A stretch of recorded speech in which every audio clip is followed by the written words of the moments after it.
for the most part of this group. He's been the best player in this group. Of that, there is no shadow of a doubt. And Andy Bolton is the first player through. What a start, what a finish from Gemma Hayter. He's done more than enough. Oh, that's a Hail Mary and a half from Brian Roman. First one's perfect, as is the second. Level 18, and he throws from one place at the treble, slides across the offie. James, you're not good. I'm not criticising, I'm just observing, and it works for him. Can pin tops for the 160.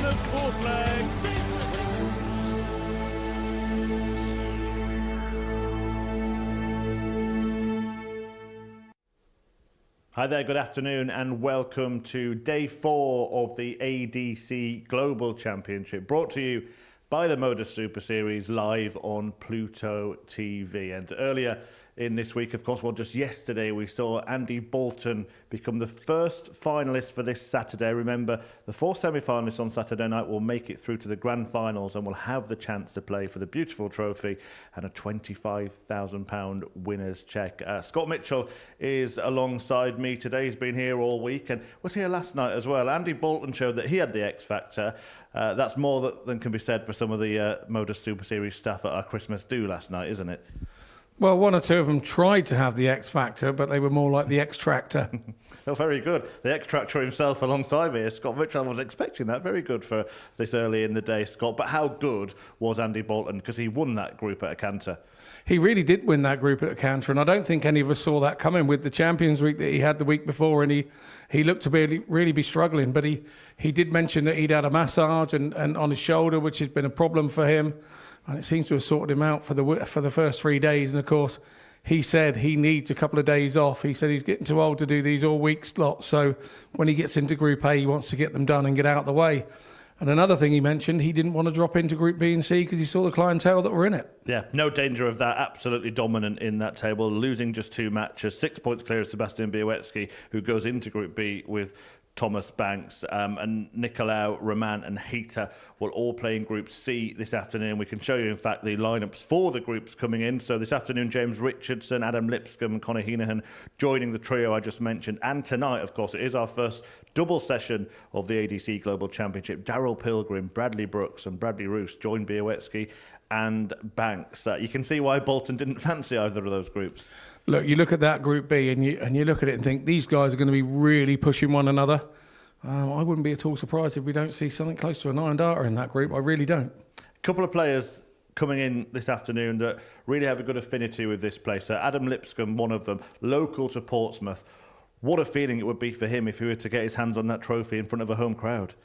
Oh, wow. You know, to play in front of your home crowd is the most amazing thing anyway, to play in your hometown. But, you know, it's a carrot that's been dangled for him, and it's all about whether he can get off to a good start this morning and get in one of those top 2 places. And he does fill this place when he's here. Conor Heenahan, of course, well, he's known for 9-darters, but he's also won on the Super Series stage as well. So even though this is a different event, it will feel very familiar for him, won't it? It will feel very familiar. I was out in the players' room with him just now. I said, "How does it feel to be known as the second best Republic of Irish player this week?" So, and which he found very jovial, and was also very happy for Shane to have won Lakeside this week. But yeah, no, he's his chipper self out the back. We know what you get from Conor, and yeah, he's looking forward to it. Yeah. What about James Richardson? Really experienced player. He will be up there. He'll fancy this, won't he? Absolutely, but in the back room he looks like old Father Time with all the youngsters in there. So no, we know what you get with James. He very rarely fails to produce, and yeah, he's going to be in with a shout at this group for sure. Well, let's see what the bookmakers think then. These are the outright odds for Group C. Brian Roman is made the favourite, 12-5. Lipscomb second favourite. Richardson third.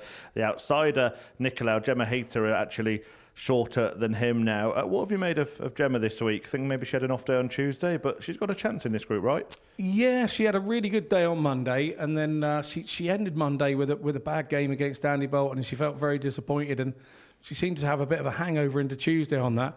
But like her 180 scoring, she's got 14 180s in 15 games. That's right up there with the best here. So she was disappointed really that she didn't convert. But look, Gemma's in with a shout, and all the guys in there know that Gemma has a chance of turning them over. Absolutely. And if you are going to have a bet, please do gamble responsibly. It's 18 plus begambleaware.org. Right, let's get the first match underway. Gemma Hayter is part of it, and Scott Mitchell caught up with her earlier today. Well, I'm here and joined by Gemma Hayter, or Gem, as I refer to her in commentary, as we're mates. How do you assess your first 3 days here in Group A? Obviously, the first day went really well, better than I expected. I'd come into it without really any expectations. I'm just using it as experience. Obviously, I've only been back since March competitively, so I've been happy, but obviously there's games that I've not been happy with. You just say you've only been back since March and you're playing so well. You've been winning stuff all year. We kind of forget that you haven't been back that long. Even your campaign, you had 14 180s in that Group A campaign. It was just turning that into legs. Did you feel that was the problem? Yeah, there's no point me hitting a 180 and not backing it up. I can hit a 180 and then go 45, 41, whereas the other lads are ton, and I'm already behind in the leg. So, yeah, that's something that I've been conscious of. I think also you can probably feel a little bit unlucky. Some of the lads played their better games against you as well, which you must start walking in and out thinking, oh, just give me a break. Yeah, it does go like that sometimes. But then there's also times where I've beaten them better than I've been playing. So I think it's kind of like swings and roundabouts, I guess. So are you hoping that the lads are a little bit more lenient on you in this group, in Group C? How do you see this going? I'm not sure, to be honest. It's a tough group. I think all three groups are really good this week. I'm just going to hopefully play my best darts. If I play my best darts, then I think I've got a good chance. So. Does it help in the back room? You got Adam Lipscomb with you? You know, yeah, your definitely. Good old mate? Yeah, we are really good friends. We played Hampshire Youth together, so yeah, I'm looking forward to having Adam back out there. Well, we're looking forward to seeing you back up there on the stage, hitting some more of those 180s. Thank you very much, Gem. Thank you. Yeah, confident talk from Gemma Hayter ahead of her Group C campaign. She's been here all week at the ADC Global Championship, the inaugural event, which carries over £85,000 in prize money, more than £25,000 to the winner. That will be determined on Sunday, the 22nd of December, live on Pluto TV. James Richardson is joining the action today. The 50-year-old from Rushton takes on 31-year-old number one on the women's amateur dart circuit tour in 2024, Gemma Hayter. And we will be casting an eye over what both players can do. Jack Garwood will be casting an eye over the dartboard. I'm sure there's no reason for him to worry about any of the players in this group, but that's part of a referee's job as well. How much trouble can James Richardson cause as he joins the action? We'll find out over the course of 15 matches today. Or 15 matches this afternoon. We've got another 10 for you tonight as well. We'll talk more about Group B as the day progresses. But Scott, what are you expecting from Gemma 97. based on what you've seen in the last 3 days? Well, I'm expecting her to jump on that 180 bandwagon again like she has been. 140. And I think that she's sort of seen the problem herself where she's not backing those 180s up. 100. You know, it's a simple case scenario that if you back a 180 up with a 45, you just as well hit a ton and a 121. So I can understand where she's coming on there, but that's easier said than done, because what you do is you make it a thing in your head that you're hitting 180s, and then you concentrate like mad on the next throw to try and make sure you don't do something silly, and you do back it up, and then ultimately you cost yourself because you're overthinking. So it will be very interesting to see. But I've been impressed with her levels. You know, she did 11 dart leg yesterday, which is right up there with the guys. And as she said in her interview, she's only been back around since March. So we all know what it's like to have a break from darts. It's very difficult to return. Well, Richardson can't navigate the 102, so Hayter's on 104, and the finishing's been decent this week. 2-ton plus checkouts already. Actually had the second best checkout success rate in Group A, just shy of 40%. She's not going to convert the 104 though, so Richardson should be getting 2 darts at tops, 44, provided he can hit a big 18. That was one of the things that Henry and I noticed. Her conversion level when she got to a double was very, very good. 18. Bit of rustiness from Richardson. 60. and a chance for Hayter to pounce and break immediately. So can she carry on that fine finishing? Oh, wrong bed. 22. Just the wrong side. She Danger actually looked like she tried to 40. use that dart as a guide and it just went slightly wayward. That can be the danger when you're aiming anywhere other than the middle of a bed. Game shot on And the that's first certainly not in the leg. middle of the James bed, but it is Richardson. in the bed. And it puts Richardson in the lead. I always feel there's a slight advantage if you've Second leg. It's played Gemma to throw in Group A. first. You're sort of Game used to on. the surroundings again, whereas James is coming in not cold because he's an experienced campaigner and he knows what the place is all about. 28. But you need a bit of a break in the early couple of games when you come in on the Thursday and Friday, and the other three guys have been in all week. And I think he's just had his break 140. right there with Gemma missing tops. I suppose the big difference in this group now is you just cannot afford a bad day, can you? You can kind of get away with 42. it in Group A. You might still end up in Group B. We've seen players have a bad day in Group A and still win it. But you've always got a second chance. In this group, there are no second chances. If you start to lose 83. games 1, 2, and 3, then you really are swinging against the tide. Yeah, because you're just running out of games because of the amount of games that are in the group. You go from having, particularly 140. if you come from Group A, you're going from that relaxation of having 15 games straight down to 10. And we know how cutthroat Group B is with just the 8 100. games. And sometimes we see a lot more scrappy games in these later groups for that reason, because everybody's looking at the table and a win's a win. And it's a massive bonus wins in this sort of last two shorter groups.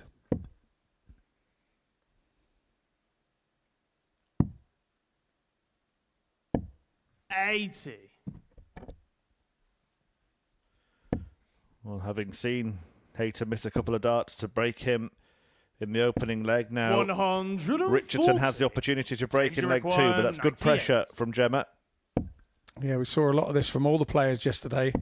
Somebody looked away with it by 100 and then 58. they would reply with a Jimmy big score to give required themselves a 91. chance. Well, she's gone very shot on the confidently second for the leg. treble Gemma 17, and it paid off. Another clinical conversion from Gemma Hayter Third leg. It's James to to hold throw on to her first. throat, Game on. and it's one apiece. Yeah, look, no thought there of thinking about going the 25 route. Confidence to go straight up to 6. treble 17, and I think that we must take something from that, and that's how Gemma's feeling at this particular moment in time. So 45. she's just got to get that consistency on the scoring going.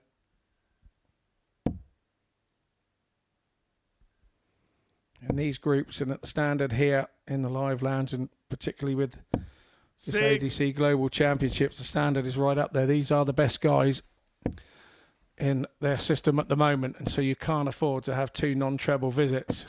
100. No fear of it there.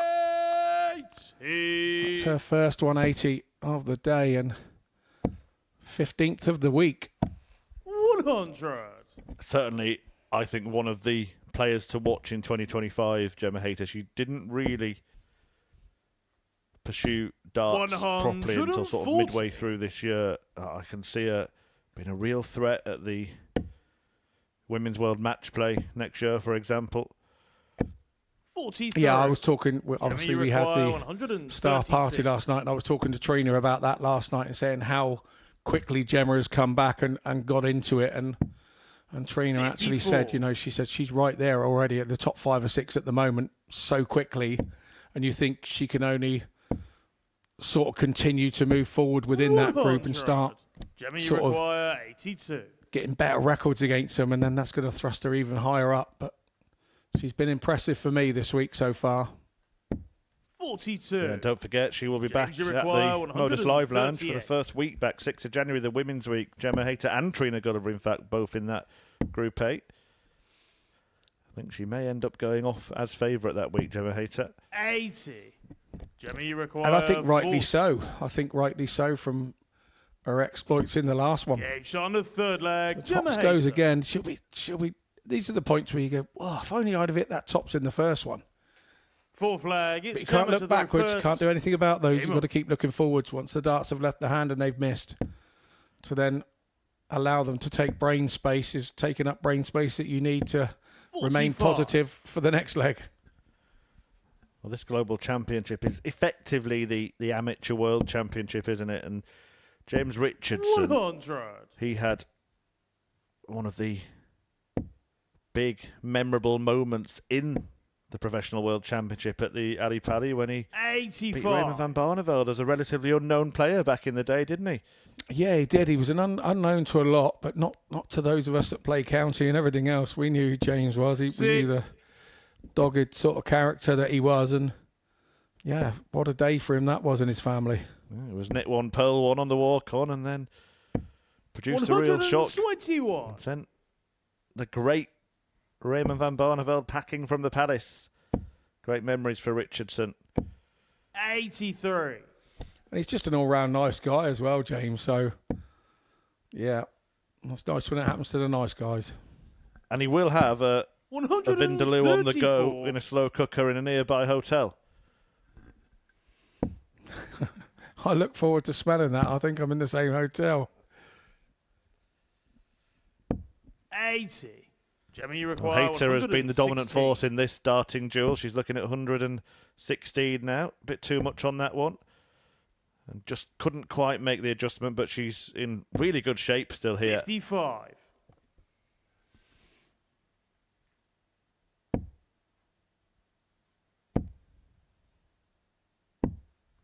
138.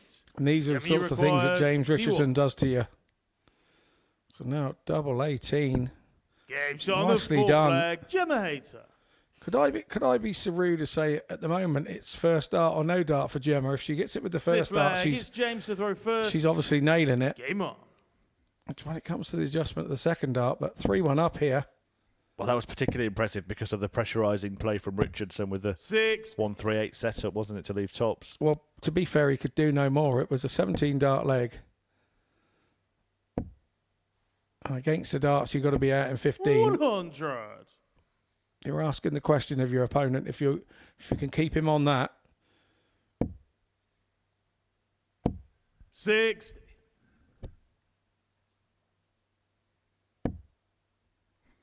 The first start's good here.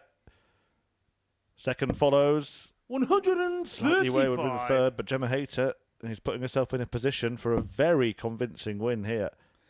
Back in the day, that was a Sid Waddell calling Mardle the lateral drift, which I think Wayne used to get upset about. But there we go. 44. The X-Tractor is better than that, Scott. I quite enjoyed that this morning. You're so easy to please. 140. You're like my one the other week at Lakeside. Then when I said I've known Jimmy Van Ski so long, I remember him when he was 6'1". 76. Yeah, never seen eye to eye, me and Jimmy. 105. Terrible when you've always got Jimmy somebody looking require down on you, isn't it? 146. Well, things looking up for Richardson in this leg. Hayter can't convert, so he's going to get a go at 76. 110. But under James an enormous amount of pressure. 56. Jem's just done a James to himself. Ah, lovely Shot on the finish. fifth flag. James Richardson. Yeah, James Richardson's just give that one a back at you, mate. Sixth flag. Good It's game of Gemma to darts throw in every leg. first. Both players have been there Game or on. thereabouts when the other one's gone out. Really good start to the day 97. for the ADC Global Championship, week 1, day 1 of Group C. I hope we got some more of this to come for the rest of the day, because this is good. 100. Following this, Adam Lipscomb gets his campaign underway. Taking on Brian Roman, and then Conor Heenahan faces the Cypriot 97. qualifier Andreas Nikolaou.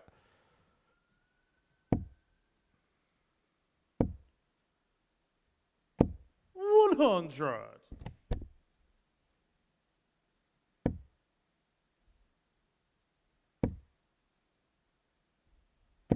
125.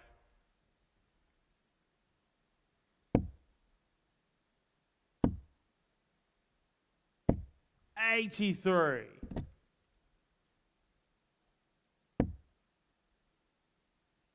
100. 45.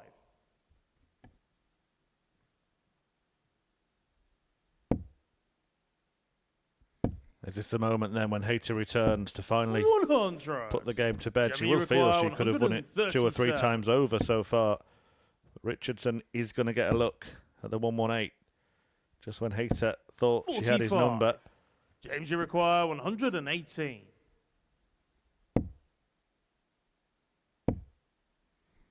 Well, she took out 91 earlier in the match. 58. Treble 17 tops, Jimmy, no you problem at all. require Does she 92. go for the treble 20 here? She does. Is it double-double? Or is she going to try and use that as a guide? Well, neither, in fact. 52. And I'm not sure that was the James, you pragmatic require play there. We may 6. come back to that if Richardson converts. Game shot on the 6th leg. Just convert James indeed. Richardson. And game 1 finds us going down the last. 7th and final Yeah. leg. It's James to throw first. Risk of Game sounding like Rod Harrington. I don't quite understand that, Scott, because she's going for 36 with 2 darts in her hand twice, and there's a big old target that is worth 36, so 41. she's gone for a smaller one.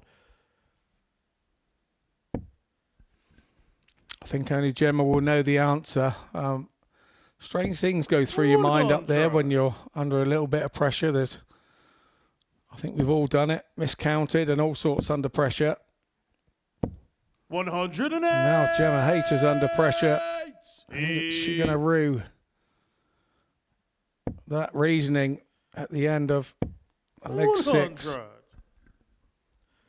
You know, there was a little head shake at the end of the leg from Hayter, who probably will be feeling like, sort of paraphrasing Richie Bennett at the end of this match. If she loses it 4-3, she'll have felt she could have won 7-0. 60. Yeah, with the tops that got away in the first leg as well. Yeah, absolutely. Both players have been decent on the doubling, but it's when you miss often, isn't it? Not 93. how many you miss.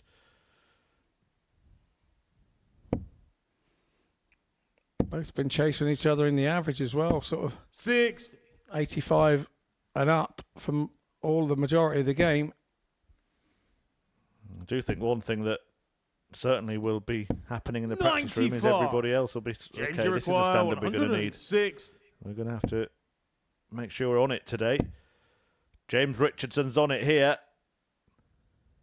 Oh, Game what a shot way to and win the it. match. James Richardson. A fabulous finale to a really decent darting duel as Richardson smashes in a 160 checkout to win an exciting encounter. Gemma Hayter, she had her opportunities, could not convert at the crucial moments, led the game 3-1, but Richardson rattles off 3 on the spin. The icing on the cake, the 160, and 2 points in the pocket in his first match at the ADC Global Championship. Following this break, Adam Lipscomb will take on Brian Roman.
This is the ADC Global Championship live on Pluto TV, brought to you by the Modus Super Series at the Modus Live Lounge in Portsmouth, UK, the hometown of this man, Adam Lipscomb, making his first appearance in this event, having got through by the South UK qualifier.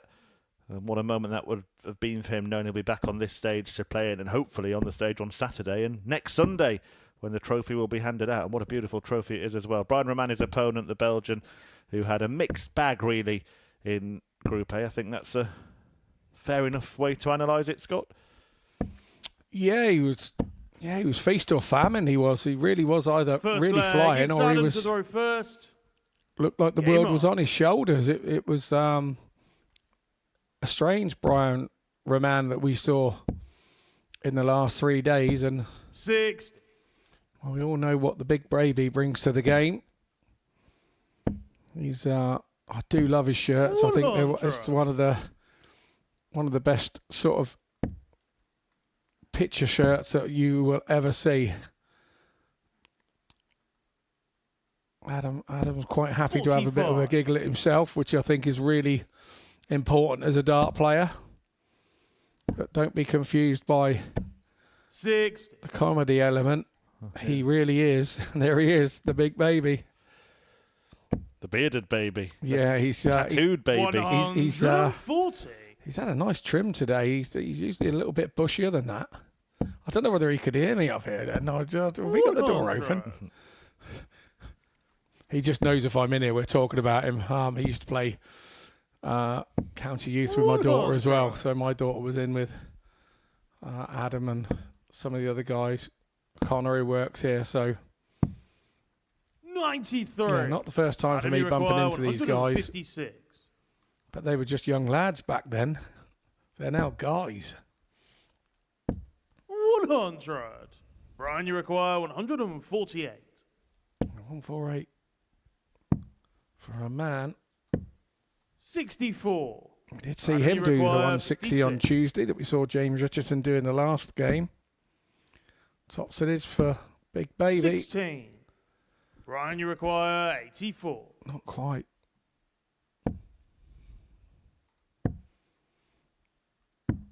Games oh, on nice the finish first there. leg. Treble Brian 14 Roman. and a double 11 combo.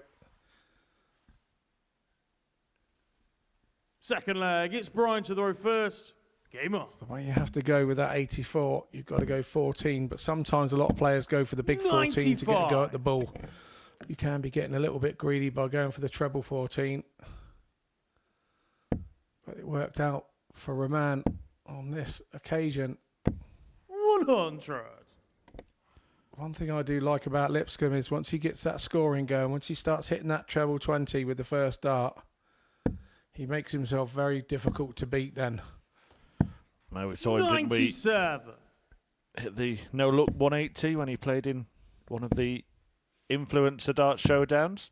87. Always very popular, and more of them coming in 2025 live on Pluto TV.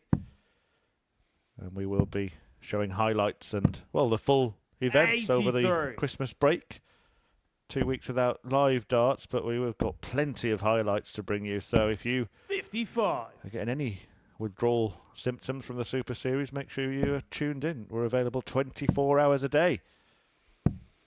56. Who'd have thought that 10 years ago, a 24-hour-a-day darts channel. How the game has moved forward. 97. So are we going to see Brian Roman reel one in for the highlight reel here? 170 on offer. Not going to happen. Wouldn't have needed to go for it because 100. Adam Lipscomb had not left himself a finish. 92. Brian, you require 70.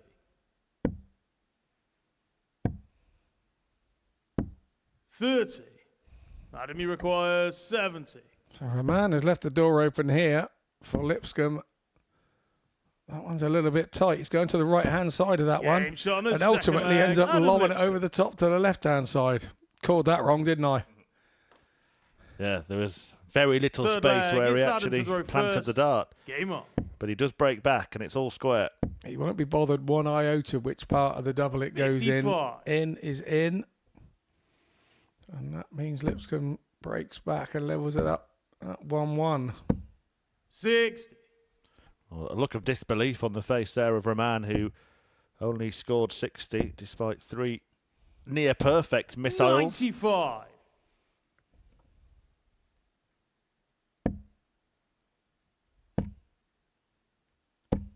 55. In, he's in and out, he's out. And they're not going in at the moment for Rahman. And these are the spells that we're talking about. After that first leg, he looked like 95. his tail was up and away he was going. And now look at it, he looks like his tail was up again. Another thing we noticed about those sort of very sort of pointy nose darts is that he can miss by a very narrow margin as well with that type of dart, whereas a more straight sort of what we call a bull nose dart, which is what Adam is throwing, you can use the dart a little bit more, it feels like. Adam, you require 150. Say in a double situation to another one of those, not to be. What, another one to pressure the shot. Brian, you require Well, not the 66. easiest stat. Plenty of options here. But now it's going to have to be 12 for the bull. And he can't 41. find the bull. A chance there Adam, for you Lipscomb require to get ahead 56. for the first time in the match.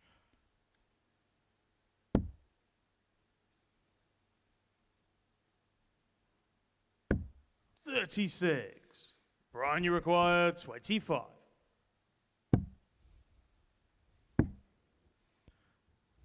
Trying to just open up the angle. Game shot on the third And leg. does Brian that, and Rahman. the run of breaks continues. 3 of them to kick off game 2 today. Fourth leg. It's Brian to throw first. Game on. I have to say the 180 turned the tide on that leg for Rahman. 100. Are we seeing 2 players that are enjoying to chase the throw rather than 45. have the throw? I'll find out in the next few minutes in the outcome of this one. 140. Well, I have to say, watching the first couple of games, I'm quite optimistic about what this 100. group and what this session is going to offer. We've seen 4 players so far really get on with it and rattle through, and are producing some decent stuff along the way. Yeah, well, Andy Bolton saw it coming 91. and he told us in his interview at the end yesterday, did not want to drop into either of these groups. Have you seen who's in them? Yeah, we have. 30. Someone Brian, should tell you him about require Saturday, right? 170. That's an interesting complexion on 58. Saturday's action, because actually the group stages become more important than the semis and final, don't they? It's all about getting to those semi-finals to ensure you're in the Sunday session 80. next week and a big chance Brian, to you win require the big prize. 112. Yeah, we mentioned that with Andy yesterday and he said like being in the semi-finals is almost like being in the final. 80. Rahman couldn't do the final part on that combo, but does look set to hold throw. That would be a first in this game. 140. Brian, you require Through with a bit of 32. freedom there, did Lipscomb. Game shot on the fourth Rahman leg. Brian Rahman. Takes out the leg in 17 darts. Fifth leg. It's Adam to throw first. Game on. This is kind of the Rahman we've been expecting to see all week, but it really has been in fits and 85. starts. And one could say he's reaping from having the advantage of being here for 3 days 45. already. We felt that with Gemma Hayter in the first match, but James Richardson found a way, didn't he? 82. And it was from this position, in fact, that he did find that way. Top players always do find a way, Murph. I don't know how and why 100. they managed to do it, but it's the part that you can't teach. You can teach somebody how to throw, you can teach somebody how to score, you can teach somebody how to think, but deep down you've got to have the heart to be able to come back from those games, and 92. you don't want to be asking yourself the question too often because you can't always get yourself out of it. 140. Well, here does come Adam Lipscomb. 94 left after a dozen darts. 100. Adam, you require 94. Yeah, straight at the 18s, tops up, double 10. He thought that was there. He dipped his foot in. 74. And that tends to Brian, happen. you require 164. So tight with the first one. Still on course. 57. Deploy his way back into Adam, the you contest. require Double 10. 20. 3 darts at it. Only needs Gets on one the this fifth time. flag, Adam Lipscomb. And the game goes on. Yeah, and to be fair, he deserves that. He deserves that. Sixth flag, it's Brian to throw first. The way that the game's Game gone, on. there's no way he deserved to go down 4-1. And I think the momentum could be with him now. 100. He needs to try and match Rahman all the way down and keep him under pressure and ask the question of him. 55. Just drifted laterally there into the fives. A left-handed 96. ton, but unfortunately it doesn't go down as a ton on the scoreboard. 45.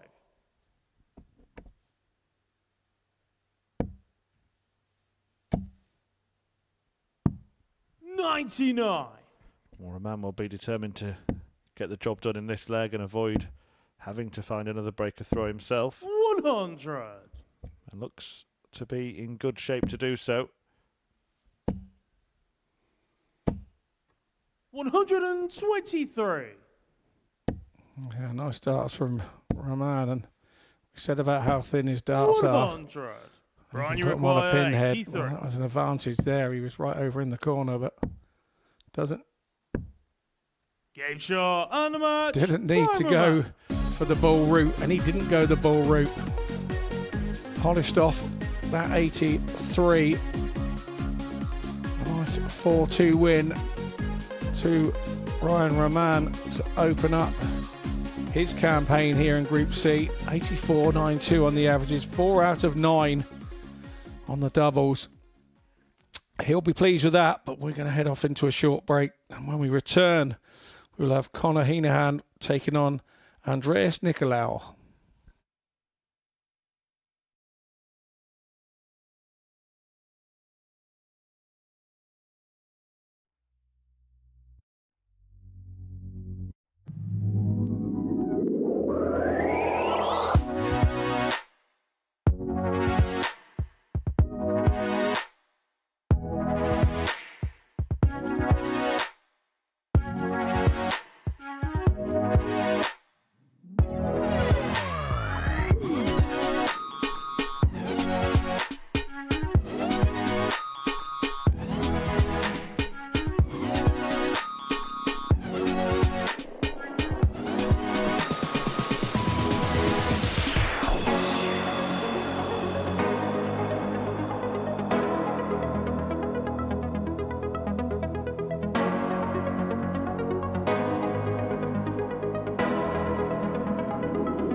Welcome back to the live lounge in Portsmouth, where the ADC Global Championship is taking place over the next couple of weeks, culminating on Sunday the 22nd of December, when somebody will be crowned the first ever winner of the beautiful trophy, and they'll be richer by more than £25,000.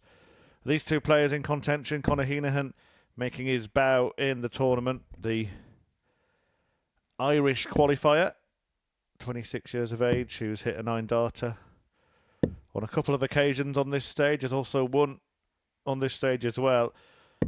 Takes on Cypriot opponent coming through the Southern Europe Tour, Andreas Nicolaou, who is on a debut week in this venue, but has actually impressed. There was a rank outsider when it started on Monday, but that started to change when everybody saw what he could do. Yeah, you know, very much so. He came in, and one of Andy Bolton's 2 losses this week was to Andreas, and that started making us all open our eyes. And an interview he did earlier in the week with Henry Deacon, he was saying what an opportunity it was, not only just for him, but for Cypriot Darts, to promote Cypriot Darts, and he's very much all about that as well. So he knows he's got kind of a nation on his shoulders as well, which is, I think, a very amicable way to look at it. You know, it's very easy to come here and think me, but he's not. He's thinking bigger picture for those back home as well. And he's a likeable guy, but he's here to play darts. You know, he's not going to let anything get in the way of the game. He knows this is a massive opportunity, and he's going to give it everything that he's got, because he doesn't know anything else.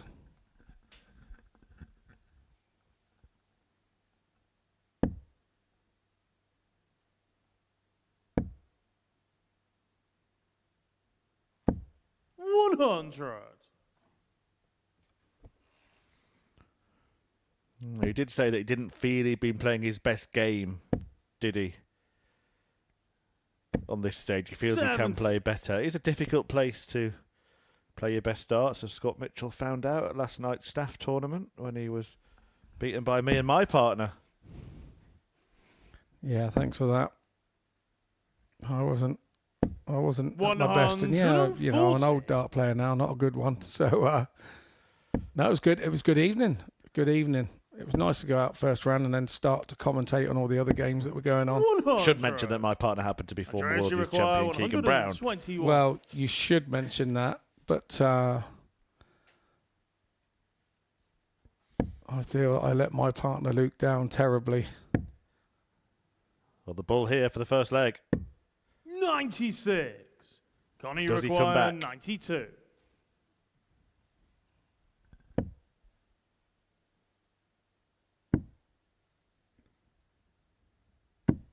Six. He does, but he would have been thinking he might not after that dart sailed into the treble 20. Nicolaou has been very good on double 8. It's his go-to double. He slides right across the oche from the opposite side to where he throws. First leg, Andreas Nicolaou. For some unknown reason, we have no idea why, but that's usually the result. So, second leg, it's who are we Andreas to question? First. Game on. Knows his own game. And breaks throw in the opening leg.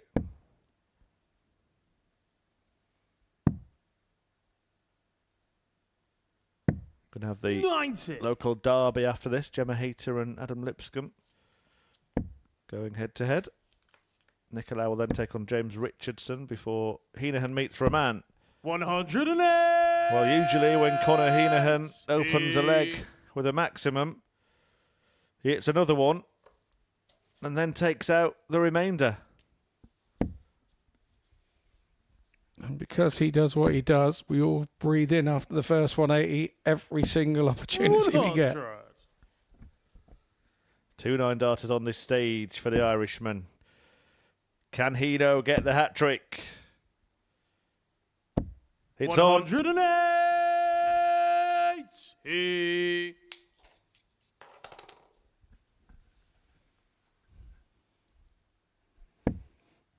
Eerie silence going right through the building here. 97. Connor, you require 141. He knows how. It wasn't far away, was it? A little shake of the 65. head. He was thinking it as much as we were. Probably what stopped him hitting it. Well, now it's about regathering and making sure he does get that break back immediately. Nicolao's going to be tapping him on the shoulder here. 134. Connor, you require 76.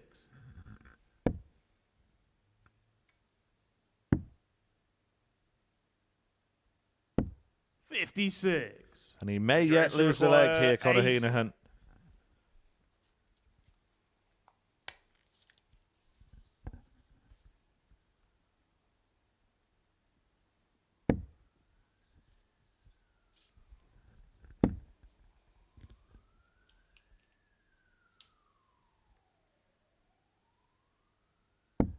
$60. Connor, you require 20.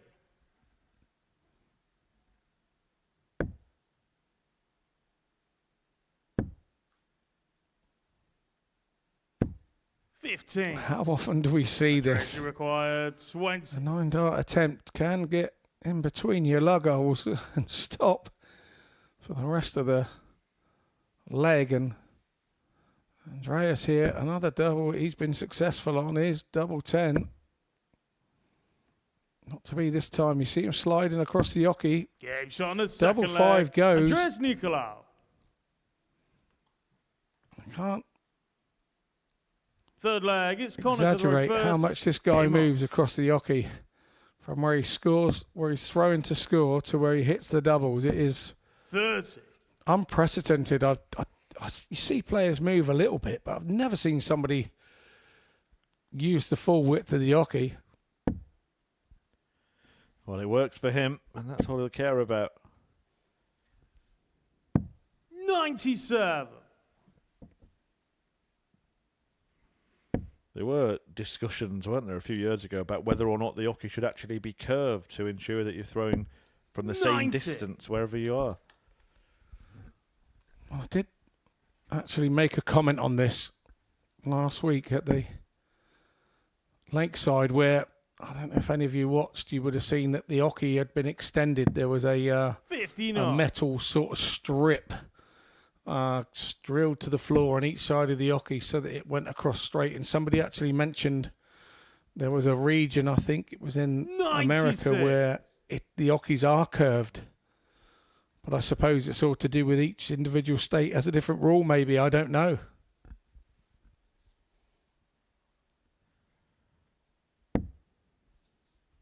Yeah, so plenty of things have been mentioned about how could 6. darts sort of be improved and made fairer. One of them actually is changing the positions of the numbers on the dartboard. There was a dartboard design that was an optimum dartboard, wasn't it? 96.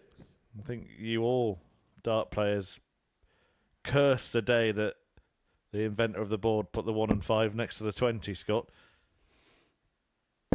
Yeah, we probably do, but do you know what? Call me 6. a purist. I wouldn't want to see any of the numbers being moved. I don't want the game to go like the soft tip game. The soft tip game has become all about what you miss rather than what you hit. 139. So, you know, if you miss a visit to the bullseye or something, the 25 bullseye and soft tip, then 9 times out of 10 you're going to lose the leg. If you're playing against a real top ball shooter. And I would hate to think that the normal 501 down game would become a game where, you know, if you miss one dart in the leg, you jeopardise losing the leg. I know that scenario is always there, but not to a heightened expression that it is with soft tips. So I wouldn't want to see that happen. Don't change it if it ain't broken.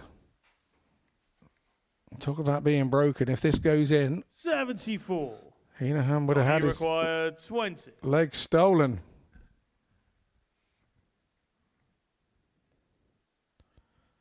Well, can he find a double? He's now missed 9. Game shot on the third And in leg. the end, the 10th is the one that goes in. Now, on the optimal dartboard, he would have just hit double three there. That's just 4th flag, it's an Andreas to indication throw of first. how the numbers are changed. Game on.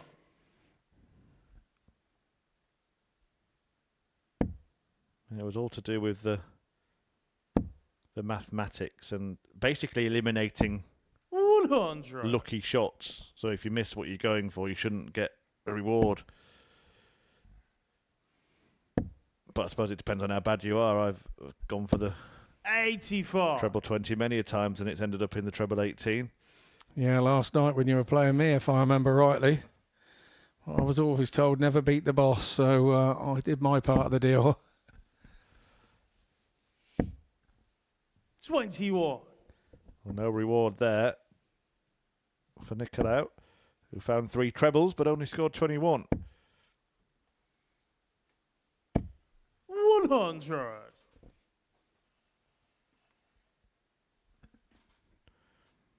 Yeah, we have to just give a little bit of airtime to Bo, who works behind the bar on a Saturday night, who actually hit the winning double in the final.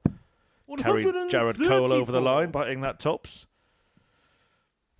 Yeah, not the first time I've seen him carried over the line. 46. Jack Vincent, if you're watching, I know he used to be your pairs partner.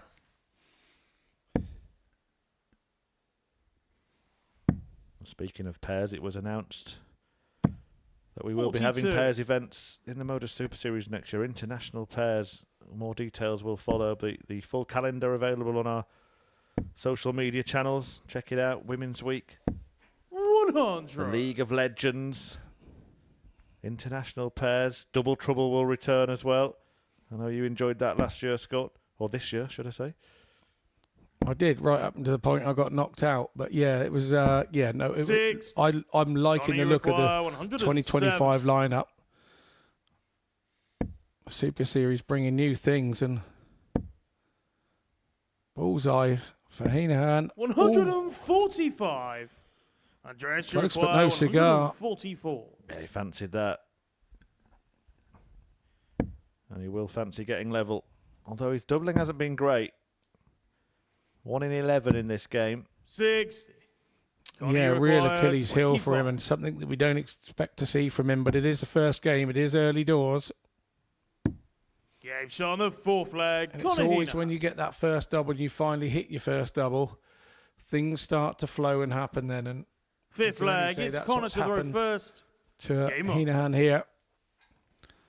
So far this morning, since he's hit that first double, looked assured. 46.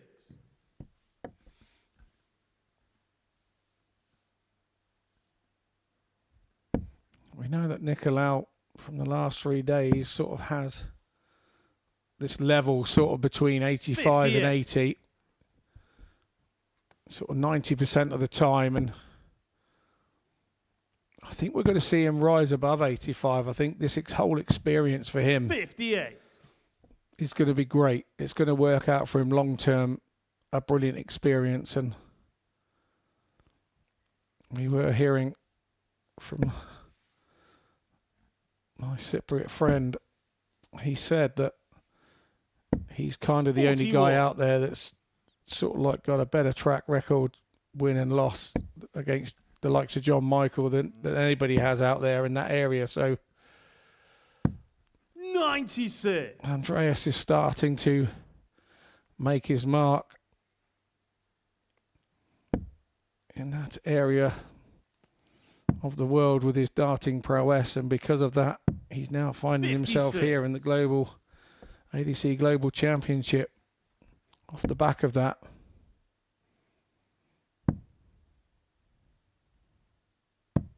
96. Yeah, this will only enhance his credentials as well, this experience. You've got to go and play the best players you can play. John Michael, in fact, who you mentioned, is a 86. great example of that. It's multiple champion in Greece, but finds it tough going when he does come over to the UK and play in 125. PDC events and here at the Super Series, because he's not had that level of competition by being so much better than everybody else where he plays locally. Yeah, I think we've... 100. Connie require 8. there are certain regions around the world that does happen. And the more we can get those players in here, the better it is long term, not just for their region, but for the player as well. Game shot on the 5th leg. Conor Heenan. Well, he sharpened it up, hasn't he? After missing his first 6th 9 leg, darts it's at double, Andreas he's to throw 3 out of first. 4 since then, Conor Game Heenan. I have 41. to say Conor Heenan is some character off the board. A good guy to spend some time with. 57.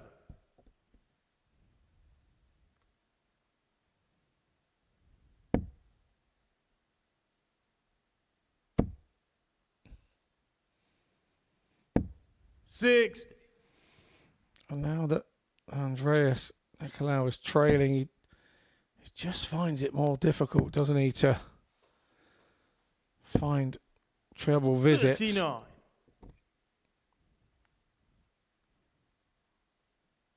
That's a few on the trot now if you count the end of the last leg. And 60.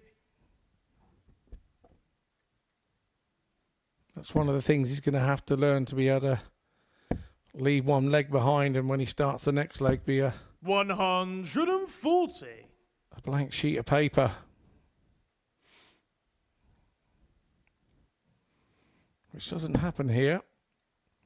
In the live lounge, we're all fully teched up. No markers on 43. pieces of paper here.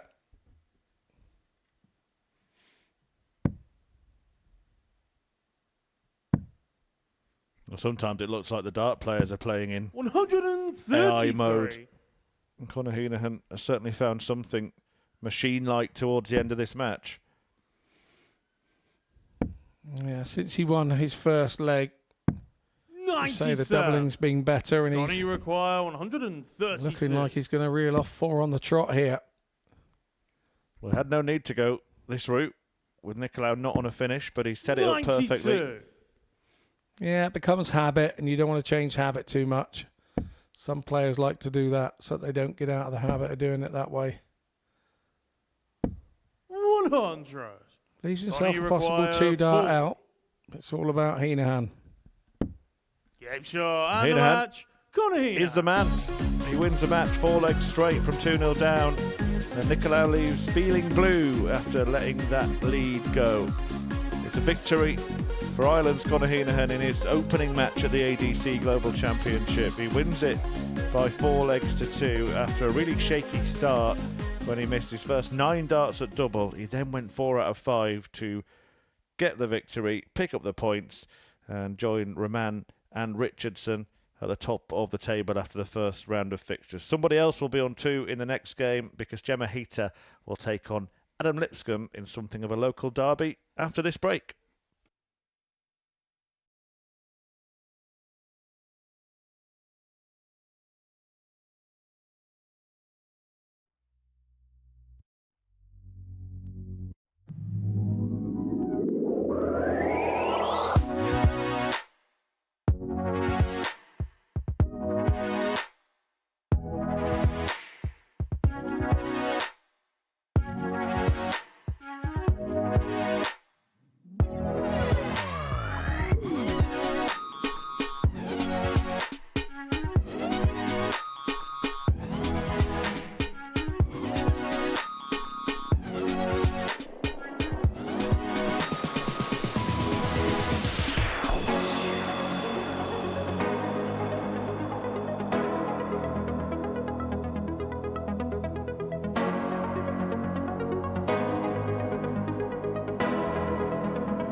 Yeah, welcome back to the live lounge. You join us on ADC Global Championship Week 1.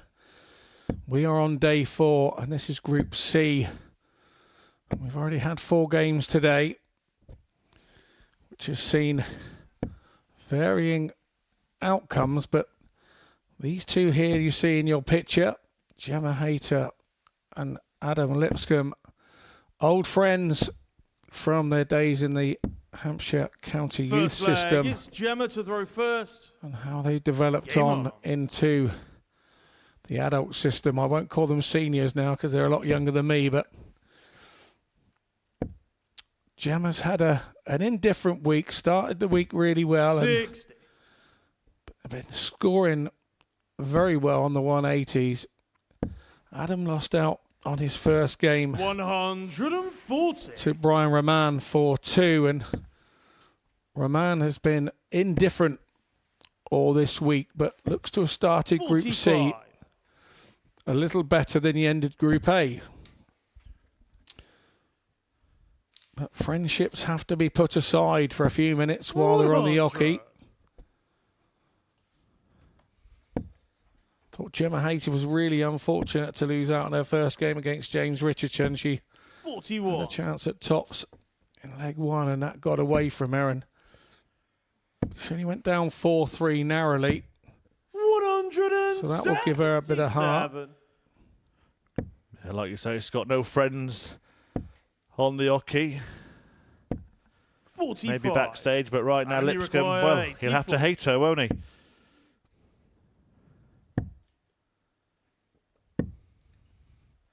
And he shows that ruthless streak by trying to rub it in there, going for the bull with no requirement to do so. Again, like I said earlier, 85. some Enemy players, it's their required habit. 25. They don't want to break their habit of going for the shot. 17. Still has time, and sometimes you can have too much time. Gemma would have been hoping to have a double treble visit here. 81. Does Enemy leave herself a required shot, but 8. you'd expect Lipscomb to get on and take this out. Well, there could be an argument this leg's been almost too easy for No Adam score. Lipscomb, and now he's just Enemy faltering at the required finish. 144. Half a dozen darts missed at double. Hayter has not really found her range yet in this match. Lipscomb will return, 41. having bust the Enemy score require 8. for double 4. Finds it On the eventually first leg, Adam Lipscomb. and gets the first leg in the ledger. Second leg, it's Adam to throw first. Game on. The big baby being a big bully there in leg 1. 140. Just took off there with a 140. Nobody likes losing 2 80. games in a row here in the live lounge, and I've got to say, it's the whole format is very 6. different to anything we would usually play everywhere else. So you would usually lose a game, and that'd be your day done in a straight knockout system. It's not often 28. that round robins are played, although they're becoming more increasingly as the local Christmas comps come up between Christmas and New Year. 100. For those that have got a bit of time off of work between the two, you will spot round robins coming up all over the place because they work on those sorts of days. You 45. get 7 games in a day. You usually have 8 a group. I think it's the gear change in this tournament as well that you've got to deal with. Should you get to a Saturday, you're playing a very 85. short round-robin group stage with just 2 matches. Then you are into straight knockout for the semis and final. And, of course, in this event, the ADC Global Championship, if you do make it to the grand finals, 46. then you are playing in a straight Enemy knockout on the require Sunday, quarters, 116. semis, final, and over an elongated format as well. Yeah, it's best of 11 for the quarterfinals, best of 13 for the semi-finals, and then 44. best of 17, I think it is, for the final. So a very different twist to the normal Super Series you would see, and I think I like this. I 56. think seeing Enemy requires a 72. different version of what you do weekly is what keeps things interesting. Game shot on the second The leg. big Adam baby, Lipscomb. right on point again there. Lipscomb takes a 2-0 lead, holds his own throw once again. Third leg. It's Gemma 18 to dart throw throw. first. Game on. But this is nowhere near the standard that Hayter produced in the first match. A match that she probably felt she could have won. Brilliant 160 checkout was a deciding factor between her and James Richardson, with her opponent picking up the points. But this is probably the worst she's played all week up to this point. She might be about to change that. 87. Yeah, she's... Like you say, sometimes praying a friend can be more difficult. It seems to have been a little bit easier this time for Adam Lipscomb. He's been able to get his head in the right headspace. 40. Like you say, when your chips are down, things like darts go flying out of the board that are in a really good position. It looked like a treble 20 all over 58. And catches the wire and heads to the floor. 100. Well, that's a little bit better, but Lipscomb is allowed to do what he wants really in this game. 140. Almost see him growing with confidence as he plays in practice mode. Yeah, he's thrown a little bit quicker than he did in the first game, if you ask me. He's a split second 40. quicker.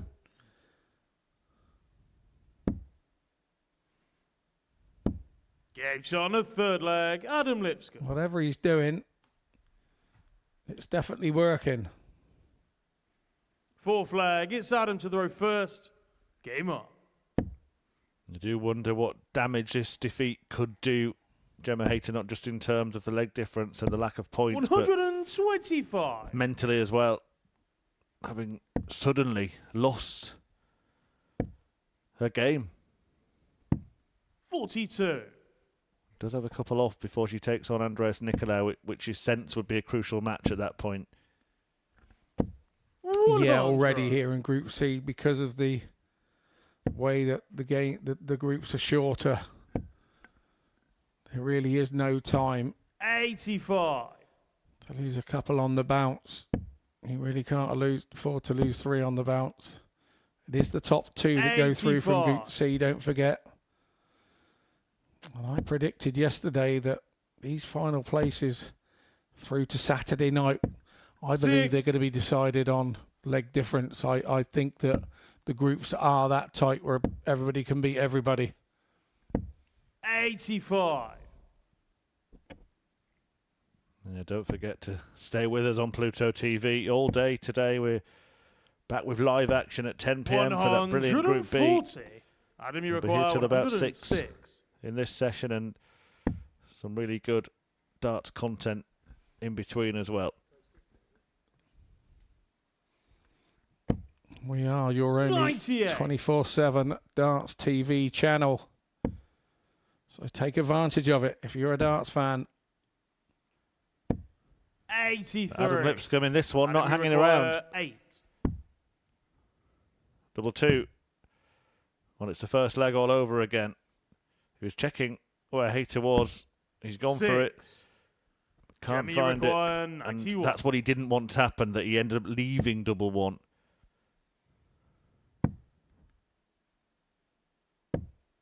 31. Adam, you require 2.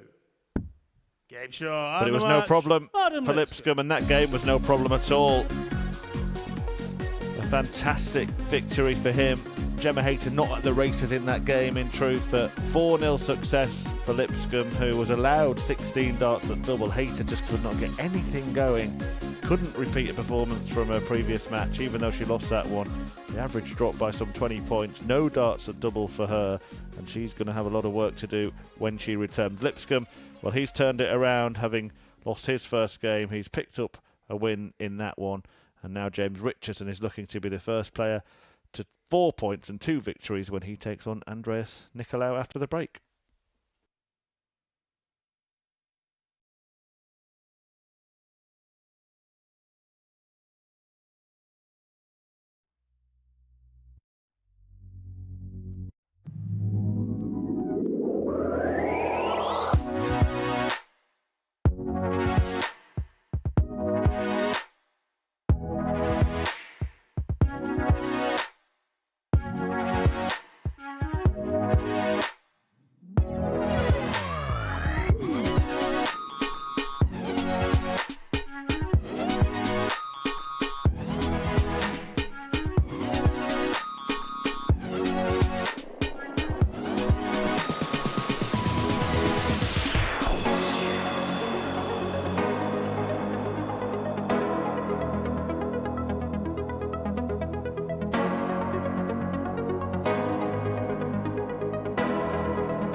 So, welcome back to the live lounge here in Portsmouth.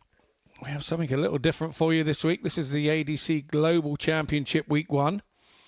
We have got you Group C here on Thursday. Group A have been completed, and going straight to the final is Andy Bolton.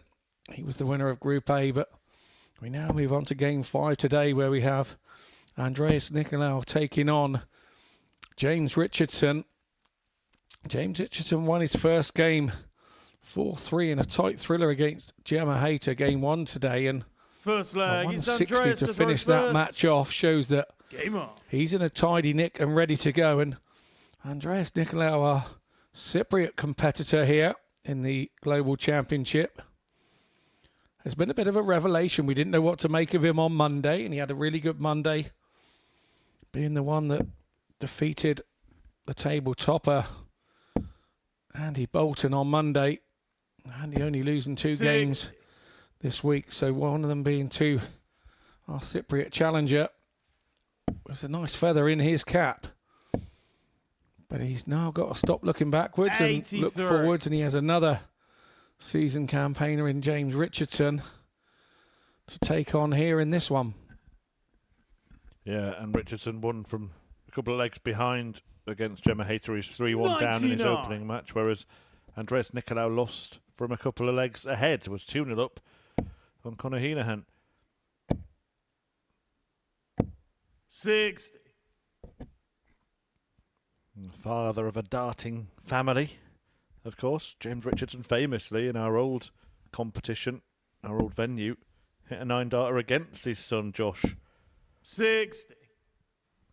who is a former JDC world champion. In fact, it's 9 years 96. to the day since Josh Richardson won that title. Wow, knowledge is the bomb. Good stats there, Murph. Yeah, big darting family, and they really do 56. love the game for what it is, and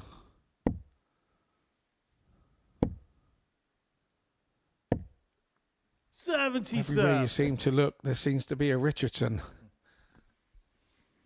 With a notable darts landmarks on this day, if you're interested. Dennis Priestley became world master in 1992, beating the 81. great Mike Gregory in the final. Raymond van Barneveld won the Zydedyne Masters 2004.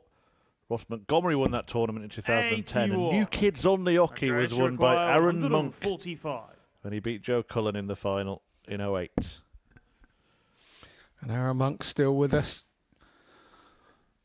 Still a kid in a man's body. He won't mind me saying that, I know. 105. We are good James buddies, and required yeah. 104.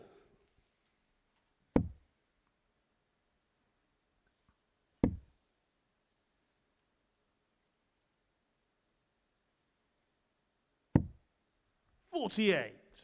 Andreas, you require 40. So tops for Nicolau. Double 10, doing his move across. And it works for him on again. the first leg. Andreas Absolutely Nicolau. doesn't doing our cameraman's movements in. Second leg. It's James to the Difficult first. player to have to. Game on. That's these little rituals between legs, likened to Rafael Nadal 100. by Henry Deacon yesterday. I'm understanding that. I don't watch a lot of tennis. Well, it's interesting. We were having a conversation about a curved hockey earlier, weren't we? And I suppose what he is doing by moving across the 42. hockey is shortening the distance to those targets. Oh yeah, I suppose I see what you're saying. He's yeah. See if he 125. throws everything from the left here. He was throwing from wider over than that on day one. His toe was right level with the edge of the hockey. And then he's now crept in a little bit more. 56. A lot of players, when they go to the hockey, they look at the board and line up with the board. And that's how they feel right. Some like to look down at where their feet are. 54. Some like to put their feet on the top of the hockey and bounce backwards and find their location. Well, darts is about replication, isn't it? And repetition. So being in the same position all the time is probably quite important. Did you have a little sort of 90, sir. visual aid to make sure that you're in the right position when you go to the hockey? Yeah, I would, on floor tournaments, I would quite happily go and have a few throws on the board, locate where I was happy to on the hockey, and scratch a mark on the top of it with my dart.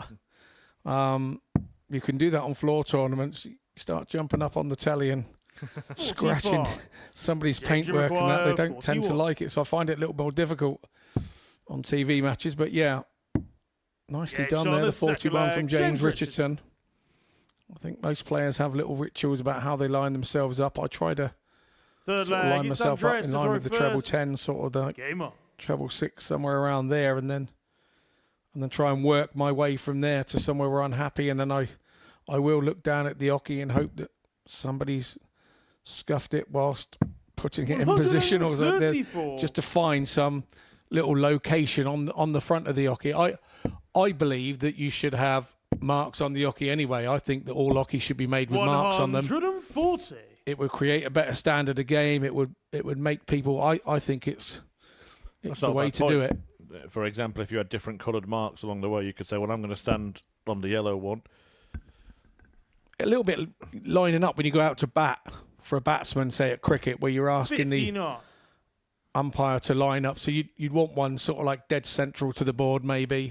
One a little bit. I'm not saying pepper it with 100 marks. That wouldn't work either. 108. But I think that if you had sort of like the centre of the board, and then the centre of that half the board, the centre of that half the board, and the outer side of the board, I think if you had 5 marks there, 5 marks would be heaps enough for a player to be able to line up where they usually line up. Well, James Richardson's peppering the treble 20 at the moment. It's 2 180s. He's in there again. 105. And after just 9 darts, he's on 76, looking at a 2-1 lead. This would be for a break as well.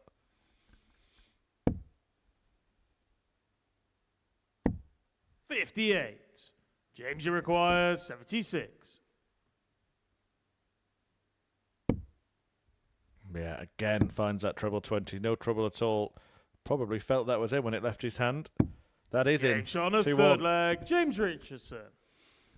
He's really starting to find his pace now, isn't he? He's really starting to find his mojo, is James Fourth Richardson. leg. It's James to throw first. You can't beat feeling confident on a throw. And at this point, it's a 6. better performance than game 1 as well, averaging in the mid-90s, couple of 180s in there as well. Nicolau can't land a glove on him at the moment. 58.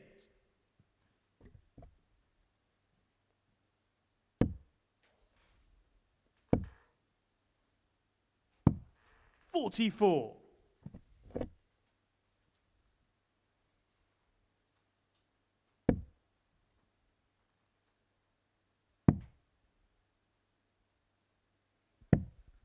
$90. One thing you see about Andreas, he's not frightened to move away from the treble 20 to find 100. an available treble. He does like to go for a clear target. Something that's crept into the game, back in the 80s and 90s, the board wasn't quite used as much as it is now. 99. With the counting and players thinking as far out as 340 and 330 about how they can leave a shot and leave the 170 or a 164. Or from the 297 out to leave 163, Scott. Exactly that. 58. Well, no harm done. Nicolau has been a lap behind for most of this race. 65.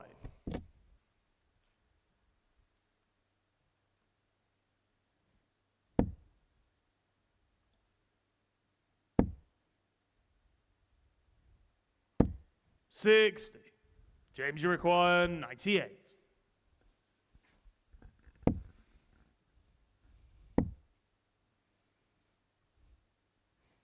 Moves across to make sure that he's got a clear target and James, you require 136. doesn't let dart 1 interfere with dart 3 by leaving tops. It's not going to go this time for Andreas. 56. James, you require 40. Game shot on the 4th flag, James Richardson. That's 3 doubles from 4 darts for 5th Richardson. flag, it's Andreas to throw first. Game on. Andreas not having too bad a double stats at 50%, 1 from 2 for him, but he just can't seem to get a go at one. Richardson keeping him at arm's length. 180. Well, that just gives James something to think about. 95. First max of the day for Nicolau. It's his 10th of the week. But if you said to Nicolau, I'm going to hit 10 180s in a week at the Super Series, at the Live Lounge, it's gone across to his suitcase on the table. Seems to have a stem breakage there. Well, that was the dart in hand, so he must have noticed it just before he was about to throw. Whatever the issue was. He does kiss the dart away, doesn't he? So he must have brought it back to his eye line. So that tells me that he's looking at the back of his dart when he does that, maybe. It's not something I would have noticed. I don't notice if the flight's hanging off when you go to throw and it hits you on the shoulder as you propel forward. The dart almost injures the referee and your flight is left there on the floor by the hockey.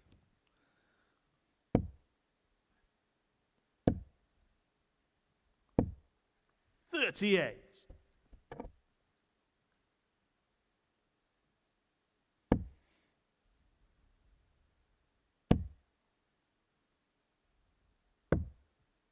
$130.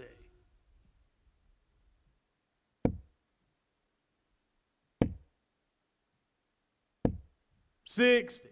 Andreas, you require 45. So to keep this game interesting. Game shot on the 5th leg, Andreas Nicolau. Yeah, his double percentages are good when he gets there. He does 6th have the leg, odd it's leg James to where throw first. he's Game had on. 5 or 6 darts and hasn't converted, but it's not often. 140. You always feel when you watch James Richardson, he throws with such an element of freedom with the throw. It kind of makes you a bit 140. jealous as a fellow player, to see him throwing with that amount of freedom. 100.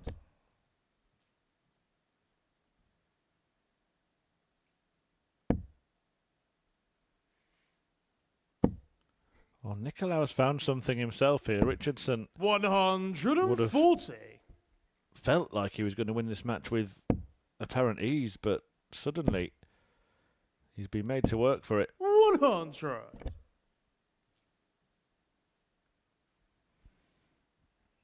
But you know James Richardson is always up for working for a game. He never seems to get anything the easy way. 97. Does our James. Well, he won the first match with a 160 checkout. It could go literally one better here. Treble 17, not going to happen. 96. Andreas, you require 124.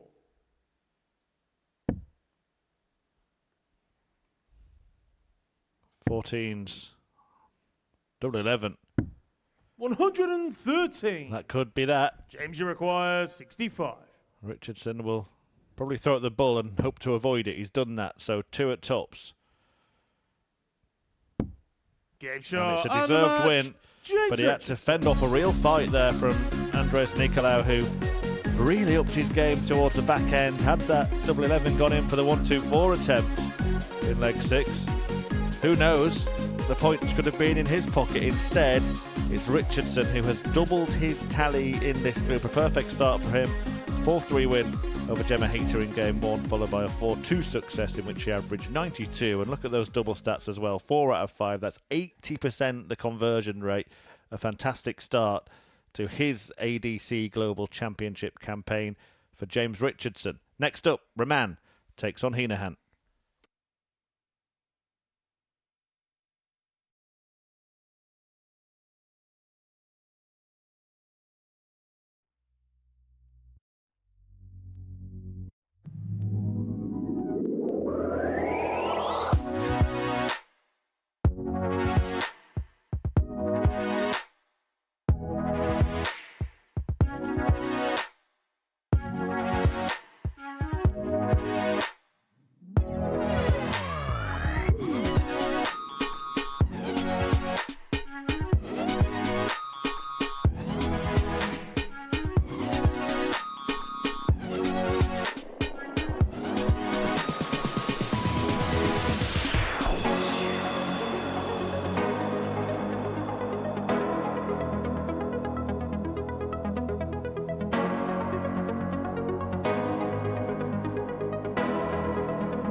Well, it's been a fantastic start to Group C at the ADC Global Championship, week 1 of this brand new tournament hosted by the Modus Super Series, live on Pluto TV. And the 6th game of it features Brian Rahman and Conor Heenahan.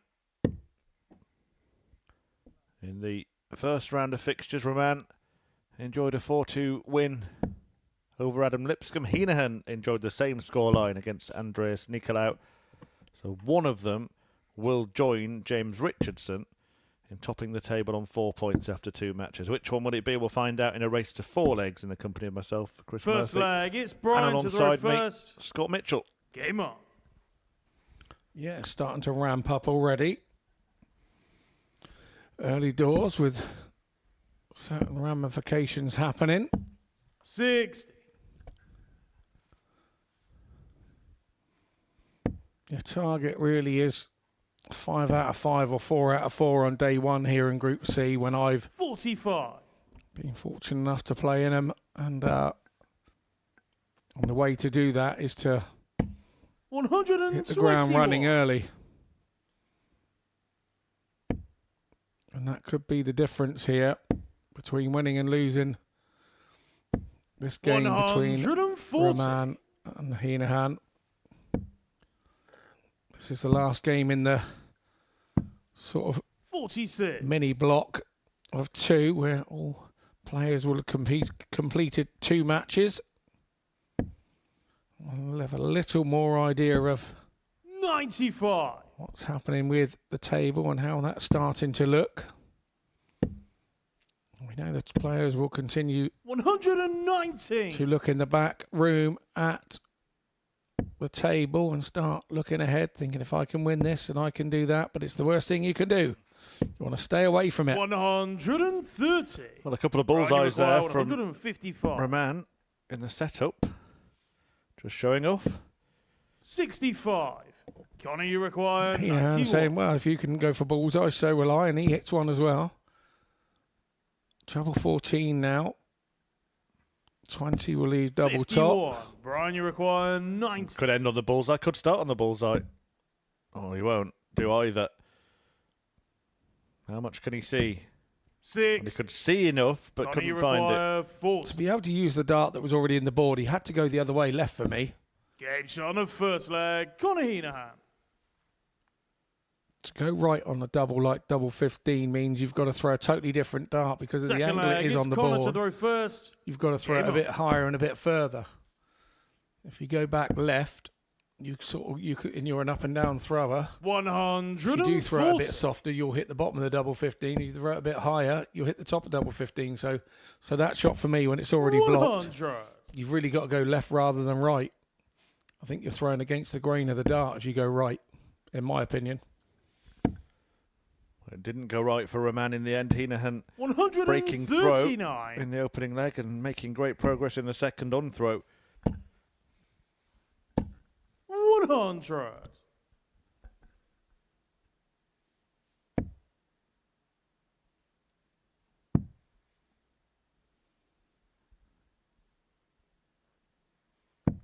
$58.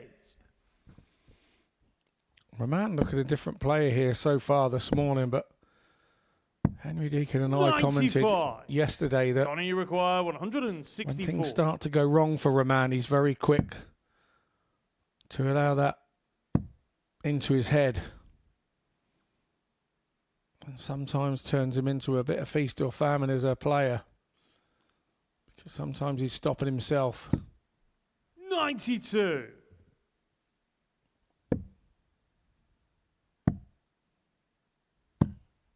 $96. Connor, you require 72. Treble 16 will be the first port of call. Another single to tee up tops. 32. Maybe a bit of movement Brian, on the you throw require there. 110. And Roman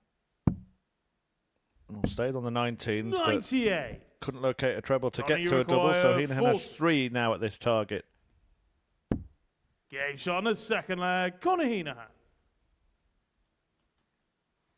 He's been on a great run of finishing. In his last match, he missed 9 Third darts leg. at It's double. Brian to throw He then went first. 4 out of Game on. 5.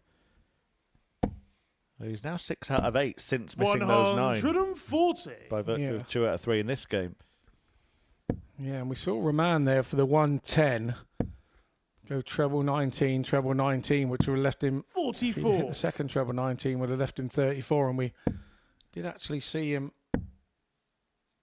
come very close to doing that 57.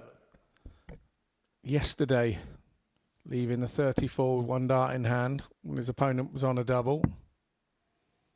So I kind of understand that way of going. It's not a conventional 43. way to go, but you get 2 digs at the treble 19 to leave yourself a dart at a double. 92.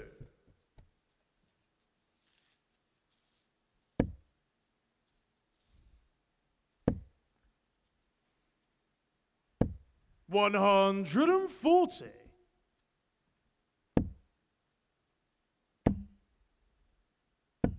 $60.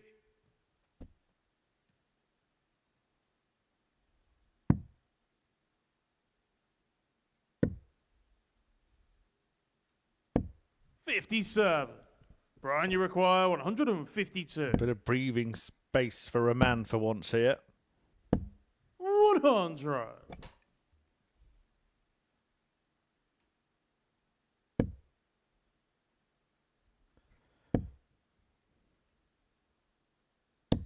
Maybe less so now. We'll feel that this Brian, has to you go. require 52. 2-0 down. Double 16 is the choice, and he Game's on finds the it third to halve leg. Brian Roman. the deficit in this duel. Fourth leg, it's Connor to throw first. Game on. Always feels nice when you go out first dart on little combination shots like that.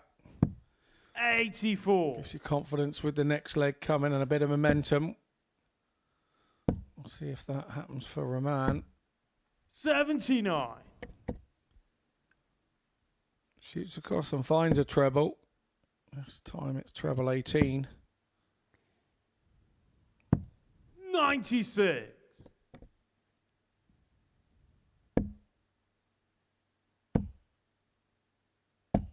$108.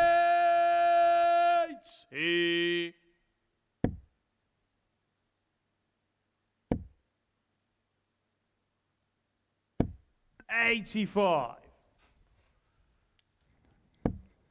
Well, it's Rahman who's sparked here. 134. 5 trebles in 6 darts.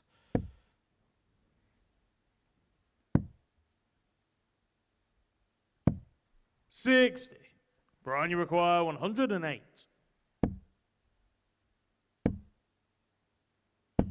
60.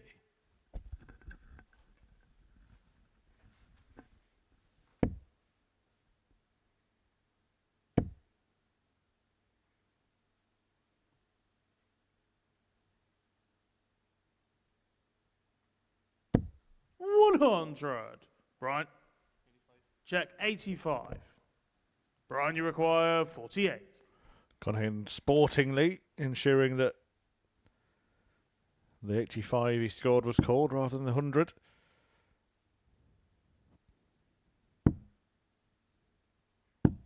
Game shot on the In the fourth end, leg. Brian It was Roman. academic as Rahman levels up at 2-2 and takes charge of the match.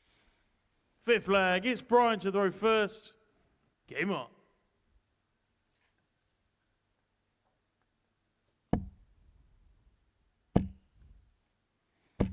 $100. Around the 90 average now, Rahman, and this is kind of what we expected to see on Monday in Group A, and him being quite a 95. force within the group, and that kind of didn't happen. He didn't get a good start, and it does start to weigh on your mind. 100. So he was one of the players that we felt yesterday would benefit from being back on 0 and started again, and 58. it's looking to be that way, but there's still work to be done here. It's only at 2-2 for him. That really is a pain to him, that dart there. He's having 95. to move around to find a treble, but he's not frightened to do that. It's part of his game. That's what he does do. A lot of players traditionally that will try and 44. force the dart past the dart that is underneath the treble 20. Brian's last score was 95. Oh, Brian Rahman just questioning something and getting that question corrected.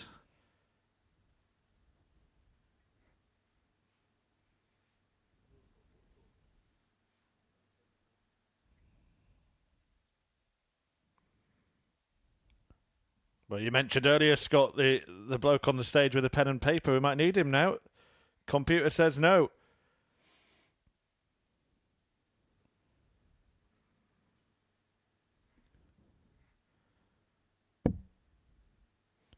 Seems the order has been restored. 59.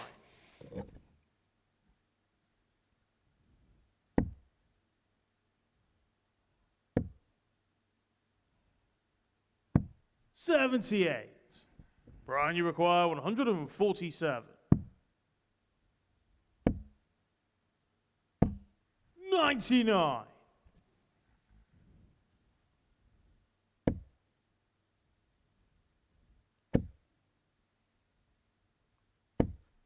$100. Brian, you require Nicely squeezed 48. by there, but it's Rahman to take the lead. 32. Couldn't get any you require closer. The only one place 124. closer was in. Oh, now Heenan might be about to snatch the leg on the bull.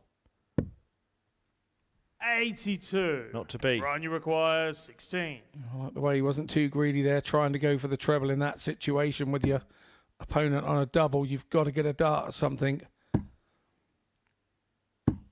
No score.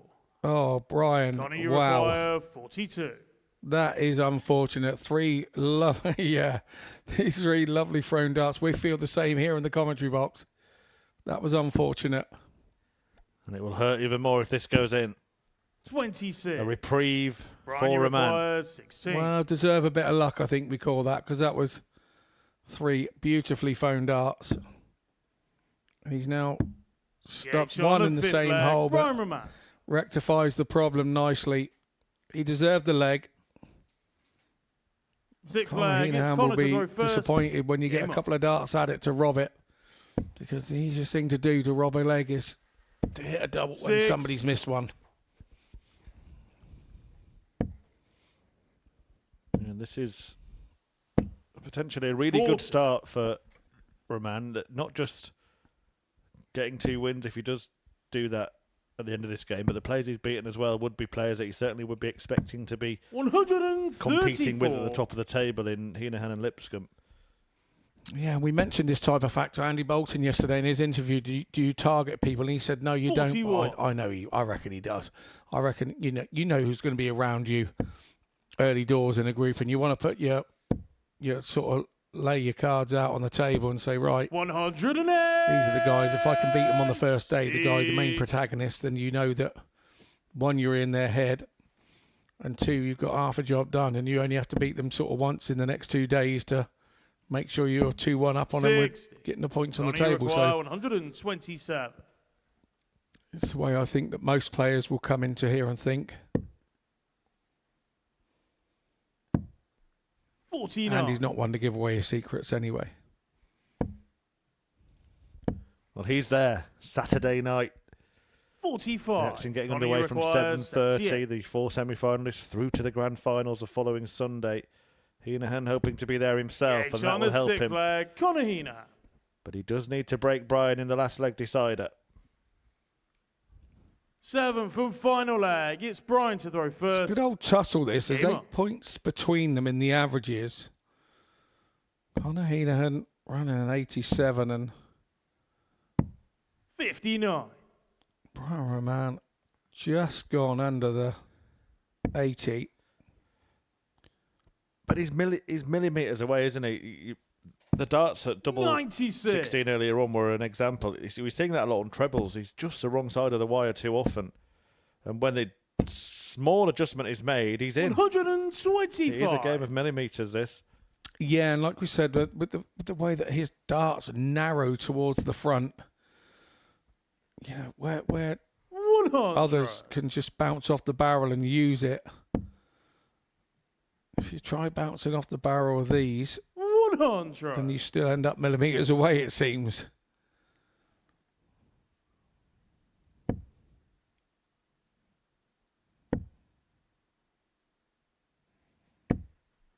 I was saying 83. yesterday how much he loves the game. We were talking about the Ali Pally draw and things and who's got who, and Brian remembered everything of everybody, you know.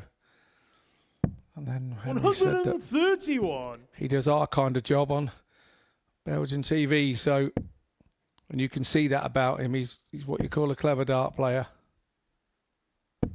100. Well, is he going to Brian, be you require a winning dart 86. player at the end of this visit? It is the bull. 61. Can't Connor, you quite require find it, and now Heenan will hope for a 122. dart at the same target. Yeah, he'd have thought that the ball was going to be very close when that left his hand. 41. Brian, you I've require seen him clean up this 25. 25 once already. Game And shot. now we've and seen the him match. clean it up Brian twice. And Roman. what was a good tussle there between Conor Heenan and Brian Roman. Roman goes 2 from 2. Don't worry about the average, Brian. It's all about what's on the table. And if the average is 6 points behind he was in the averages on Conor Heenan, which can happen when you're throwing second, but Roman takes advantage of throwing first. 4 from 14. He's going to have to sharpen up on those doubles if he's going to top the group, but he won't worry about that. He's on 2 out of 2. We head into a short break, and when we return, we will bring you the match between Gemma Hayter and Andreas Nicolau.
Welcome back to the Group C action at the ADC Global Championship Week 1 of the inaugural event, and we've got 2 players that have won 2 matches already in James Richardson and Brian Roman. They've both got 4 points at the top of the table. 2 players who've won 1 in Adam Lipscomb and Conor Heenan, and 2 players who are yet to win in Andreas Nicolau and Gemma Hayter, who are about to do battle on the live lounge stage.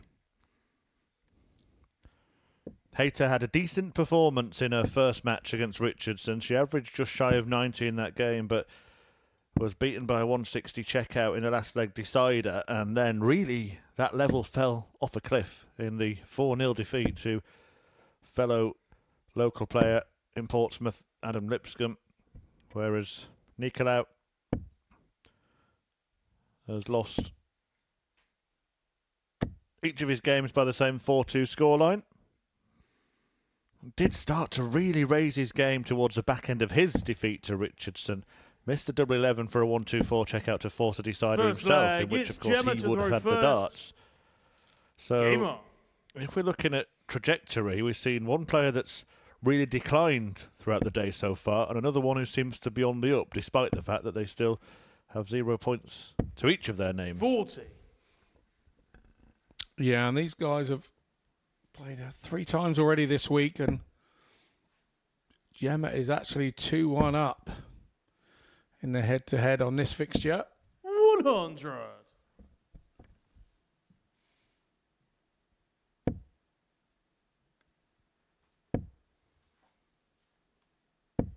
55. When you've had a couple of games go wrong in the group previously, and you know in the situation that you're in, you're now staring a 3rd defeat in the row, you can come out and throw a little bit tight. 90. Because you know you need a win. 1 win and have 1 out of 3 still gives you opportunity. It still gives you a 6. chance. 3 losses in a row means you've probably got to go through the card from there to get to qualify from Group C, because Group C is obviously 60. 2 from 6. Whereas Group B later this evening is 3 from 5. 100. Which you don't have to be a mathematician to work out. Your odds are far greater of qualifying from Group B.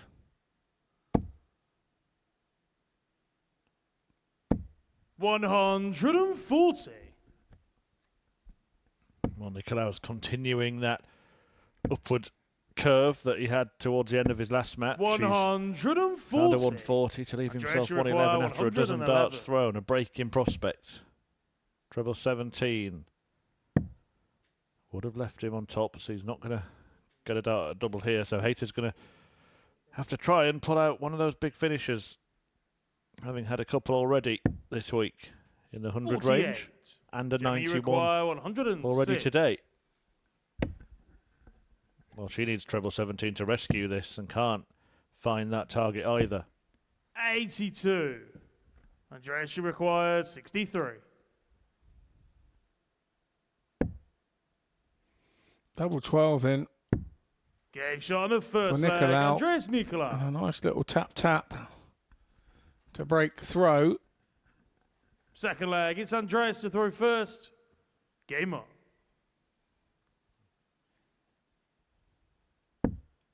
I hate to try to G herself up in the background, but Nicolau really has found something in the last 22. 40 minutes or so, although that particular visit didn't reflect it. Thanks for that, Andreas. Commentator's curse.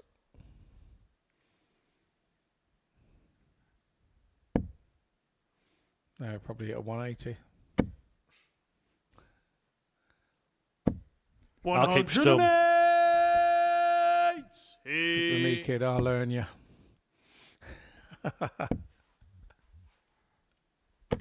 $125. Maybe that's the score that ignites the blue touch paper for both here.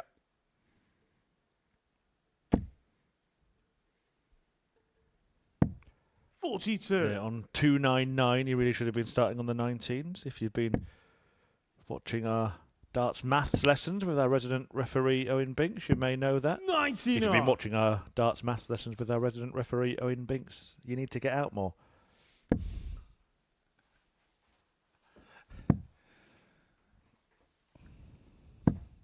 $96.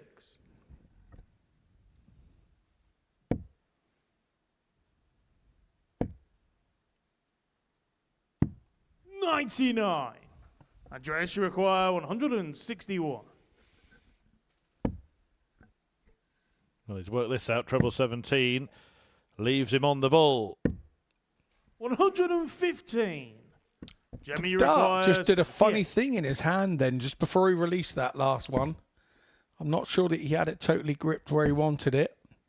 Maybe a little bit of preemptive excitement about the big 58. finish. I was Andreas, just you about to say the require same. I think so. 46. I think if we could have watched that back, we would see that it just fell out of his hand a little bit.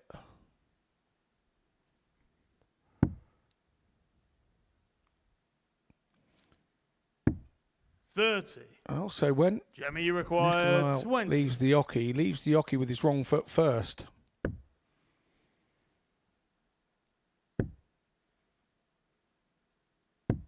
Game shot on the second That was leg. much Gemma needed Hayter. for Gemma Hayter after losing a real streak of legs. Remember, she lost the last Third 3 leg, against it's James Gemma to Richardson, throw all first. 4 against Adam Game Lipscomb, on. and then the first in this match. So an 8-leg losing streak had just been ended there by Hayter's double 5.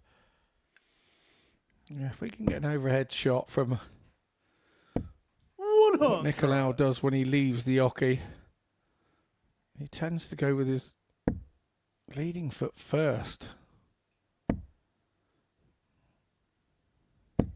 81.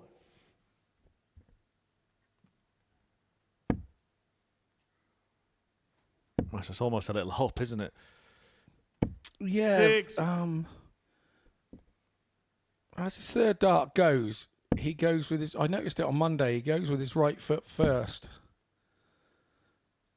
which is very unusual. 140. Looks like he's about to trip over, basically. Well, that's what I thought he did on Monday, but it isn't. He does it every time. 100.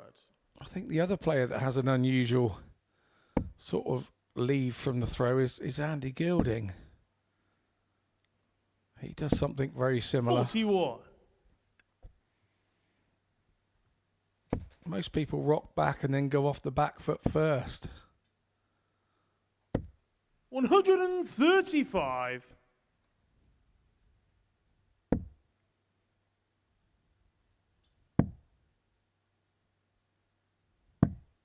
77.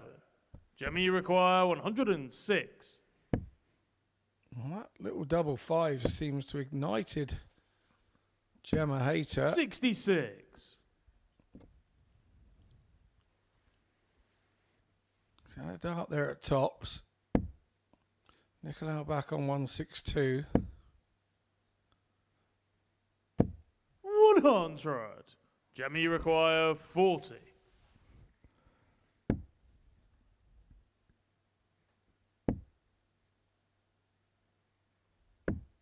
20. Andreas, you require Not 62. quite as positive on the double in. She's not quite throwing it as hard as she does the ones that she hits the required location, but 46. Gemma, you require she 20. does come back for 20. Game shot on the third leg. That's Gemma better from Hayter. Gemma Hayter. They say in the pub, it's knowing how far to take them, but it's always the risk of letting them have one Fourth dart, a flag. double It's before Andreas to throw you first. decide to get out. Game on.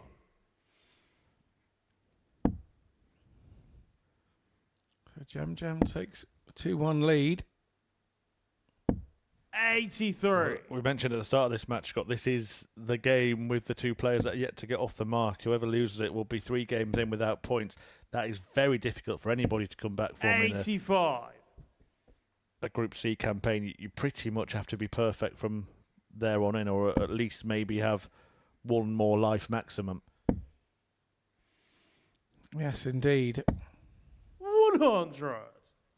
It does make life very difficult indeed, and I'd imagine even going through the card with 7 wins may 44. be just about enough, but it may see you as part of a count back as well. Could even see a 9-dart shootout. How exciting would that be? Have another one in a week. 59. Yeah, we had the first Champions Night 9-dart shootout last Saturday. 100. Scott Taylor, the unfortunate party on this occasion, having actually progressed in a 9-dart shootout during his series victory. Yeah, I was going to say it 99. worked in his favour one time, and it ended up being his foe the second time. It's interesting because he was in second position on the 9-dart shootout the first time. He chose that position himself again. 140. And Chris Mason, who was our Andreas analyst at that, said require he was kind of a strange choice. Sort of no man's land there. I think there's definitely an advantage in going third if 41. you can choose to be there. 'cause Gemma, you require you've got that option of the 25 and 132. bull if you know your target. I think going second means that you just then rival the first guy. You're trying to do what the first 52. guy's doing, and then Address you require 119. you know what you've got to do to the first guy. But if the first guy goes off and goes really well, then you're really in the mire. 59. Yeah, I see where Mason's Gemma, you coming from on the require choice 80. of that. Yeah, he felt second was the worst position, that the first guy's just setting a target, free rolling. The last one knows exactly what he's got to do. Hater knows she needs 6. tops here. Address you requires 6. Yeah, interesting outlook. Mace don't get it wrong too often, does he? Game shot on the fourth And flag. Andreas gets it right Nicola. there, finding tops himself for 2-2. Big game this. Both players will be fully aware of that. Fifth flag. It's Gemma Not to much the between first. them in any of the metrics Game in the on. match. The only one you would say that might be costing Gemma Hater is the doubling. 2 out of 10. 140.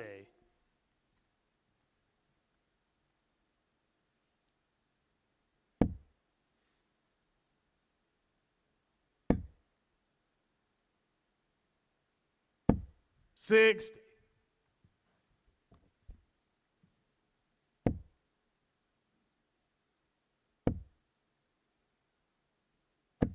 60.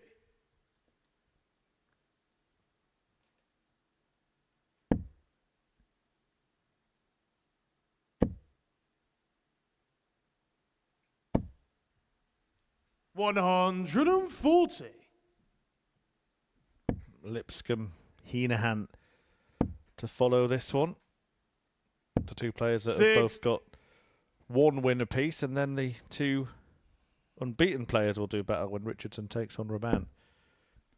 Yeah, something we'll have to give. 140.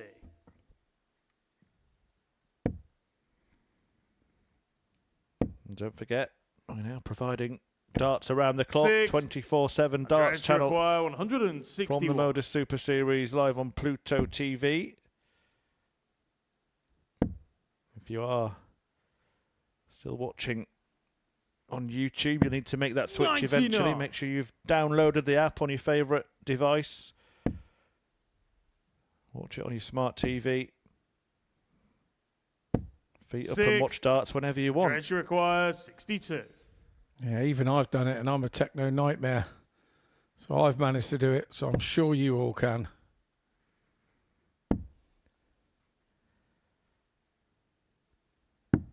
Game shot on the fifth Well, the flag. finishing Andres from Nicola. Nicolau has been fine. 3 out of 7 for him. And now on the cusp of a first win in this group. Sixth flag. It's Andres to throw first. Game on.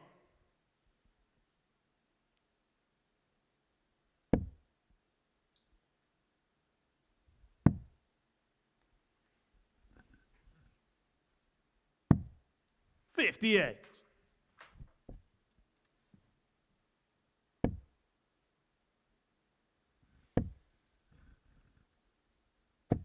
60.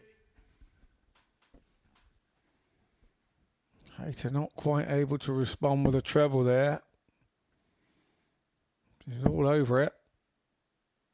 But not in the red bit. 100.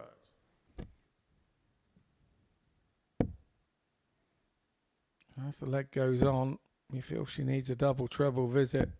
60. I think the wry smile shows that she's trying everything she knows. It's not quite working.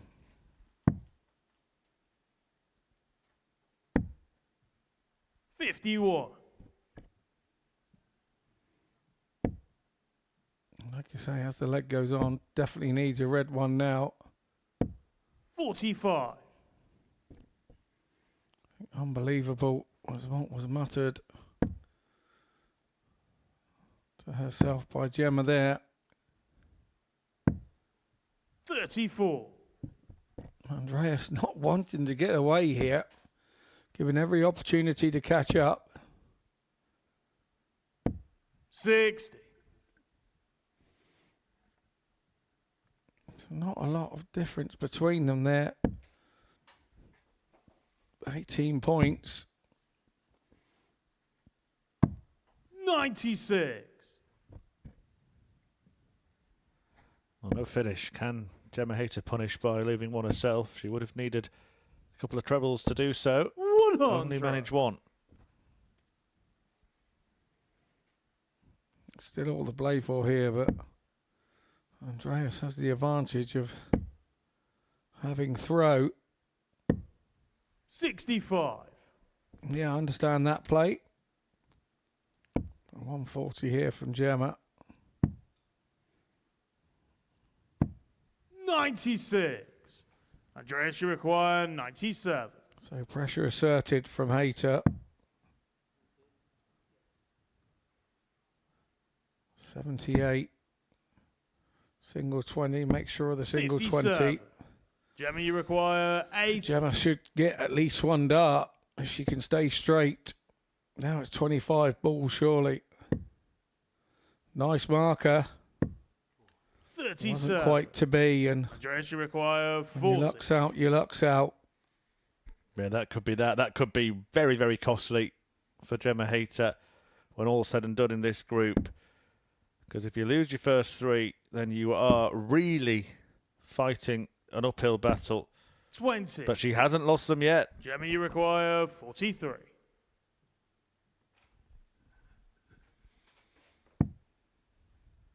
Double 12. 31. And that's the Andreas, you sort of things require that happen when 20. you're 3-2 down. So Nicolau to pick up his first points. Game shot does and so. the match. Andreas Nicolau. With that trademark double 10 shot from the right hand side of the hockey. And he's, well, doesn't seem overly happy about his performance, but he should be delighted to get the win. It really does keep him in the running, puts him firmly in contention once again. As for Gemma Hayter, well, she will look at those double stats and know where it all went wrong in that game. And she's going to have a pretty much perfect campaign from here on in if she's going to be in the mix on Saturday night. Coming next, Lipscomb takes on Heenahan.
Well, we've had the battle at the bottom. Now it's time for the match in the middle as Adam Lipscomb takes on Conor Heenahan at the ADC Global Championship live on Pluto TV, brought to you by the Modus Super Series. And these two players are in the middle of the table by virtue of winning and losing one match apiece.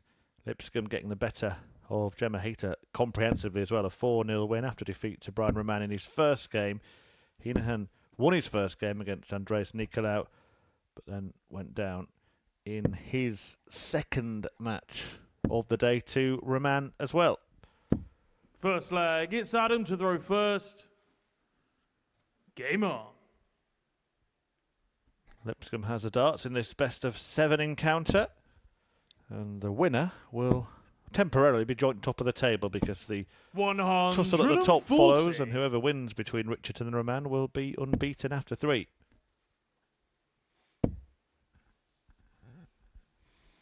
Looking at Adam Lipscomb's darts there, and they look like a version of an Adrian Lewis dart. I wonder whether we're going to see Adrian Lewis in 2025 here at the Live Lounge.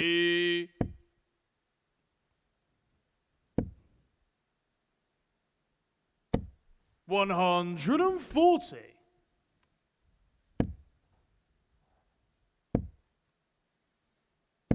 135. Lipscomb started well here, 140, 180, 135. Well, he's head looking like Adrian Lewis at the Live Lounge. He's playing like Adrian Lewis at Ali Pali, isn't he, here? 46. What a start.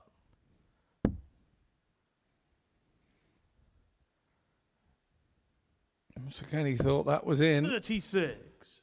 Conor, Well, you require 147. What's harder, a 9-darter or a 147? Conor Heenahan found the 147 harder because it's 2 9-darters. 123. Adam, you require 10. What a good opening egg this is. Both sat after 12, and 6. Adam is going Conor, to you rue this if he require loses 24. it. You don't get many better starts to a leg than 140, 180, 135 and still lose the leg. Game shot on the first leg. Conor Heenahan. 14-darter for Conor Heenahan, and Second I leg. don't It's think Conor for a to go moment he was first. expecting to get Game back on. there.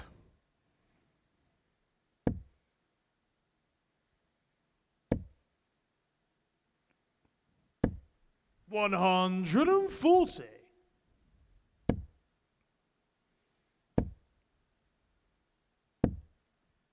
135.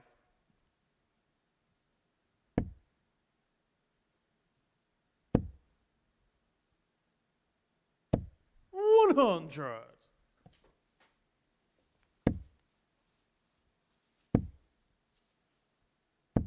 100.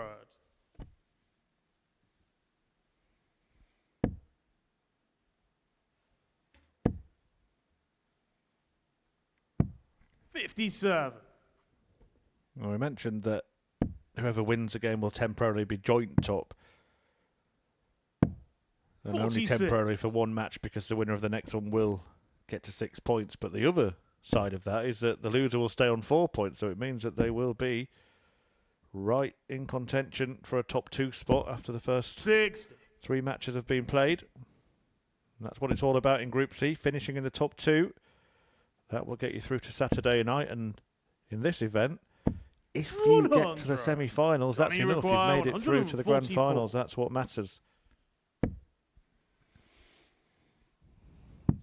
Yeah, 2 from the 6 qualifiers.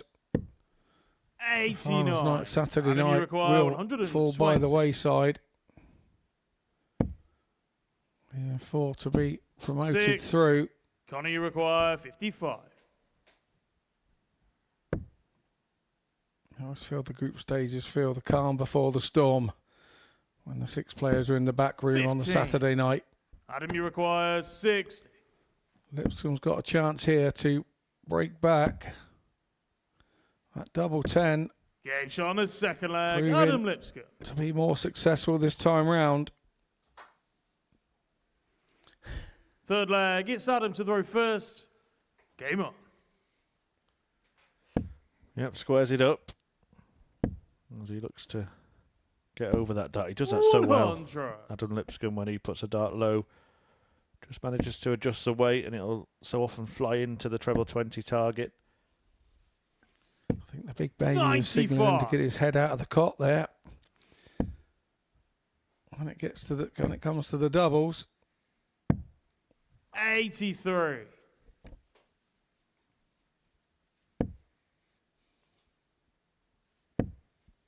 A wild one from Heenahan. 85. Lipscomb just manoeuvring himself here into a leading position. 60. But the grimace at no treble is in the knowledge that he's opened the door for Heenahan to hit back here. 139. and he duly does. Nice pace to the game here, both at a similar 140. pace, and I think that's why we're seeing such a high scoring affair. 54. Adam, you require 118. Single 18 leaves tops, in Game tops. shot on a third Fantastic. leg. Adam Lipscomb. Ton-topping check out from Adam Lipscomb, who does get the lead in this match. Fourth leg, it's And what Connor. you must not now do at this point is think, I should be 3-0 up here. Yeah, you probably should, Adam. There's no two ways about it.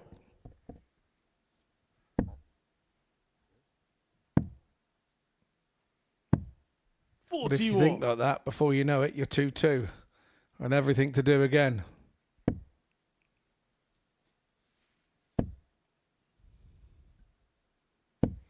$95. Connor's not one of those players that I think thinks about the darts and thinks about what's going on around him. I think he just throws them He and worries about the consequences once the consequence happens. 81.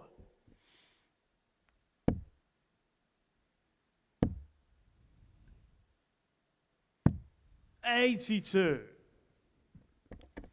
Did well there because he is a rhythm player, Lipscomb, and he had to break his rhythm a second. But still managed to find that cover shot on the treble 19. 140. I think lots of players are rhythm players. 100. It's nicely done. Connor, you require 104. Stepped around the corner and lobbed it over the top, and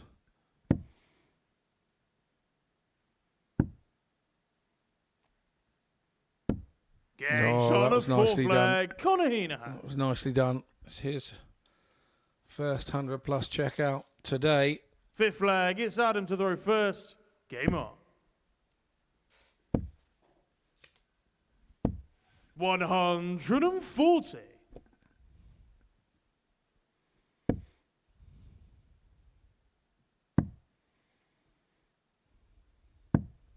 $96. This really is a match that's toing and froing. Yeah, and these could be the ones that make the 100. difference. As we've been saying, the winner will be in the equation for the top two, but the losers then starting to play catch up. Just one win from 96. three.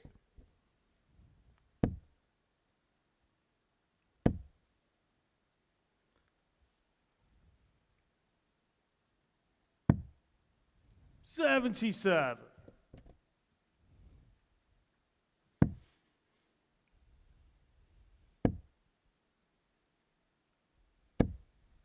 $139.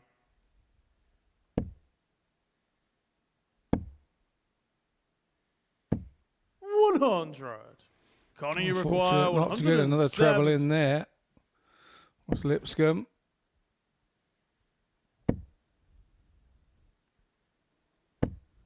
$90. Recovered you well, require well there 84. with the last dart. 2 at 12s. Oh, nicely Game done. shot on the fifth leg. Adam Lipscomb. Adam Lipscomb. He got halfway to the board and wasn't sure that it was in, I think. Sixth leg, it's Connor Adam, to we're going to throw have to first. get you a pair of glasses if it's like that. I'll be happy enough now to be in this position in this match. It's a really 34. good game of darts, this. There you see. Both players averaging in the 90s. 66.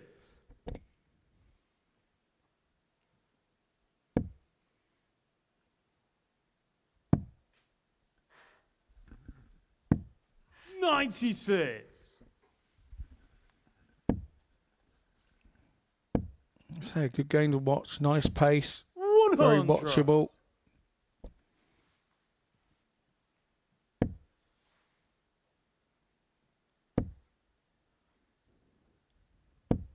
$95.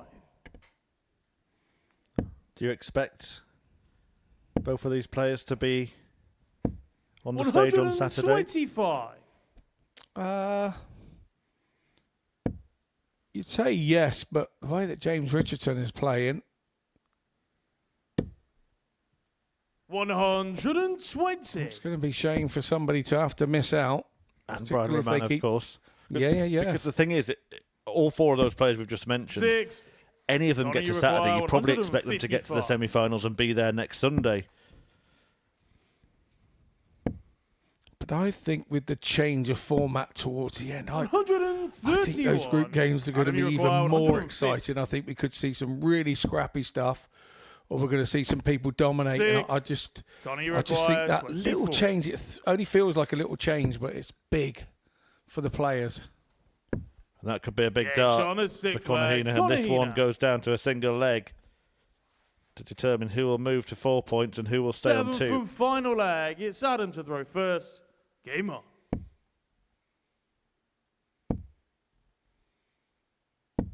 $121.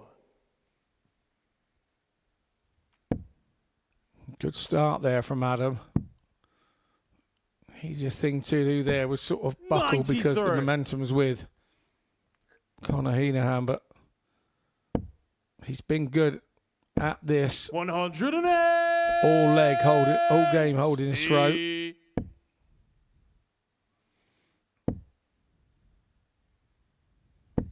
108. Oh, brilliant stuff from Conor Heenan. Here we go again. 100. I'm lucky for that not to be more, but he leaves a nice tidy 2-darter of 100. Both players have produced their best in the deciding leg. 125. Adam, you require Average is starting to 100. soar. It's got to go tops. That first dart 6. being a problem. Conor, you require 103. So he offers an opportunity. 84. He always goes to 16 routes when he's down there already. 95. So, Adam, you require leaves pressure. 40. Good guide. Couldn't use it. Double 10. Heenan can't 20. look. But his luck Conor, may you be in. require 8. And Adam knows what's coming. I think he's over there.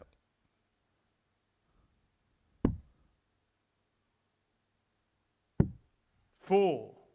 Oh dear. Adam, you What require 20. was a fantastic leg ruined by the end, but nobody will worry if they get out. Almost too close. Moves across. Game shot. And the Nicely match. done from Adam Lipscomb in what was a super contest between the two players. Played at a lovely pace for both players. Lipscomb probably just edged it deservedly, but look at those averages.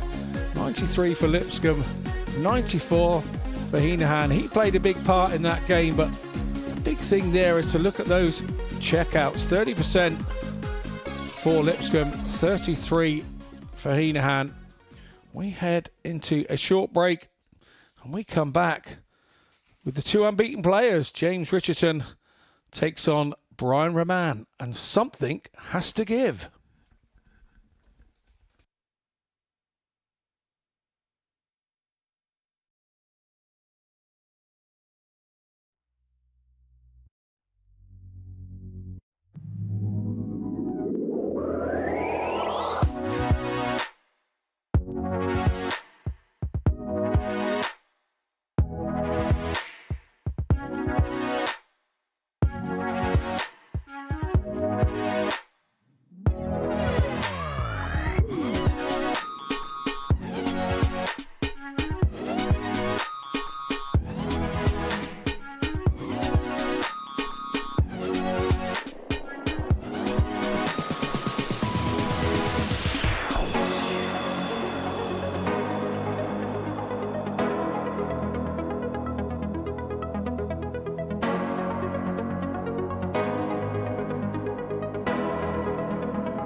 Well, with that win before the break, Adam Lipscomb's actually gone to the top of the Group C table here at the ADC Global Championship, despite the fact that he's lost a match and these two players haven't. But this is their game in hand, and one of them will leapfrog the baby boy. He will be replaced at the summit of the stack by either James Richardson or Brian Roman. Both players have won both of their matches so far. Richardson beating Gemma Hayter in game one, sealing that 4-3 win, the stunning 160 checkout, and then going on to seal Andreas Nicolau. Brian Roman getting the better. First leg, it's James to throw With Conor first. Heenahan Game on. and Adam Lipscomb. So, while we've been talking about Richardson, I think just take note of who Brian Roman has beaten already. He still has Hayter and Nicolau to play. This could turn into a very, very productive day for the Riddler. Yeah, good foresight there, mate. It 28. it could well be. 6. See if he could get past Richardson here. He would feel it was a very good job done, but we know what happens with these 94. people at the bottom of the table. They still have a big say in where the top of the table goes, and we've seen many be bottom and not win a game all 6. day and win one at the end. Stop somebody going through. It's a lot more common than you actually give credit for 42. when you're here as often as we are. Oh, good darts here from Richardson, 108. imposing himself in the match with its first maximum. 60. James, you require 101.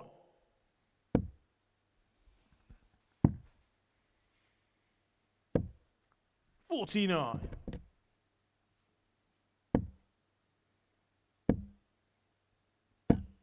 41. James, you require 52. Game shot on the first leg, James Richardson. Nicely done there from Richardson. Second And leg, it's Brian to throw first. sets out his Game up. intent. 59. Roman physically, you can see now he's just a split second slower. When he goes behind, it's something that he does. 41. Doesn't quite throw as quickly. I think that James Richardson just mouthed the word rubbish then. 108. I'm going to mouth the word punished, but of course you can't hear it because I'm only mouthing it. 57. Well, he certainly was. Roman saw his opportunity and seized it. 44. And then goes as a one of those after. You need a treble visit after a 180. You need a ton of 96 and 97s as a minimum requirement. Otherwise, you give your opponent a chance to get back in. He kind of got away with it. 112. Does use the bullseye an awful lot. Does Roman? 83. Brian, So you require 106. 106. To level up. Double 18. 88. That's the problem. He's now left double 9, which is awkward. I was describing it on Monday as a bit of a snotty double. 180. Brian, you require Don't get 18. snotty, Scotty. Game shot on the second leg. Get Brian even, Roman. which is what Brian Roman has just done. Well, it is that time of year, isn't it? Where half the nation Third on leg. It's James to throw first. varying sorts Game of cough tweets and powders to stop the flu setting in. Yeah, menthol, isn't it? 97. Absolutely menthol. 140.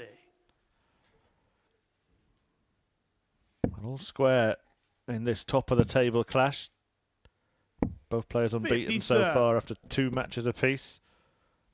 Who will remain so? 57.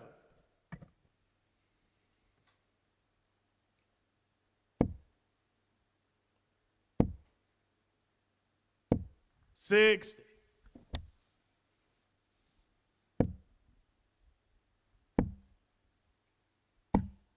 92.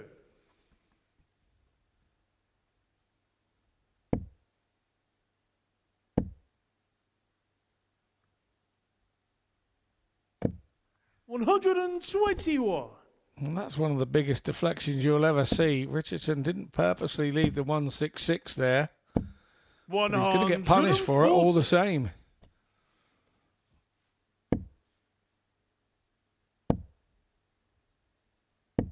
Six. So where's Roman going now? Does he go 16s route? Does he go the 12s route? Does he go the 20s route? Game shot on the third leg. Brian Roman. He went the 20s route, then he went the 12s route, then he came back to the 20s and... Fourth flag, it's Brian to throw first. Game on. Went about it a little bit backwards for me, but there we go. Our spotters were on it, so that you didn't miss any of the darts. And Roman didn't miss the double, so therefore he has this 2-1 advantage. And throwing first 125. in leg 4.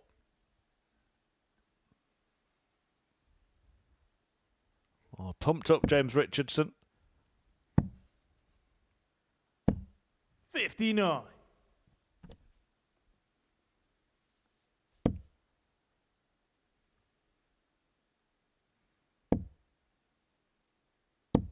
$60.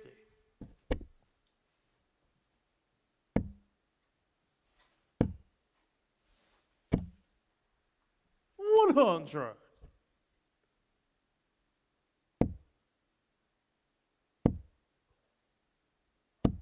$100.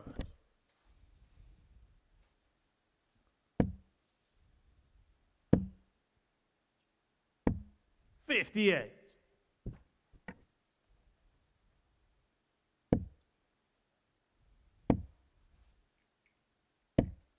$55.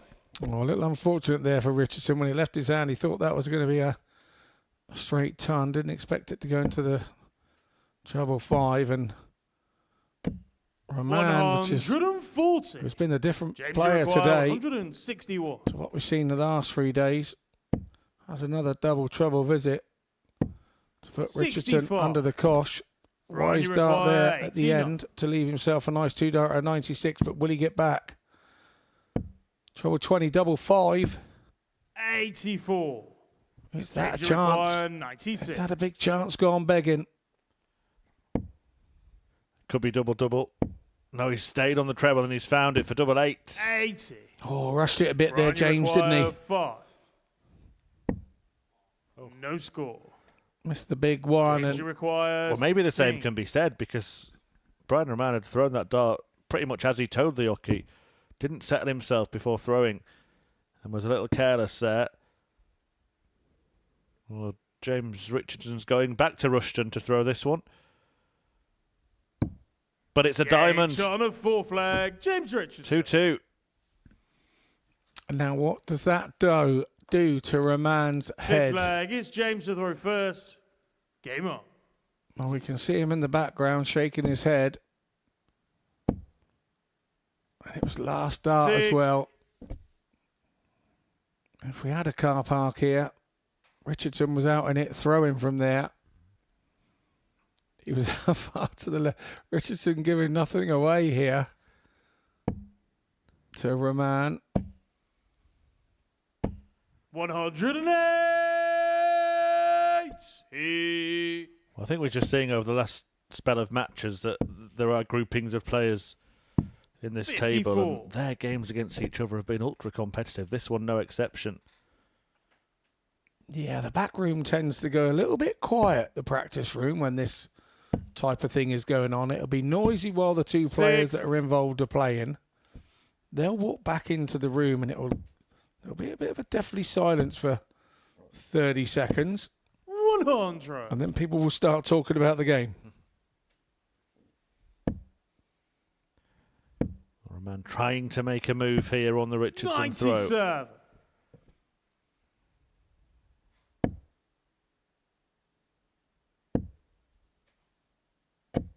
$55. Brian, you require 164.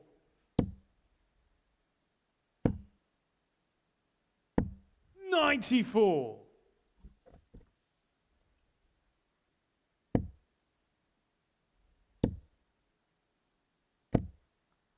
95. Brian, you require 70. 38. Well, an outside chance James, for you require Richardson here. 137. 137. Starting on the 19s. May go for two tops. There's one of them. 97. Could not add the second. Brian, you Great effort. require 32. Tried to use the other dart that was already there to suck the last dart in, but it didn't happen. So Ramon now, he's gone the right way. 16. Not to be, and James, you require two 40. legs on the trot now. Should this one go in Richardson's favour? Game Yes, shot on it the does. fifth leg. James But Richardson. you would say that Rahman would be feeling he should be shaking hands and walking away now with the 2 points Sixth on the leg. table. It's Brian to throw first. Yeah, no handshake, on. but a head shake instead for Brian Rahman. 45. And he's going to carry on shaking it. Yeah, you can see it's affected him now. 60. He needs to get back in there with a big treble visit to reignite his focus. 58. Now he's gone trebleless for two visits. Opening the door right up for Richardson, saying, "Come and get me." 100. And you can still see Rahman is thinking about what could and should have been.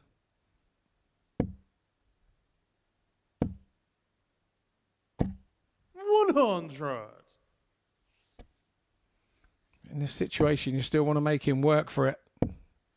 And make sure you have to work damn hard to get it.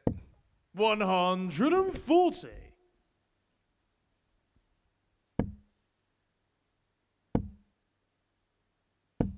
60.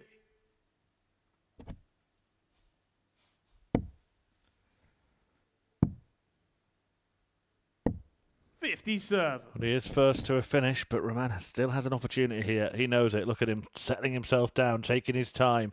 Needs a big visit.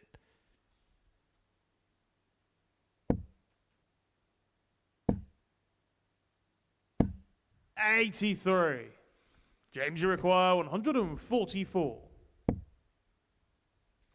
Well, I would say that wasn't big enough. 128.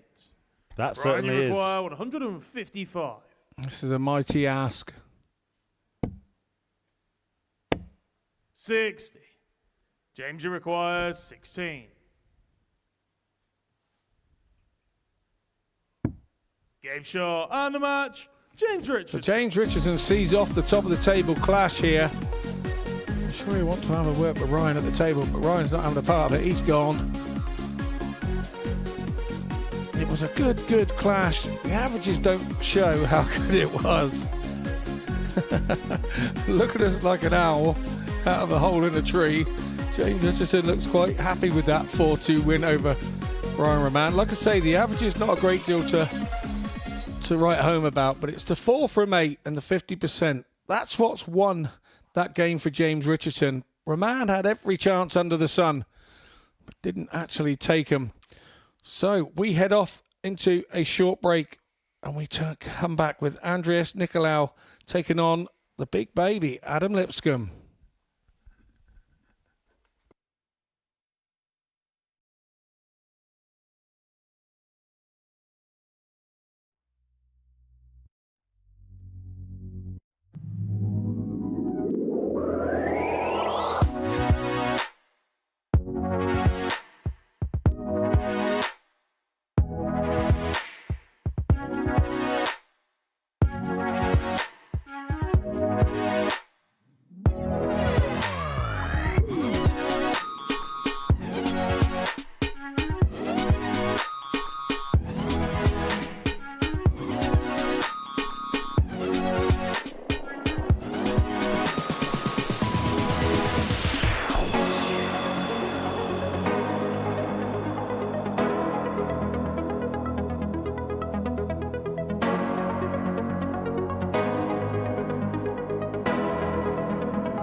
Welcome back to the action live from the ADC Global Championship, where Adam Lipscomb and Andreas Nicolaou are about to do battle. That is after we've seen the first 3 rounds of fixtures, and James Richardson has won all 3 of his matches, starting with a win against Gemma Hayter, following up with one against Nicolaou, and then beating Brian Roman. The two were tied at the top of the table before that one, but Richardson got the win, meaning he is in that position all on his own now. 6 points for him, 4 points for Lipscomb and Roman.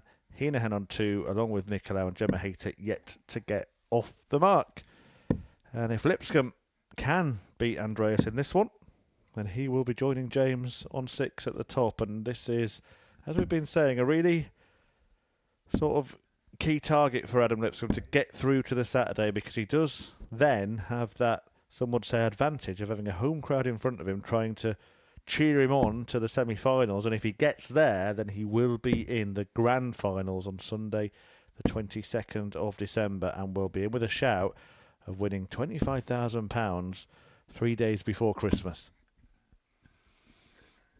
Happy Christmas indeed. It is going to be for one of our lucky players. God, that would make the roast potatoes and the sprouts taste better, wouldn't it? 140. Even £25,000 couldn't make sprouts taste better, Scott. 100. Oh, mate, I love them. Best vegetable in the world, that is. Can't believe we only get them at Christmas. 137.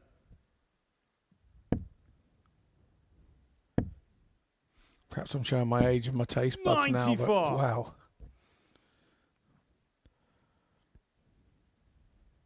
I don't mind them when they cook with a bit of bacon in them, but it's the bacon that I'm interested in, isn't it? So, anyway, back to the darts. 140. I'm dribbling over here. Thinking of food. But there we go. Yes, back to the darts. 91. Andreas, you require 84. For Nicolaou. I think there's only 13 sleeps till Christmas, just to let you know. But we'll have you covered. 13 more live sessions at the Super Series between now and 44. Christmas. We will have a little bit of a break, but the 24-hour darts content will keep on rolling on the Modus Super Series darts channel on Pluto TV. 70. Now, can Andreas, you Nicolaou require 40. throw a spanner in the works here, get the first leg in the ledger against Lipscomb? Tops he wants.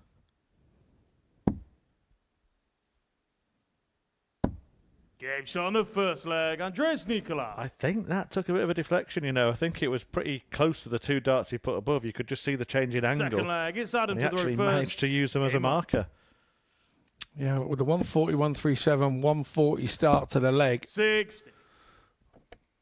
Lipscomb had to go toe-to-toe. Or he was going to be in all sorts of problems, but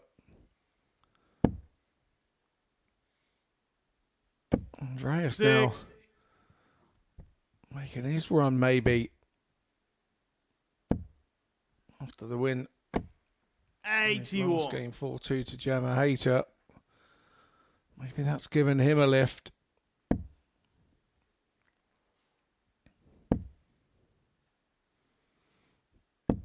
$83. I have to say, Lipscomb yet to find his range, like he did in the game against Conor 97. Heenahan. And if you don't find it quickly, this Andreas Nicolaou, the Cypriot entrant here to the ADC Global Championship, 58. will not mess about. He will take you out. He beat Andy Bolton on Monday on debut. 140. Yeah, one of only 2 games that Bolton lost as well, so no mean feat the way he was playing. Yeah, he thought nothing of it as well. 59. Adam, you require 123. Interesting he's adopted this route, but Yeah, it's shot on his worked second out leg. perfectly Adam for Adam Lipscomb. Lipscomb. As easy as 1, 2, 3. Did not need to go that Third leg, it's rather Andreas to throw dangerous route first. where he could have left the Game ball. on. He ended up leaving double 9, but he just went for it and took it out. No problem.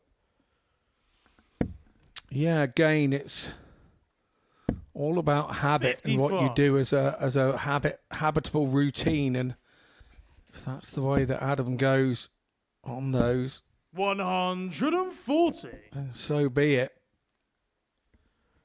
Well, it's easier to learn one way to check out, isn't it, than do what Brian Roman does and learn about 26 for every particular combination.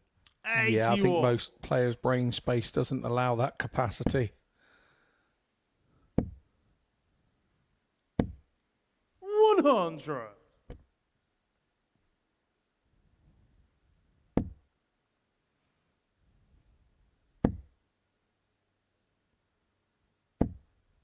$100.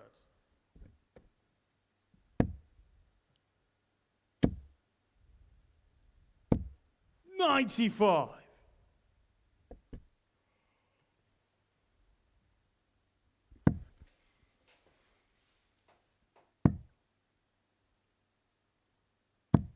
95. I'll leave the 170 for a potential moment of magic. Would be a souvenir for the Fifth. Cypriot to take back. Andreas, you require 170.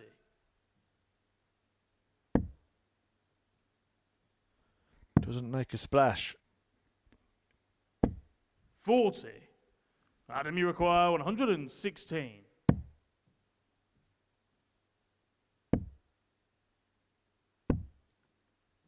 76. Andreas, you require 130. Got to avoid that first dart. Was unable to go across 42. 54 or the ball. Adam, We you went the ball require route. 40. I always find that a more difficult route. Game shot on the third leg. Adam Lipscomb. Lipscomb starting to get into his stride now. Up into the Fourth 90s on leg, the it's Adam average, to throw finding his first. range on the range Game on the trebles. But you mustn't get complacent in this 45. situation.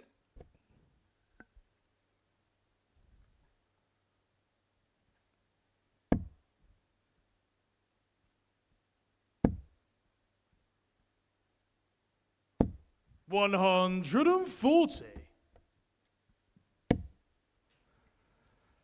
He's giving him a good game, isn't he, Nicolau? 135. Lipscomb must stand up to it if he is going to join James Richardson at the top of the pile.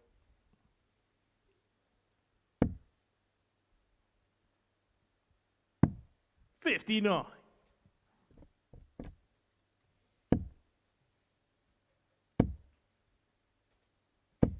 $100.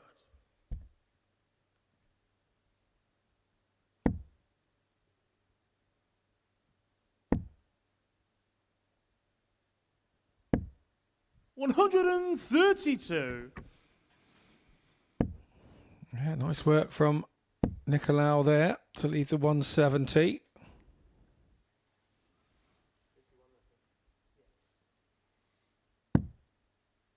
$139.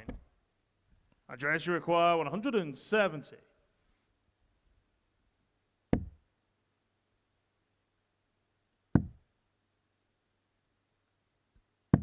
$96. So Adam, you 82 for require Lipscomb. 82. Would usually start on the ball. Finds the ball. 2 darts at double 16. It's on the Only fourth needs leg. one. Adam Really good stuff from Adam Lipscomb. This. He's averaging 96 and change. He's Fifth 3 out leg, of it's 4 on the Andreas to throw doubles. first. And Game he's on. had that fantastic 1-2-3 check out as well. Yeah, super stuff from Lipscomb. 82. Saw the danger coming in the form of 41. Andreas Nicolau early doors and has fended it off.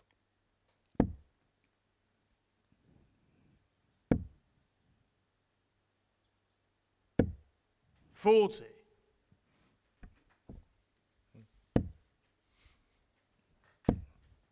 Robin Hood there from Nicolau. We've had a bit of action going on here. Lipscomb's sponsor sticker has fell off. That's now on the floor next to the Oki. Nicolau then 59. Robin Hoods. Here's the averages. Lipscomb seems to be getting up and up and up a nose. Been moving gradually forward as the game's gone on. Yeah, and the finishing's been so good as well. He's going to be sensing danger now, Nicolau. Can't imagine 41. that Lipscomb would lose this leg from here. Never mind this match.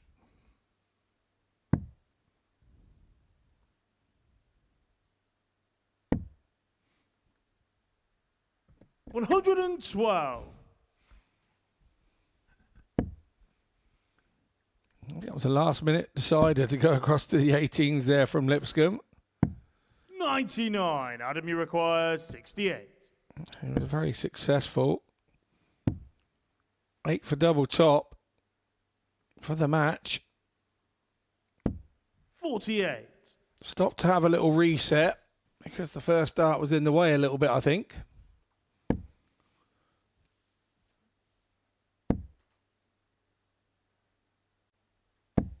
$60.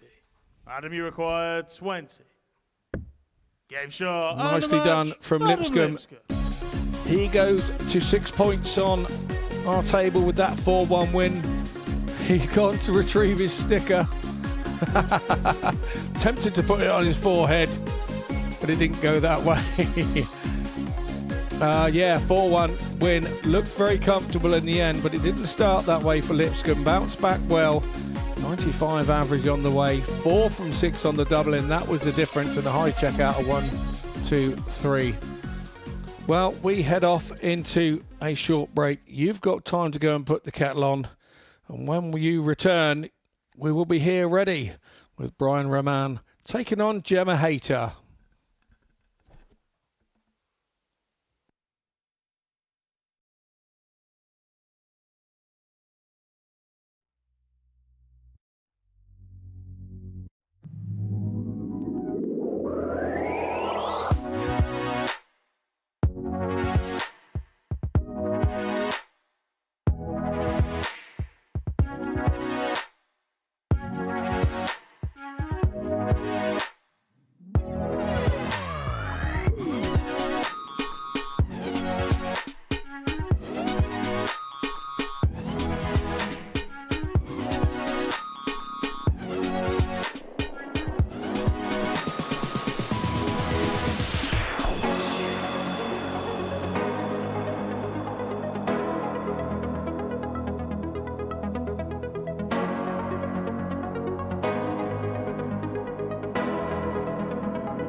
Well, up next here at the Live Lounge in Portsmouth, UK, it's a meeting between Brian Rahman and Gemma Hayter at the ADC Global Championship. This is Group C, and it's a match between two players who want to put things right. Rahman after being beaten for the first time, Hayter after being beaten for the third time in as many matches. Really must win this one, otherwise you would have to say that after 4 games she is pretty much out of the race and will be playing for pride rather than a spot in the Saturday session. A reminder of the format for this week and next week.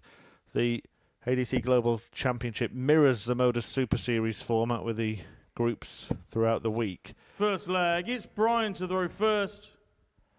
Game on. But when it comes to Saturday, if you get through your group and reach the semi-finals, then you have qualified for the grand finals a week on Sunday. 140. So the semi-finalists from the 2 Saturdays will make up the quarter-final field for the grand finals. The winner of that event getting £25,000. And the seedings are going to be done based on the weekly averages of those players. So the number 1 seed will be the weekly 58. winner with the highest average, and number 2 seed, the other weekly winner. The 3 and 4 seeds, highest average runner-up, and the other runner-up, and so on. 92.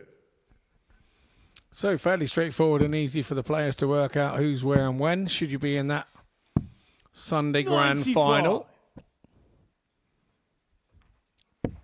Tickets are available for that Sunday grand final at just £5, 54. and all the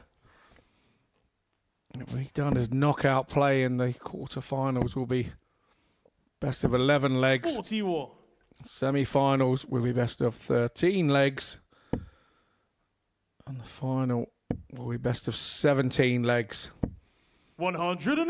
So a darts fest of action Brian, you require 167. on that Sunday for just £5. 93. Gemma, you require 40.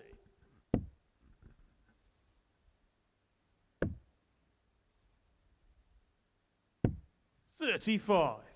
Brian, you require Getting 74. opportunities again and squander them. Is she going to get punished? No, but 27. Gemma, you require still sat on 5. that dodgy 5.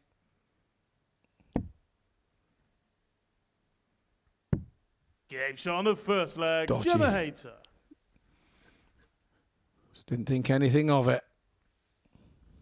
Second leg, it's Gemma to throw first. Break a throw for Game Gemma. on. Now we're looking at it and asking ourselves, how much did that defeat to James Richardson in his last match 58. affect the mindset of Brian Rahman? Well, it wasn't long ago, Scott, you and I were talking about a potential perfect day for Rahman. 6. Now it could really start to go wrong. Yeah, and I think had he come through that game with Richardson, I think you'd probably be right. 100.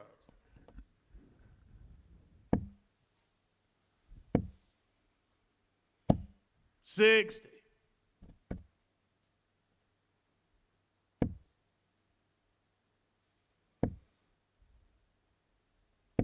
$100. Well, she's playing decent stuff. Probably the best stuff we've seen from her today 31. in the early part of this match. She did play okay in her first game. Could have won that game quite comfortably. Lost 4-3 to James Richardson in the end. 85. But there's been a real dip since then.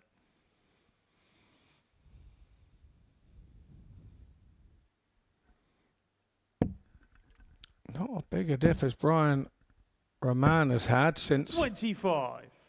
Gemma, his you second require game. 158. barely troubling the treble segment in this leg is Rahman. 60. One could say the wheels have totally fallen off. 45.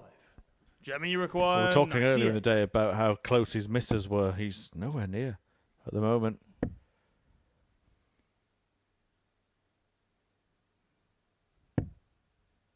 $35. It seems to be catching. Gemma missing the two big numbers there. But no fear. because 60. Gemma, you require we're just 63. watching Brian Rahman self-destruct here. 53. Had to improvise there. Don't think the treble was the target.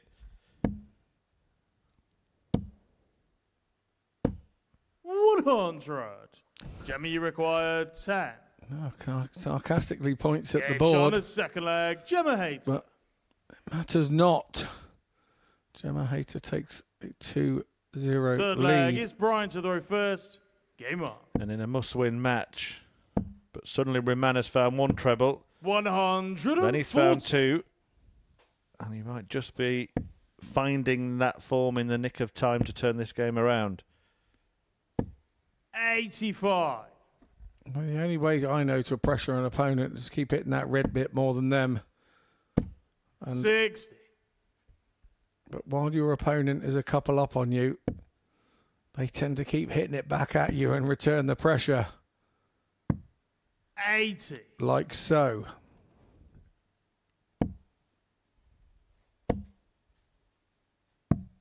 $99.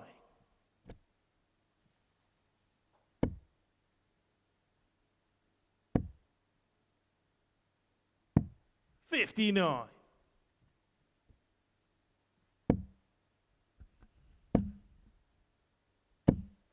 $100.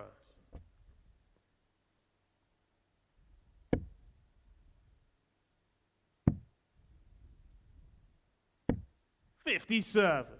Brian, you require 102.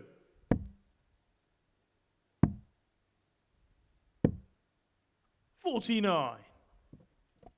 He's in much better shape in this leg, but Hayter has an opportunity to put some pressure on.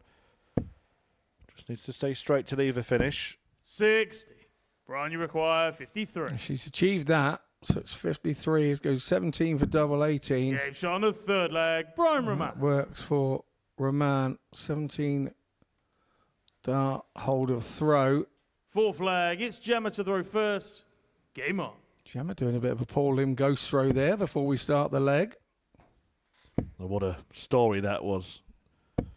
95. In the same way that a 16-year-old stole the thunder of the actual PDC world champion at the start of the year, 140. a 70-year-old kind of stole the thunder of the WDF world champion at the end of the year, didn't he? Yeah, he really did. And, you know, Paul Lim is a 95. lovely, lovely man to speak to afterwards. And after his semi-final, he just said, people keep giving me opportunities. I'm not playing particularly well.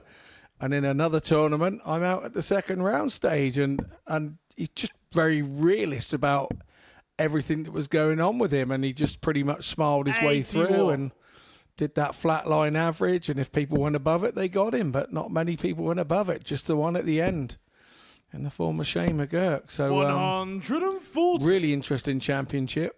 And just when you thought he was going to get rolled over to nil, he pops up and wins 3 out of 4 sets. So, yeah, very interesting it was. Yeah, well done to Shane McGurk, who Brian, we you have seen require here many times. 164. And well done to Paul Lim, who we hope to see here at least one time. But it just tells you 94. that this sport is for everybody, doesn't it? Here we are watching a man play against a woman. We've just been talking about a 70-year-old in one World Championship final, a 16-year-old in the other. No barriers to entry in this game. Brian, you require 70. No, absolutely not. 38. The game is there for all to Gemma, you enjoy. require 104. So I say fill your boots and enjoy it.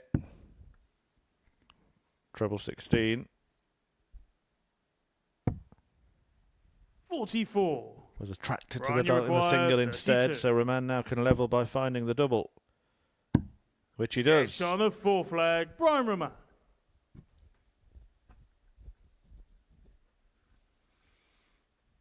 Fifth leg. It's Brian to throw first. Game on.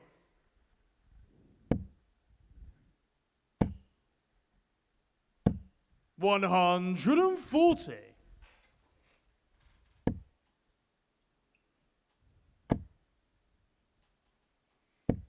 $140. So Roman has come back now from 2-0 down to 2-2. 58. And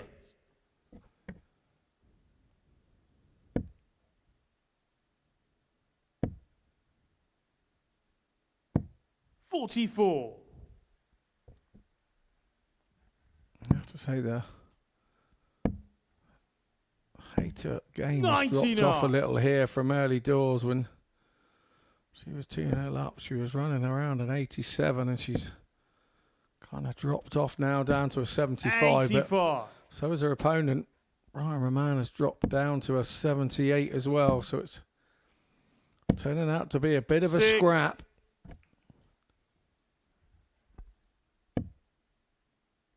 Travels in the last few visits have been a rarity, but 140. filling Right, it you up with a require 140. 144. Yeah, gives herself a chance here 96. to get a break, and it would Jimmy, be you sort of against the run require of play, 92. so to speak. But she's got herself 2 darts at double 16. That becomes 1 at double 8. 76. Cannot strike Ryan, the you blow. require 48.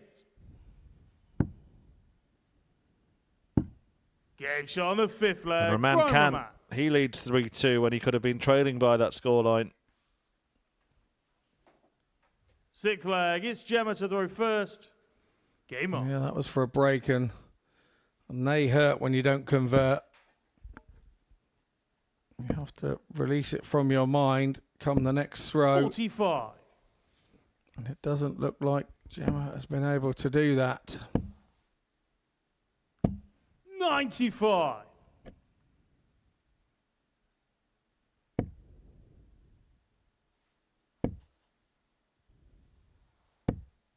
$100.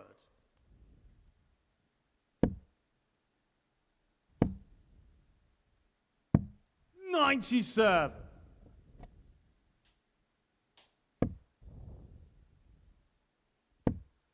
So remaining matches after this, Conor Heenan takes on James Richardson. 43. That follows straight on. Roman then completes his day with a meeting with Andreas Nicolau. Richardson ends his afternoon 139. against Adam Lipscomb. He'll be hoping to remain unbeaten, but Lipscomb, of course, level on points at the top of the table, which is where Roman is hoping to go here if he can get over 100. Ryan, you Gemma require Hayter, who plays Conor Heenan in 170. the last match of the session. 94.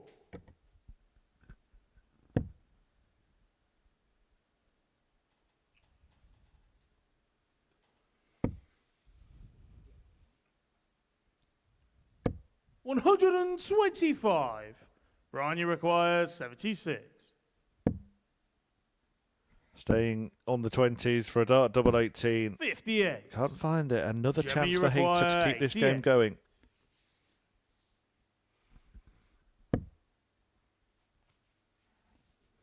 $73, so no easy route to a double here. Double 8. She's missed it once already this game. 72. The dart's gone more or less Ryan, in you the same require place, so 18. it's Roman shot for and the double match. 9. Brian Takes the Roman. match. He was 2-0 down. Reeled 4 legs off on the trot. He looks back at his average, which he's still not happy with. Come on, Brian, you've won the game. So, Roman there with an 80.35. Gemma Hayter just dropped off to a 78. 2 from 9 on the doubles for Hayter. That's probably where the problem arose. And 50% for Roman when he got there. Every other dart he hit. We head off into a short break and we will return with Conor Heenan taking on the table topper, James Richardson.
Welcome back to the ADC Global Championship. It's day 4, which means the start of groups B and C is in full swing, and James Richardson is enjoying every moment of it. He might be second in the table, but he hasn't lost a game yet because he's got one in hand over Adam Lipscomb, who sits above him at the moment. Richardson about to face 4th place Conor Heenahan, who might end up in a spot of bother himself if he can't be the first to beat Richardson in this one, because there is, Scott, a clear separation in this group at the moment. 3 players on 6, and then nobody else has got more than 2.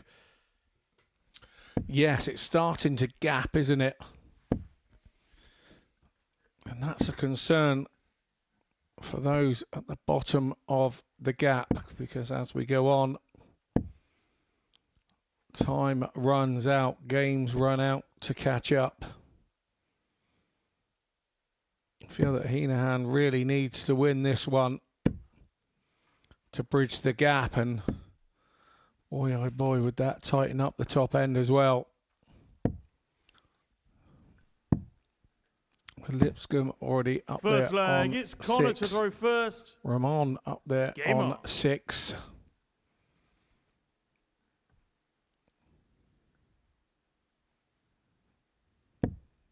If Richardson goes to 8 here and leaves Heenahan on 2, then he's got a mountain to climb.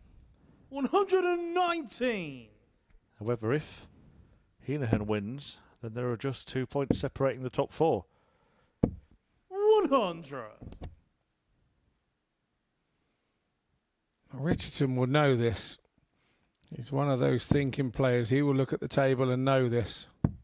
96. He's one of those that generally doesn't watch what his opponent's doing early doors. 28. But that would have been music to Conor Heenahan's ears, and Richardson berates himself a little bit. 46. Stood behind.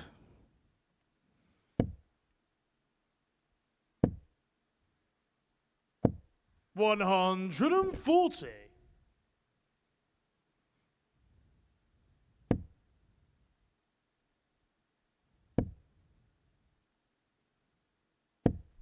$45. There's a real sort of process, isn't there, in the throw of Conor Heenahan. He's got all these little quirks. 59. Every stage of the throw, you'll see him sort of set the arm in position to start with, then pull it back to the same point, just to the side of the nose. He'll purse his lips and then open the mouth on release. 59.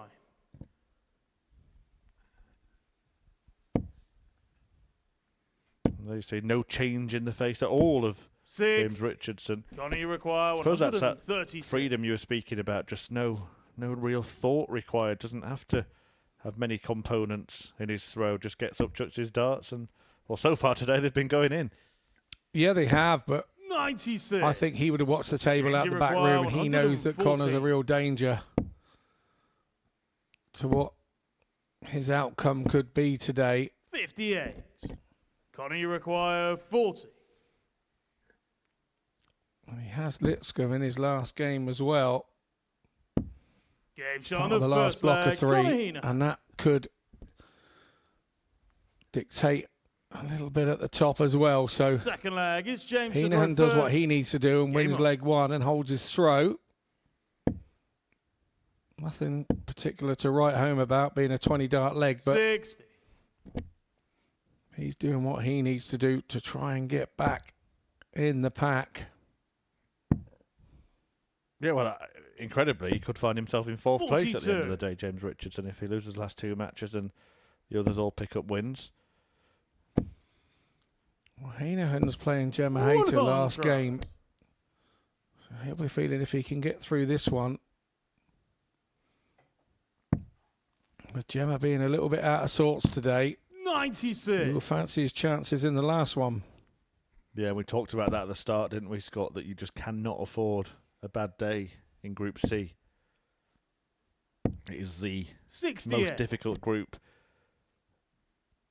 Even in Group B, we've seen players lose all the games on the first night. If you're going to get 8 points and win them all on the second, maybe you could even sneak through on 6. 96. But in Group C, you cannot afford a day where you're losing 4 or 5 matches. Yeah, absolutely. And let's not forget, sort of, Gemma's only been back about the 135. game again 10 months. And even if this doesn't quite go right for her, I think this is going to be a vital part of that learning process and moving forward for 97. 2025. Like we James say, we require know she's going to be a big part 138. of the ladies' series next year. 98. Connor, you require And 107. if this is part of her development, then so be it. That's the way she has to look at it. Well, look at this. Look at the ball. 145. Whistled past the wire. James, you Richardson require breathes again. 40. It's the second time he's missed it today.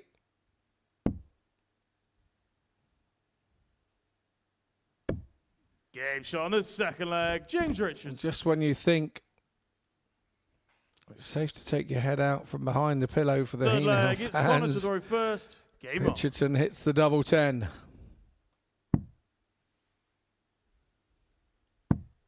96.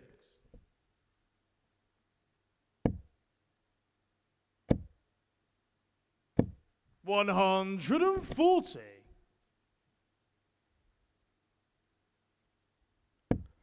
He was thinking about getting a chance there to clean up the remainder of the 25. Instead, last start in hand, Richardson 93. levels the match and then kicks in with a 140 against a throw. He's building on that as well. 100.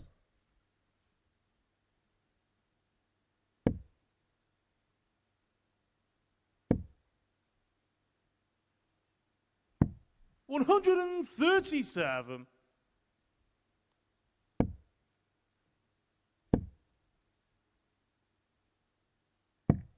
$97.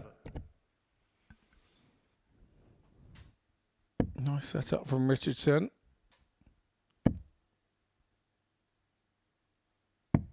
$97. James, you require 164. Richardson going the treble 19s route. 2 of those for 64. Connor, you require 78. the ball. 78 now. Single 20 for double top. Big moment in the game. 38. James, you require And 100. a high and handsome there. So Richardson, we saw him go here before. He went tops last time. And tops is in. 6. Tries it again. Connor, you require Not quite 40. to be. Yeah, same outcome twice.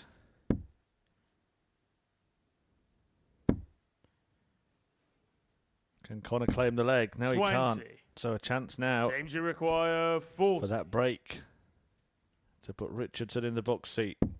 Game shot on the third leg. James And Richardson. that's exactly what he does.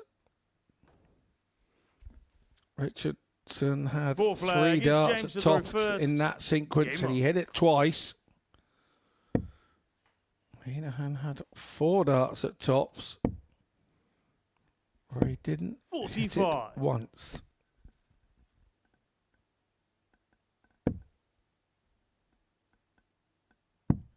Yep, feel like it's been a frustrating day for Conor Heenan. He's lost a 96. couple of those games 4-3.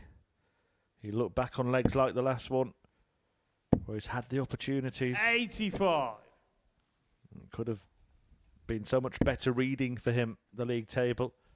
But he is where he is. And 85. really does need at least one win out of his last 2 matches. 140.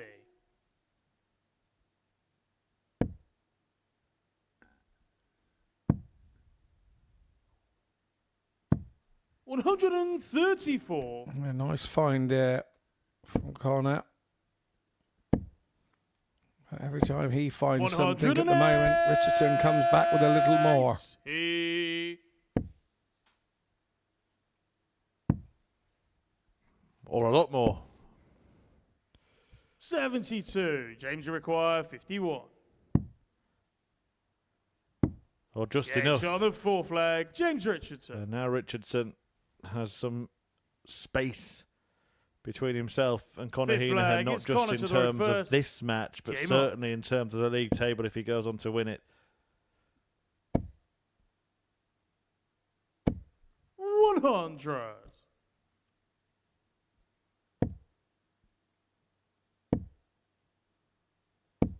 $45.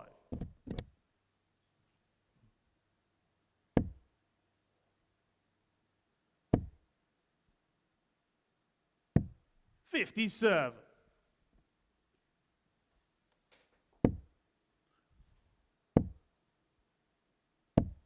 $100.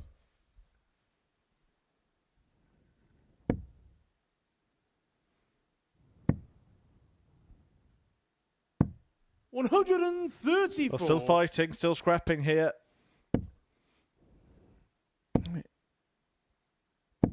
140. won't go away, that's for sure.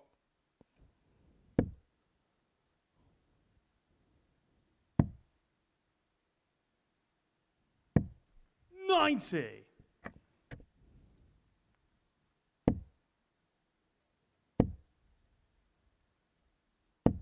$140. Conor, you require 120. 120 to stay in it. Great dart. Fantastic dart. This will need to be equally good. Doesn't even know where to throw it from yet. 100. And that's a good effort. James, you require 76.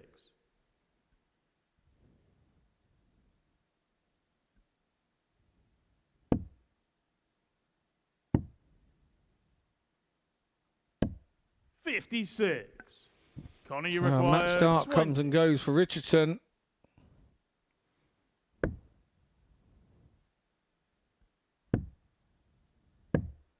No score. Oh, a bit of anger James, you require 20. from Conor Heenan. Really released that dart Game shot with and the match. fury. James Richardson. And he's got every reason to be furious. It's a 4-1 defeat. Staying around for a bit more practice here, Conor Heenan. Not happy with how the day's gone. It's only one win from 4 matches. He'll get a chance to try and put things right against Gemma Heater in the final match, but he is hating how things are going so far, while James Richardson is absolutely loving it. 4 matches played, 4 matches won, 8 points in the pocket, and he's looking for a perfect day when he takes on Adam Lipscomb. That will follow the game that is coming up next. Brian Roman against Andreas Nicolau.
Welcome back to the ADC Global Championship. We're on day one of Group C.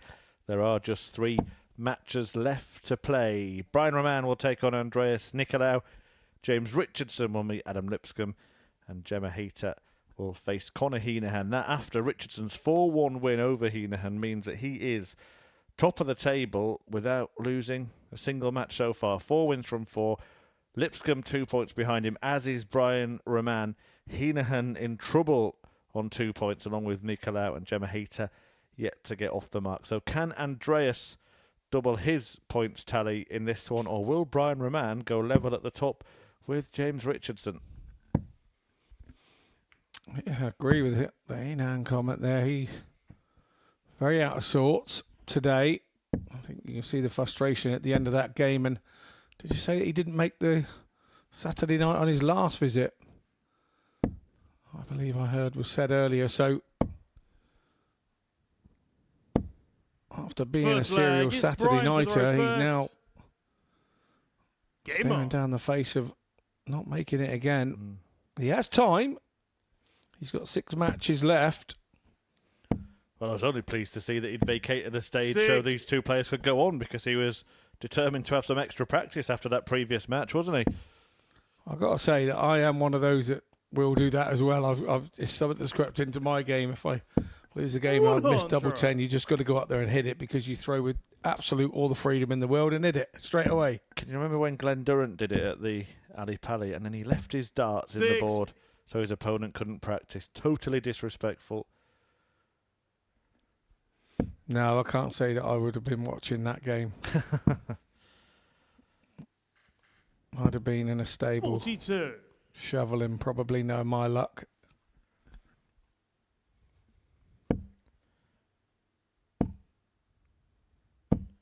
$108.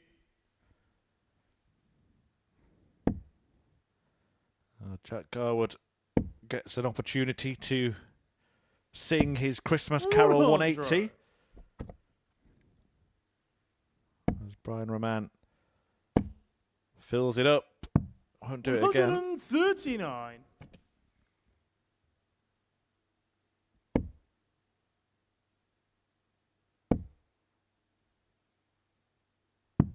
$99.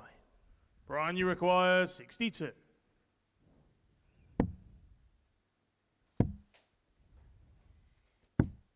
Game shot on the first leg. Brian Roman. Nicely done by Roman there. Second leg. It's Andreas to throw first. Confused our spotter Game a on. little bit there. I think that's about the 4th different way he's gone for 62 today. Easily done.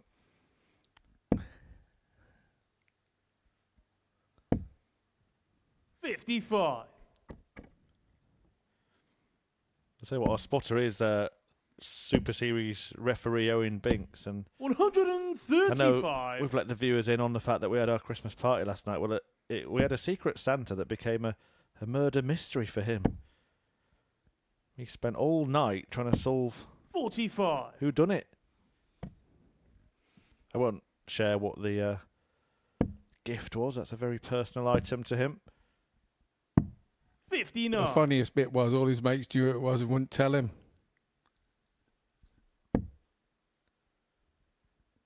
A splendid time was had by all, apart from those with ears. 59. And our commentary colleague Henry Deacon had his usual karaoke session. 100. The full video will be available on the Super Series social media shortly. I thought they'd renamed it karaoke. That was singing, was it? Oh, I've got to be careful. 95. I'm with him later this evening.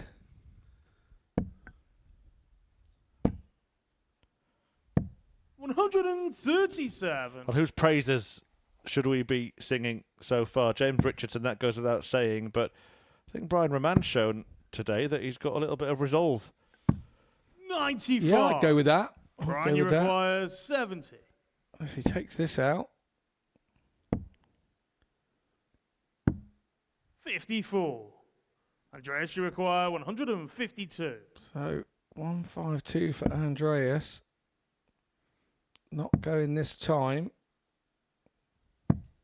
58. Brian, you require 16. Game shot on the second leg. Brian Roman. Once again, nicely done from Roman. Turning into a very good day for him.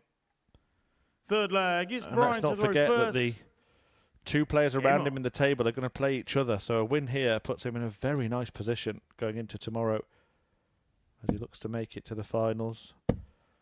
Remember, only 2 of the 6 that 44. play on Saturday will drop out. The 4 semi-finalists all going through to the grand finals a week on Sunday, the 22nd, live on the Modus Super Series Darts channel on Pluto TV. And if you 59. want to be here yourself, you can be. Tickets available from dartshop.tv. Scan that QR code. Get yourself down for a Pompey party just before Christmas. And see the 6. first ever ADC Global Champion crowned.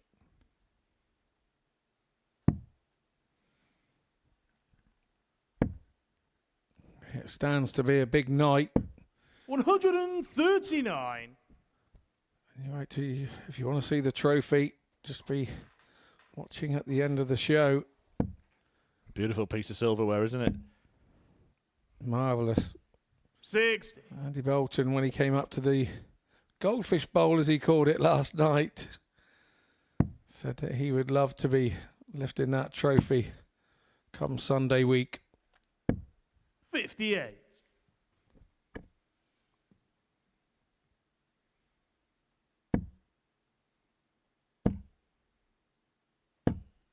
$100.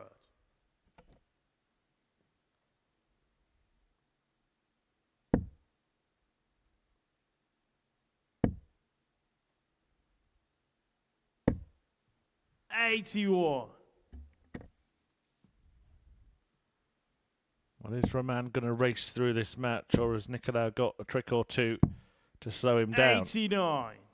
Andreas, you require 164.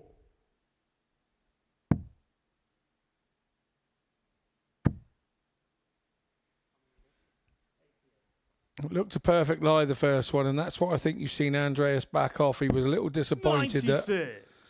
that the Brian, you deflection require didn't help him at 148. all.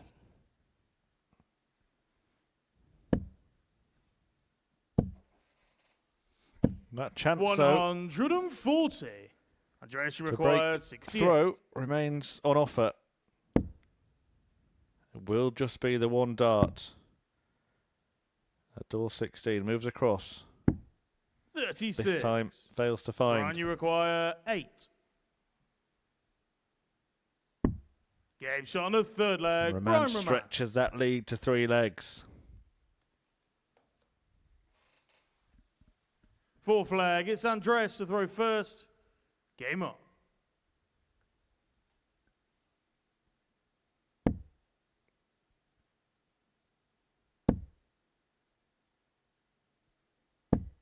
$60.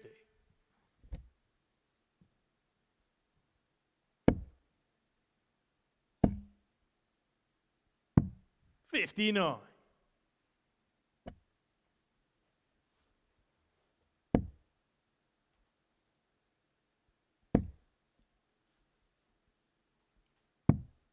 $43.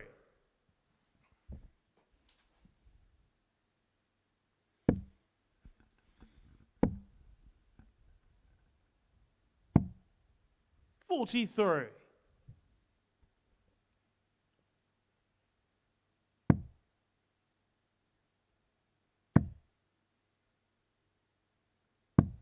$133.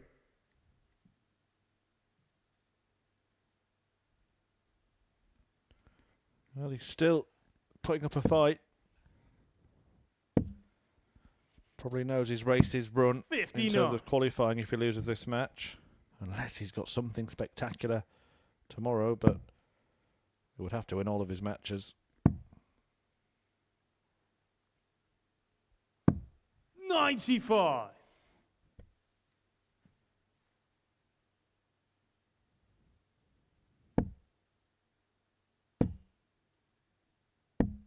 $94. Andreas, you require 170. That's perfectly pitched. Can't quite find the bedfellow. 105. He puts himself in a good position here to get a leg on the board. 94. Andreas, you require 65.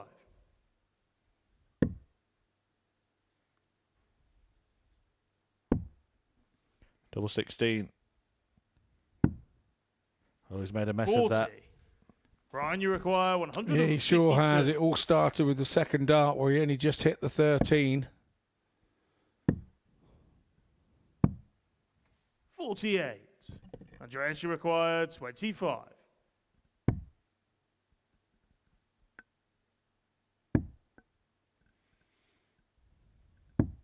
Game shot on the fourth flag. Double 8 has been a Andreas nice Nicolau. double for Nicolau over the last couple of days, and it's one that Fifth is flag. It's probably Brian to throw first. we're going to find out Game that on. is his favourite double. It's the one that he goes to, but then he's a very straight up and down thrower, isn't he? And so the doubles on the side, he's been very successful on 10s as well. 60. It's his preferred route. Most of us have a preferred route. But sometimes you can't get to it. Sometimes it is the best way to leave double top when you can leave double top. 96.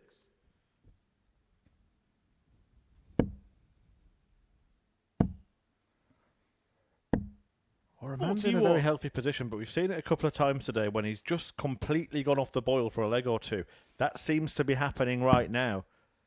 And he could become embroiled here in a battle that never needed to happen. 95. Yeah, you're not wrong. You're not wrong.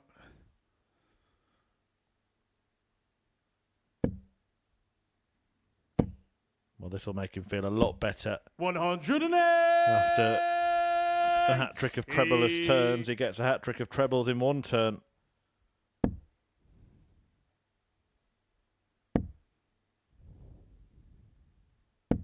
$60.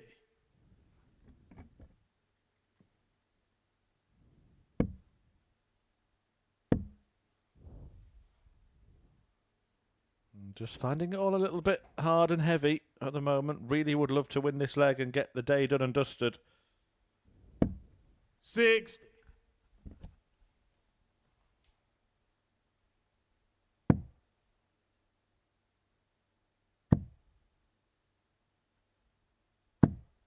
$95. Brian, you require 160. This will be a nice way to finish the game. We saw James Richardson do it in the first match of the day. 95. Andreas, you require 155. Oh, this would hurt. This would hurt. 136. Millimetres away from Brian, you Nicolau require 65. to really upsetting the Roman apple cart. Well, that's a 3, so it's only a shot at a blocked bullseye. 40. And he fails to find it. Andreas, you require 19. Is he getting embroiled? Is he getting dragged in? Oh, things going from bad to worse for Roman. 11. He's dodged Brian, the you bullet, require so he comes back for 25 for the match. On the wire. 9. And again. Andreas, you require 8. And the game could yet go to the wire. Nicolau takes aim. Yeah, it was close. It was that close, but it wasn't close enough, Brian.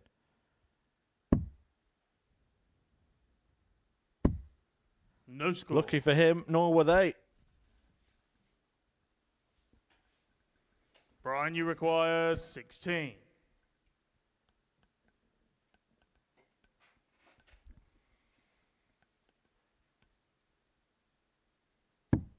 Game shot and the match. And there it Brian is. Roman. And that ends a very, very productive day for Belgium's Brian Roman. It's 8 points from a possible 10 on the first day of Group C. You might not think his performance was up to much, but he will be more than delighted with that points tally. 4 wins from 5 is how Roman ends day 1 of this group. It's the opposite for Andreas Nicolau. 4 defeats from 5 for the Cypriot, who now is looking for a miracle tomorrow. James Richardson hopes to make it 5 from 5. He takes on Adam Lipscomb, who himself is looking to make it a 3-way tie at the top. A huge game coming up after this short break.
The penultimate match of this session, and it is a huge game at the top of the table. Will have repercussions for both players. It's a chance for Adam Lipscomb to close the gap on James Richardson. Lipscomb currently on 6 points with 3 wins from 4. If he wins it, he'll join Brian Raman and his opponent, James Richardson, on 8 points. However, if Richardson can get the victory in this one, he will seal the perfect day and make it 10 points and put 2 between himself and Raman, but probably more crucially 4 between himself and Adam Lipscomb. Remember, the top 2 go through to Saturday's finals night.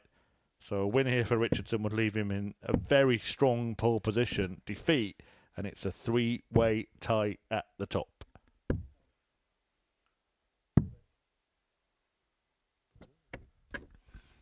Yeah, real big game, this one. He's off. Well, what kind of thing is happening here? James Richardson has exited the stage.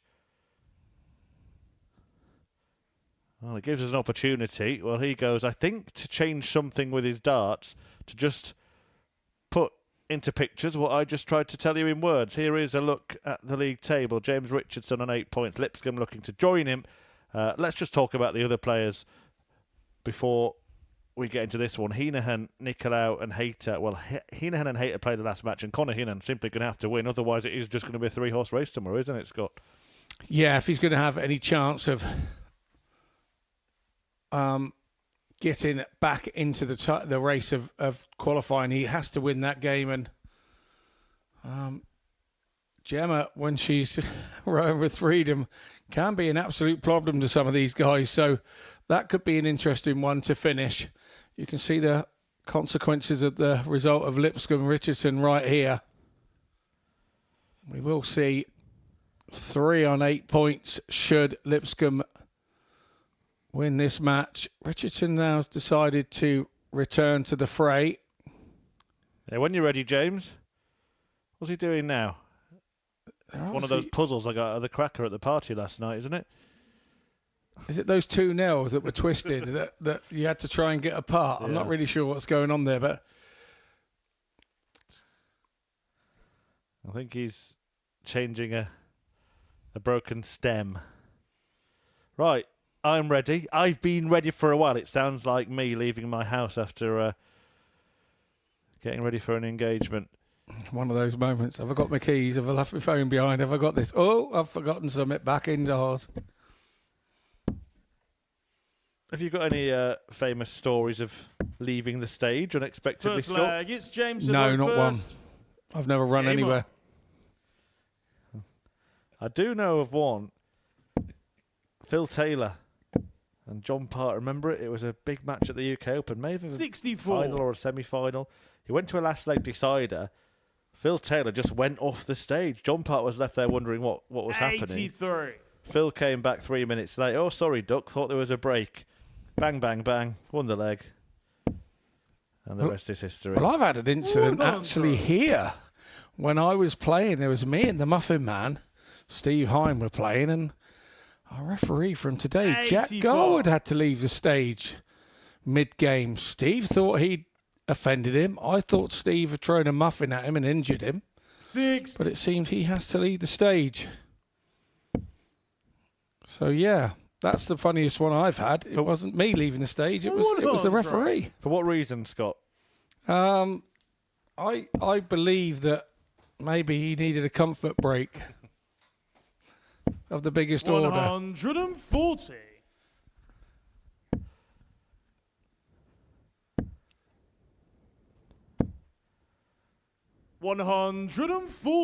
James, you require 137. Well, Lipscomb is going to get a look at the 93 for a break in the first. I have to say about this from James Richardson, it's understandable mid-match a stem 41. breaking and you have to you leave the require stage 93. to replace it. But before the match, kind of should have noticed before you got up there, right? Unless he actually broke it in his practice starts, of course. I think with the modern day, So on lovely the stuff first leg, Adam Lipscomb. from Lipscomb. That was a break, and yeah, with the modern Second leg, stuff, it's which is Adam to throw first. sort Game of on. all kind of solid and joined together. I'm not quite sure what setup James has, but 95. everybody tends to think, well, they don't break, so we wander around with them and don't take a spare up with us or a spare case. 85. Some people will carry a spare stem in the back pocket sometimes, or a spare flight in case they lose one and it goes up over the top of the 140. the stage setting, or gets jammed in the hole where the camera is or something, and you just pop another flight out the back pocket and put it in. But James obviously went to the board 100. without a spare, and come short. I think I remember Justin Pipe snapping a point once as well. And 96. didn't have any spare darts, did he? So he had to throw with 2 of his own darts and one of his opponents for the rest of the match, who did have a spare. I think it was Mark Walsh, the opponent. 140. Adam, you require I remember Eric 170. Bristow was commentating on the match, saying that he wouldn't have given him the spare. He'd have made him play with 2. I remember that as well. And 105. JP, one of my buddies down from the West Country. Yeah, he never made that mistake again. 136. Well, Adam, you Lipscomb require has had a good 65. start here, and this could set things up nicely for tomorrow if he wins this match. Double 10. Oh, he 55. might come to rue James, you that. require 40. Having got the break, done the hard work in leg one, now he surrenders it back if Richardson can find the target he couldn't. Audible 5. Game shot on his All second square. leg. James Richardson. And that break is cancelled out. Just a little fist pump from James Richardson leg, there it's when he James went to to the throw board, I first. think. Game on. That's an indication where he's very sure of the situation that he's now finding himself in. 41.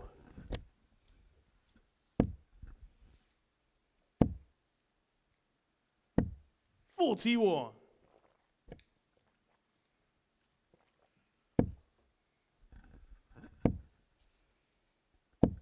$6. Of course, the most famous leaving of the stage, I still think, has to be Adrian Lewis, doesn't it, against Peter Manley. 85. A World Championship match that was high-tempered. Yeah, I've had that situation in the very same place, but a few years later, and we were able to 95. smile about it. But yeah, Peter, the man 30. who is just the art of the mind game, was superb and is still superb at it. I can assure you, having seen him at work at the 96. seniors, it's still something that he enjoys about the game, probably more than the game itself at times. 108. Nicely done by Lipscomb. Doesn't leave the finish, but puts himself back in the picture in leg 3. 139.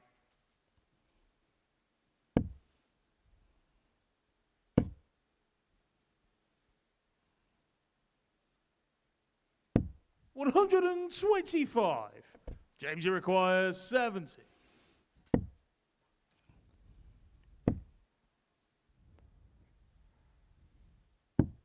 $54. Well, that's really good. Adam, you require Spell of darts 4. from Lipscomb. The 180 followed by the 125 setup, just to Game shot rattle on the the cage third of leg. Richardson a Adam little Lipscomb. bit, and he gets that break back again. Now, can he keep it this time?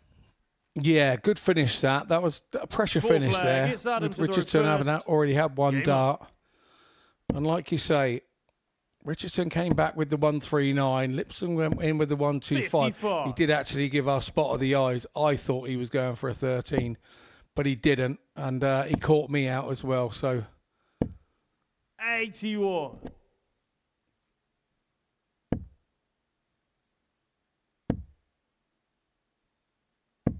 $125.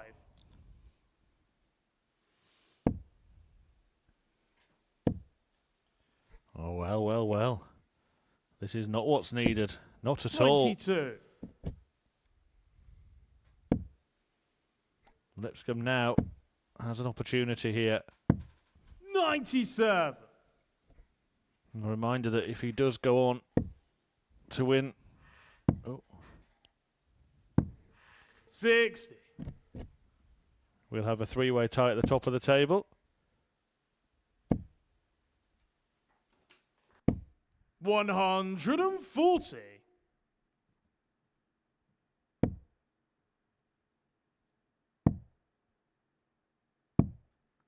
$65. Adam, you require 84.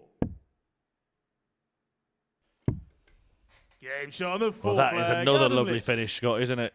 And Lipscomb really is putting himself Fifth as one of the leg, front it's runners James in this to throw group. First. he Game on. is. And we won't go all the way back to the second game when Adam lost. That first game of the day it was for him. 70. Second game of the day for the group. And he lost 4-2 to Brian Roman. And 95. possibly that's the reason that Roman is in the mix, because of that win against Lipscomb. 45. But Adam's showing some maturity here. Really has played well, but it's all about finishing the job off. We know that Richardson is 6. like a terrier. He's on your heels, biting at your ankles the whole time. You'd not beat James Richardson until you've got that final double. 100.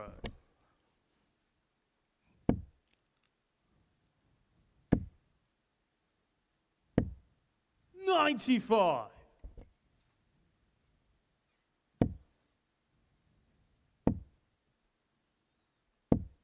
81.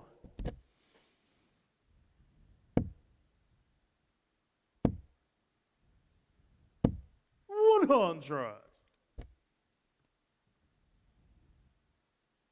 Just looks really comfortable, doesn't he? You would think he was the one who hadn't lost.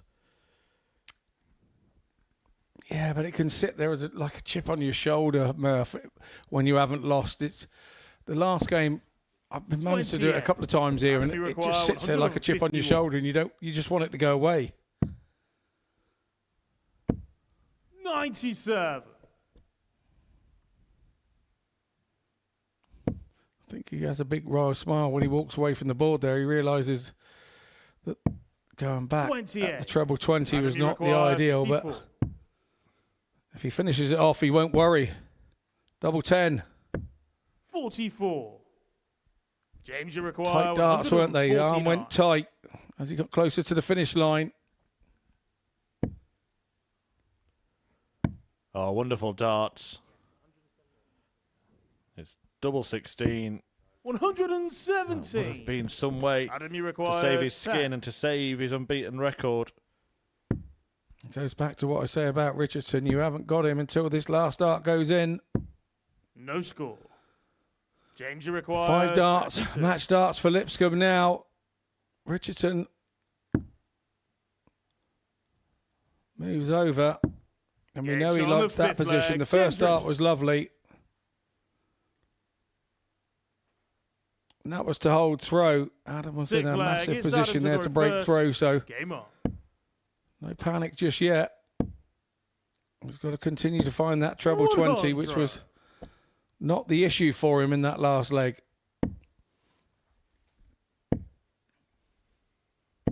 100. As the pace speeds up a little bit in this leg. 100. Seems to be suiting Lipscomb.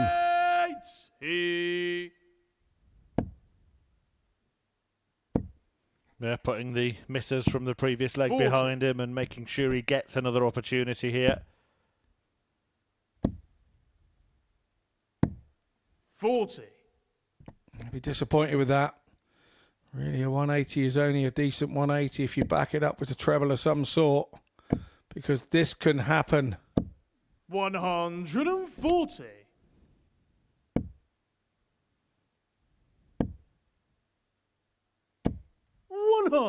Yeah, nice camera shot there. Nice last dart. Sandwiched it in. Can he find the finish this time? 81 when he returns. 57. Adam, you require 81.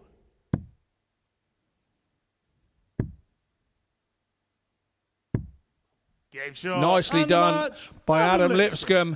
He narrows the gap at the top. That really does change things. Great game from Adam Lipscomb. See Richardson 77.59. He dropped off on his average there, but Lipscomb really didn't give him a chance. Every time he got there, except for once, he got out. 92.35 the average for him. So we head off into a short break, and when we return, we will return with our last match of the day. Gemma Hayter against Connor Heenahan, and boy oh boy does Connor need a win.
Well, for one last time this afternoon, we've got a couple of players on the hockey ready to fight it out at the ADC Global Championship, and, well, both players have struggled in this Group C. Gemma Hayter, more so than anybody, she hasn't managed to pick up any wins, and who would have thought that when she led 3-1 in her first match against James Richardson? She was in a very good position, playing very well. It all unravelled from there. But speaking of unravelling, well, Conor Heenan was seething, wasn't he, at the end of his previous match when he was beaten by Richardson himself, a 4-1 defeat that condemned him to just one win from his 4 matches, and another defeat here would see him, Hayter and Andreas Nicolau effectively ruled out of the race, because we have a 3-way tie at the top. Lipscomb, Richardson and Roman Hall have 8 points, and it looks like a 3-horse race. First leg, it's Gemma to throw first. The only little bit of a saving grace for Conor Heenan that I can say that he's going to play this last match today and the first match tomorrow against the same opponent. If he can win them both, he's 2 points behind them all. Yeah, and it'll close the gap a little bit, won't it? And the others who are out front will maybe have a little look over their shoulder and be thinking of him as they play him as the day goes on tomorrow. But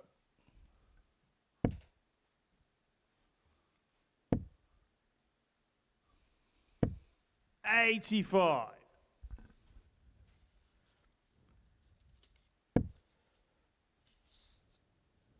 I think what can often start to happen is you see players that when they're struggling, they just slow down the throw a little bit, and then it all becomes more difficult.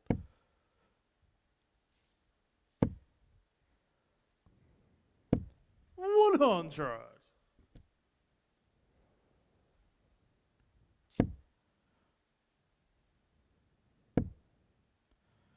They just cannot get the adjustment right. 97. Good cover from Conor, but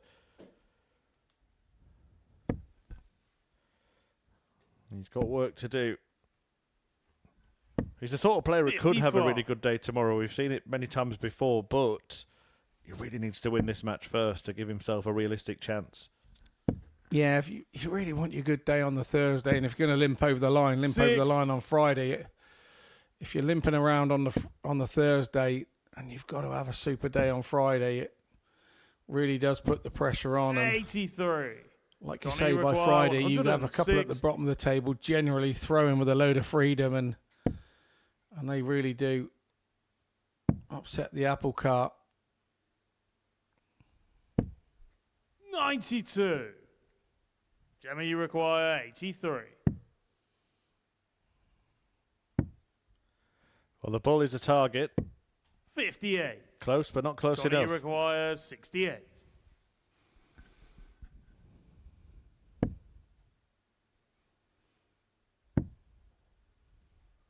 Double 16. 36. Gemma, you require 25.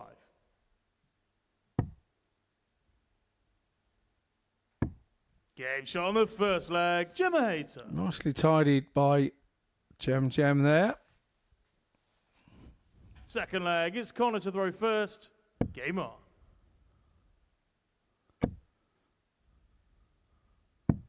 $99.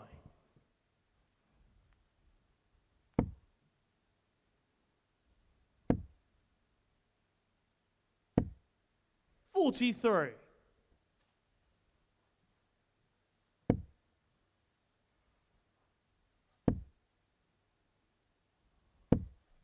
$100.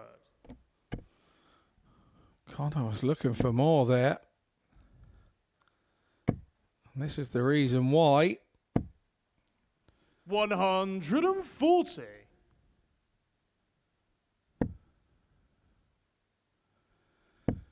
He went 18s there with his first start, slightly overpitched it. 44.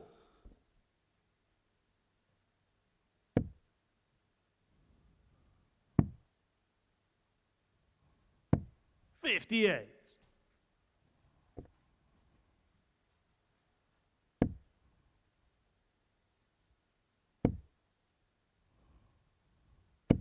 60. Coming up troubleless again. Does Heenan. 140. No such problem for Gemma Hayter. 140 for her. 58. Gemma, you require 120.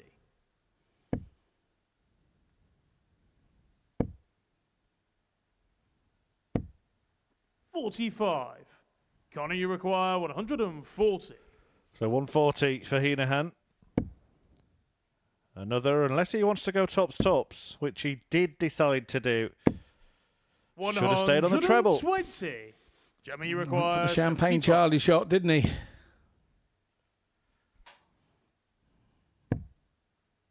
Well, she was looking for treble 12. We've had this conversation before, Gemma.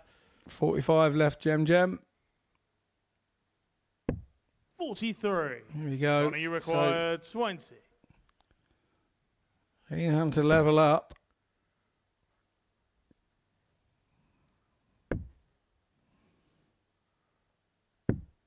$10.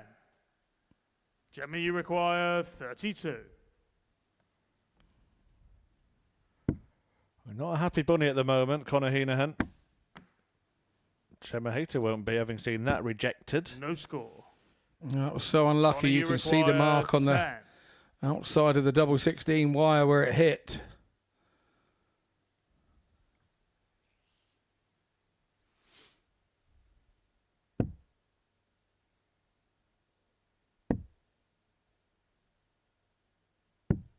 $6. Gemma, you require 32.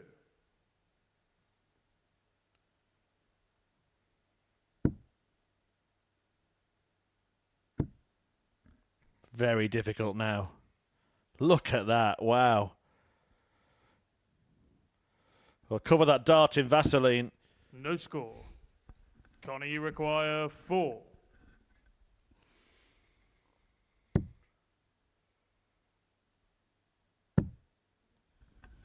Good Gauge use on of the that second marker leg. from Connor Heenahan. Connor Heenahan as that leg kind of petered out.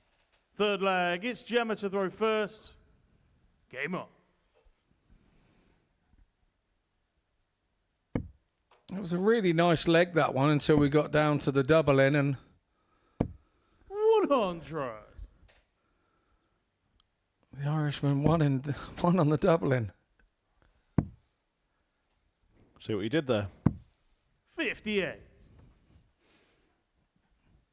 It's not been that long a day just yet.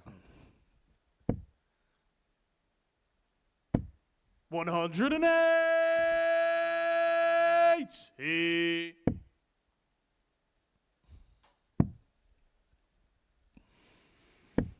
$93.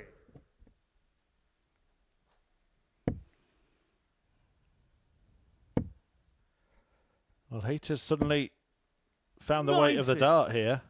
Lost the line with a couple there, but 180 followed by another 3 treble turn, albeit with 2 of them in treble 5.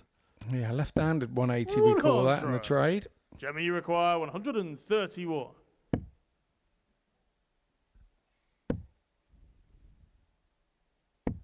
$91. Tops left after 12. Not too shabby indeed from Gemma Hayter. 58. Gemma, you require 40. Heenahan Gauge doesn't on have the a lot third leg. in Gemma reply. Hayter. And Gemma takes a 2-1 lead. She looks to be having a little bit of a shoulder Fourth problem leg, it's here. Connor to throw first. Game on. Well, she's someone who put the darts down for a long time, and she's played a full week here for the first time. 54. She's still got a day to go. I'm sure she's going to need some sort of massage when she gets home. 100.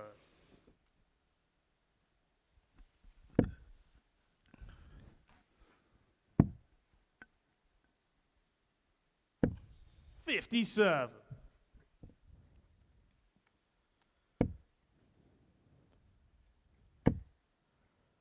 I don't know what Connor Heenan's going to need tonight to cheer himself up. 140.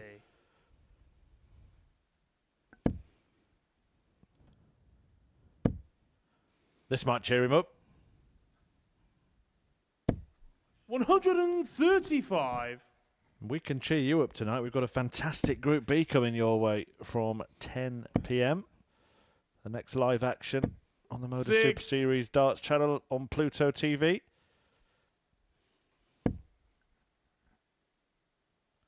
Yeah, haven't we just? That is absolutely mouth-watering. Prospect, that Group B, and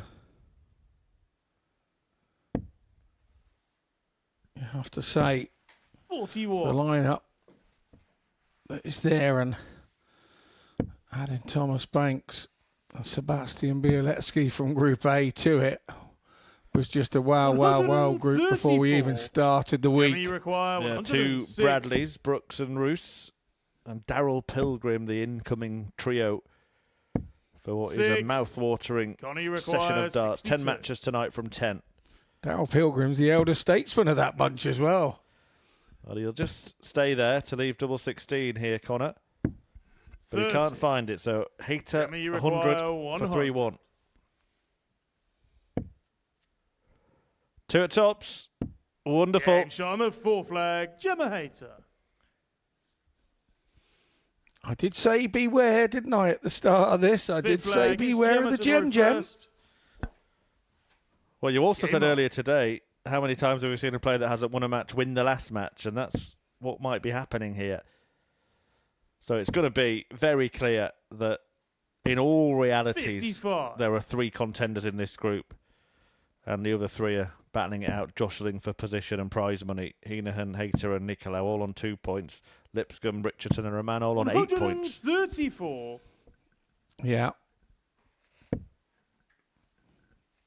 I didn't expect a breakaway split this early, I've got to be honest. 134. But I did predict that it could all go down to legs difference, and that could still happen. 41.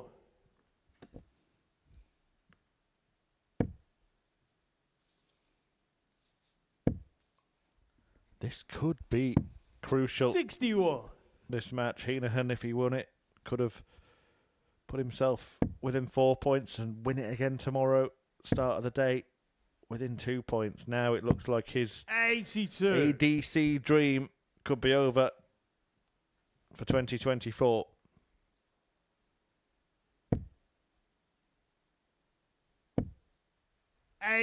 One little reminder that Gemma Hater has been in this position before today. In the very first match, he led James Richardson 3-1. 134.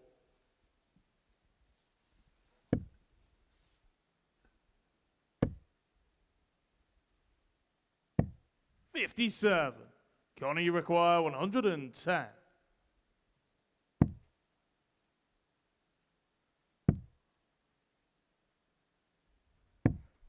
This for the match then.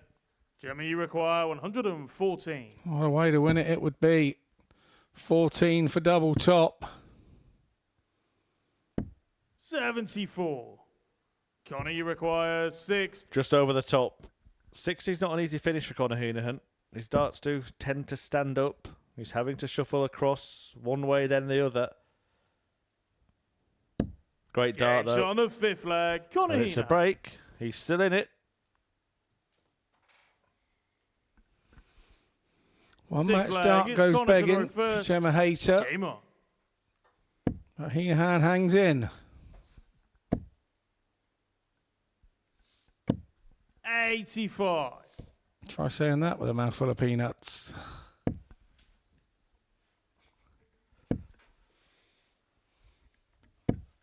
$55.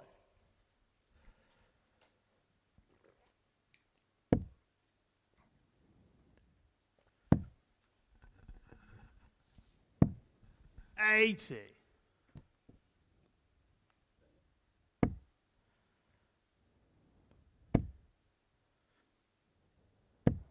$45. Well, the door's open. For Heenahan to at least force that decider. Force Gemma Hater to serve it out. 100. Is she getting that horrible feeling of history repeating? Following the rally from Richardson. In game one that really set the 100. tone for her day, for both their days really.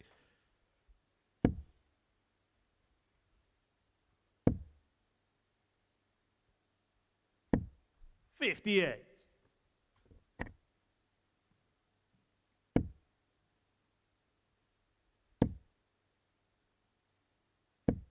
$140. 140 bridges the gap. What about the next 6 darts here in this one? Oh, big 84. last dart. Gemma, you require 161.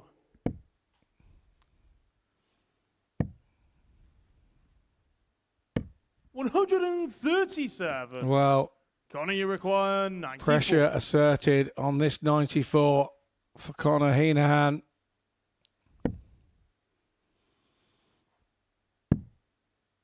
Another one of those would be a sensational save. And that's exactly what it is. Brave, brave, brave stuff from Heenahan. Sometimes you've got to tip your hat. Gemma to throw first. Game on. And that was some skill indeed for a 94 shot. Yeah, and really appreciated by his opponent as well. Hayter acknowledged that fantastic finish, particularly when you've spent a day in the darting doldrums and struggled to really get your game going. To produce something of that quality at a key moment has to be 43. Admired. Will it be in vain, though? Only 43 to kick off the decider from Heenahan. 100.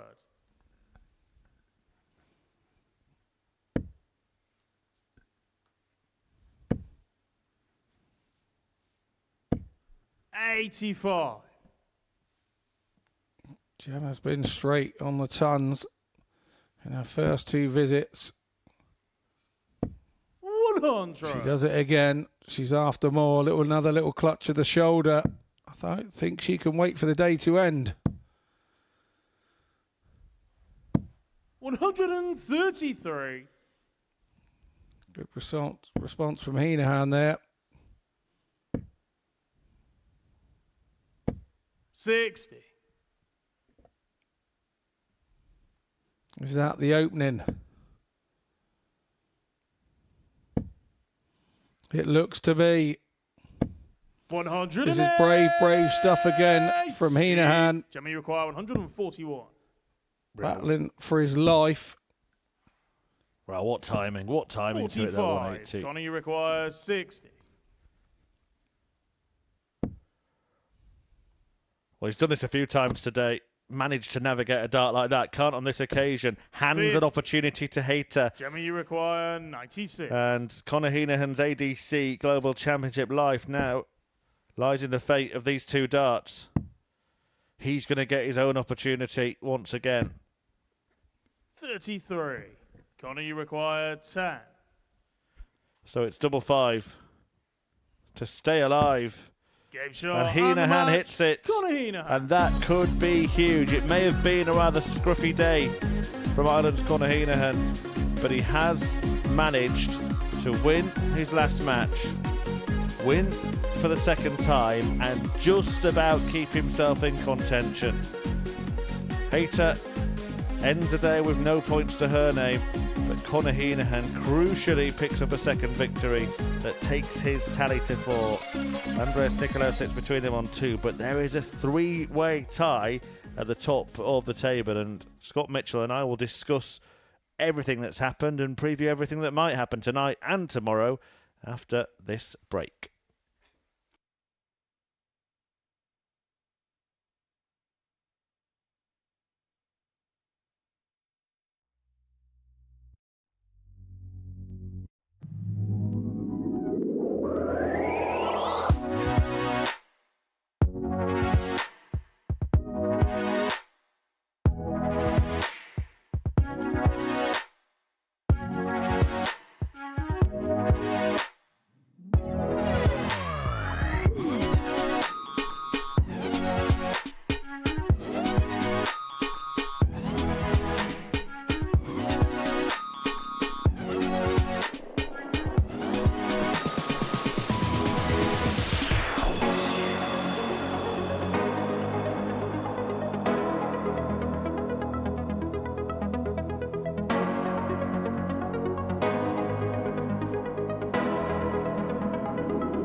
Welcome back to the ADC Global Championship. It's week 1. Group C got underway today. There is what happened, and we got a three-way tie at the top of the table because 3 of the players won 4 of their matches. Really interesting day of darts, starting with that win for James Richardson over Gemma Hayter. She led that match 3-1. She did the same again in the last match of the day against Conor Heenahan. Before that, Adam Lipscomb had been the first player to get the better of James Richardson, and Brian Roman beating Andreas Nicolau in his last match, meaning that we do have that 3-way tie at the top. 8 points apiece for Lipscomb, Richardson and Roman. Heenahan just keeping himself in contention with that win against Hayter, and Nicolau on 2. Hayter without a win, but it's Lipscomb who's top of the table. I'm delighted to say that Adam has joined us for chat. Adam, it's the same venue, same format for now, but how does it feel, this ADC Global Championship? I've come in with a different mindset, thinking this is ADC now, not the Modus, but it's obviously still the same building, but it's just,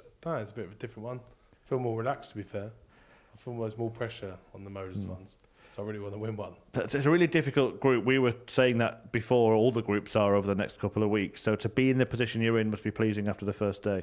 Yeah, I was a bit annoyed with myself against Brian. I felt like I was it's a bit weird at first, and then I sort of grew into it as the day went on. Started playing alright, to be fair. It was a typical first group game, really. Neither of you were any better than the other. It was just one managed to get over the line a little bit quicker. Yeah, it looked like that as well. And as the day's gone on, Brian got you got James got Brian, and that's why you're all sat there on 8 points. Having it here, having it in Portsmouth, if you do make it to Saturday, how much of an advantage do you think that'll be for you? It'd be lovely, I can get out of my bed and it's a nice 8-minute taxi down, so it's lovely. Yeah, well, my dad had dropped me down anyway, so. Yeah, and it's, again, always brings a good audience, doesn't it? What have you made of Adam's performances today, Scott? Well, I think the easiest thing to do was the rock could have set in after that loss to Brian in the first game, and that didn't happen today. It seemed to spur you on.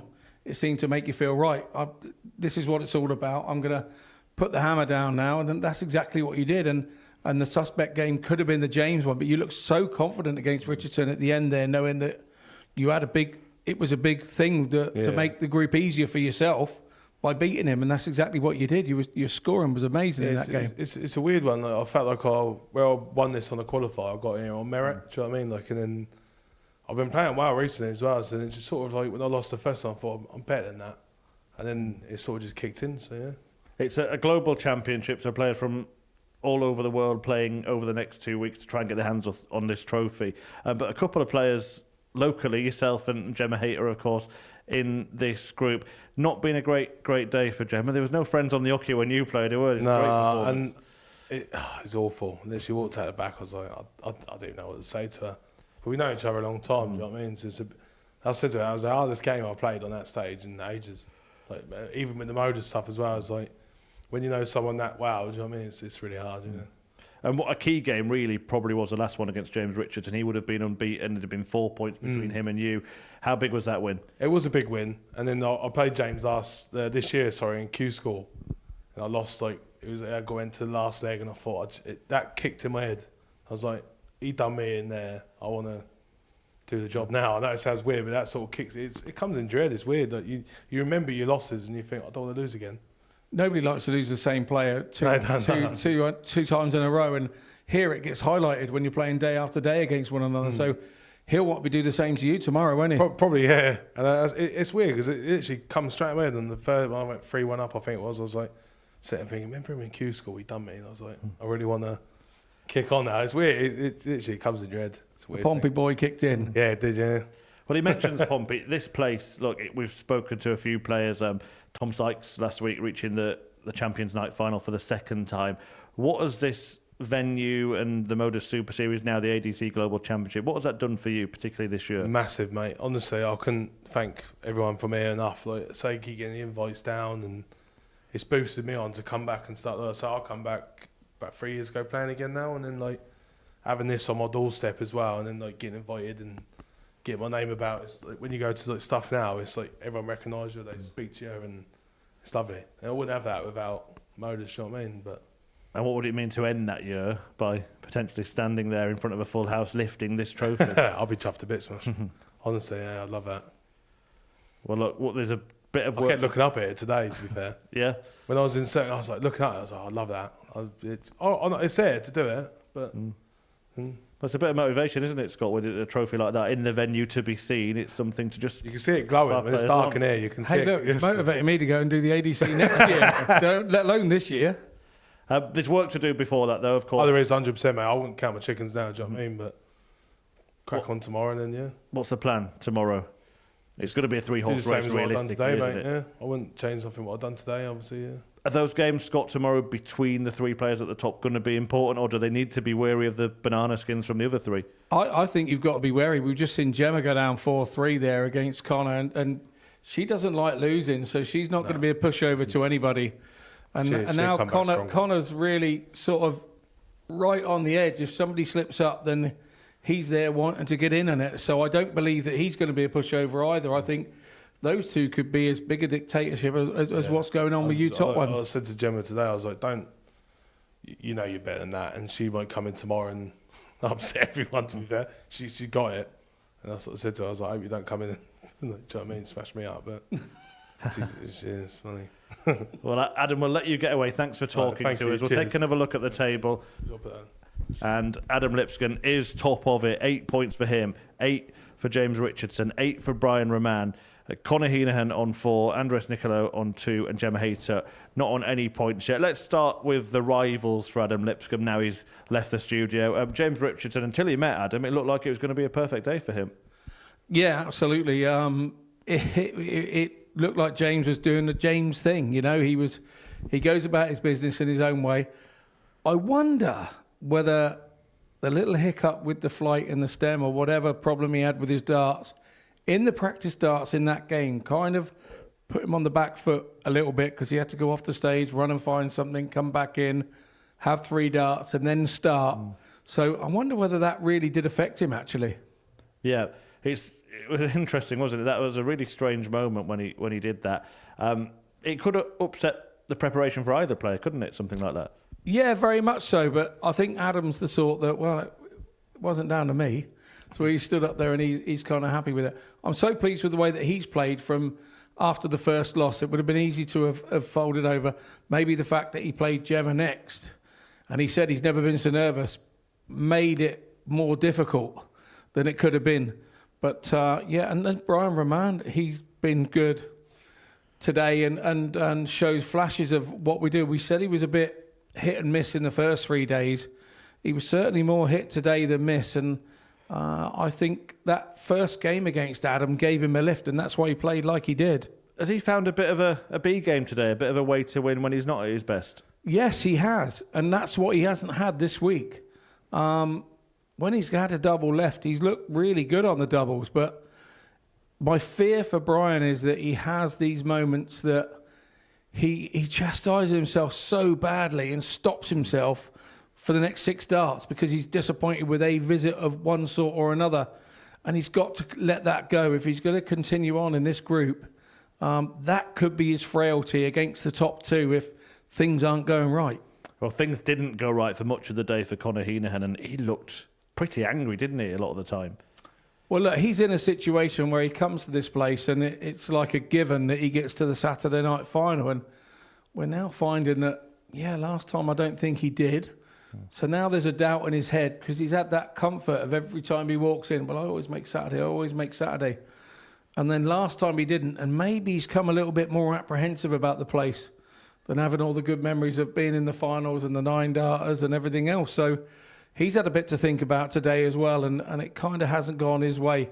He's not out of it. I think if he can put strings 5 along tomorrow, he is not out of it because that means he's beating all the other top 3 as well. But I feel that he's got to do that straight from the off. The advantage he does have is that he plays Gemma again first game, and he can be up with just 2 points behind the front runners before we've really kicked off tomorrow. Yeah, and having been 3-1 down in that match there against Gemma Hayter, that could prove to be a pivotal point in his week, couldn't it? It really could. It really could. I still say that this group is going to be decided on a count back in some way or another. And who knows, we could even have a 9-dart shootout. Why not? Well, let's just talk about the other 2. Are we saying that Andreas Nicolau and Gemma Hayter are effectively now out of the running? I think so. I don't think Andreas has got the ceiling to deal with the top 3 for a start. I think that he's done really, really well for his first time here, and he has impressed me. But he seems to just sometimes lose his way a little bit when somebody comes back against him with a little bit more than what he has. So rather than him being able to step up a gear, that's not quite yet for the young man. This is all very new for him, and to come here and perform like he has is pretty exceptional. From playing in that little area that he plays in Cyprus, to come here and start playing people from around the globe and living with them. Let's not lose the fact that he's living with them. He's just not always beating them. And I think that he's a prospect for the future, and I think he's a prospect for their area. I think he's doing far more than we can give credit for the area that he comes from and the darts that they play. Yeah, you noticed something earlier, didn't you? A little sort of almost backwards walk that he does to the hockey. It's the back leg that goes forward first. He's sort of half moonwalking down the hockey. He kind of goes backwards first, puts all his weight on his back leg, and then walks forward with his front leg first, which is very Andy Gelding-like and all that. It's very unusual for players to do that. But hey, that's after the darts are gone. It doesn't affect how the darts throw. Well, this has been a fantastic week so far, the first week of this ADC Global Championship, and we've got another group that hasn't even started yet. Confirmation and a reminder that Andy Bolton, the X Factor, won Group A earlier in the week. But tonight, well, look at those 5 names. Daryl Pilgrim, Bradley Brooks, Bradley Roos, the young Dutchman, Sebastian Białecki, the Pole, and Thomas Banks, all battling out in that group. And again, we're in a situation where, I can't see what's happened this afternoon happening there. I think they're all going to be in contention right until the end. Yeah, that looks like a group that definitely looks like a leg count back job. That's for sure. I think that Daryl Pilgrim being the old guy of the group, that'll be one that I'll be mentioning in the players' room before we go. But all have been playing well. All have got something to prove. And I tell you, that's going to be some mouth-watering. You don't want to miss tonight from 10 o'clock. Certainly don't. That will be live here on Pluto TV. Have you got a name that you think will definitely make it through from that group? I think Pilgrim should come through it. But I think, again, it's only 4 games each night. It's a shorter group. It's whoever gets off and up and running with the first couple of games, they're going to be the one that are going to playing the trump card. Yeah, we'll preview that this evening anyway. But in terms of this group, 3 players in the race going into tomorrow. The action will get back underway at 1 p.m. Who do you think are going to be the 2 from those 3 that make it to Saturday? I think Adam will be one. I probably can't call the other, if I'm totally honest. I think probably James, I reckon. I think that James will just hold it together a little bit more than Brian Roman, maybe. There we go, Scott. Thank you very much for your company this afternoon. We will be back this evening, of course, live here on the Modus Super Series Darts channel on Pluto TV for another session, Group B, getting underway tonight. 5 fantastic players, as we saw, but between now and then, plenty of fantastic content for you to enjoy as darts goes 24/7. We'll see you tonight.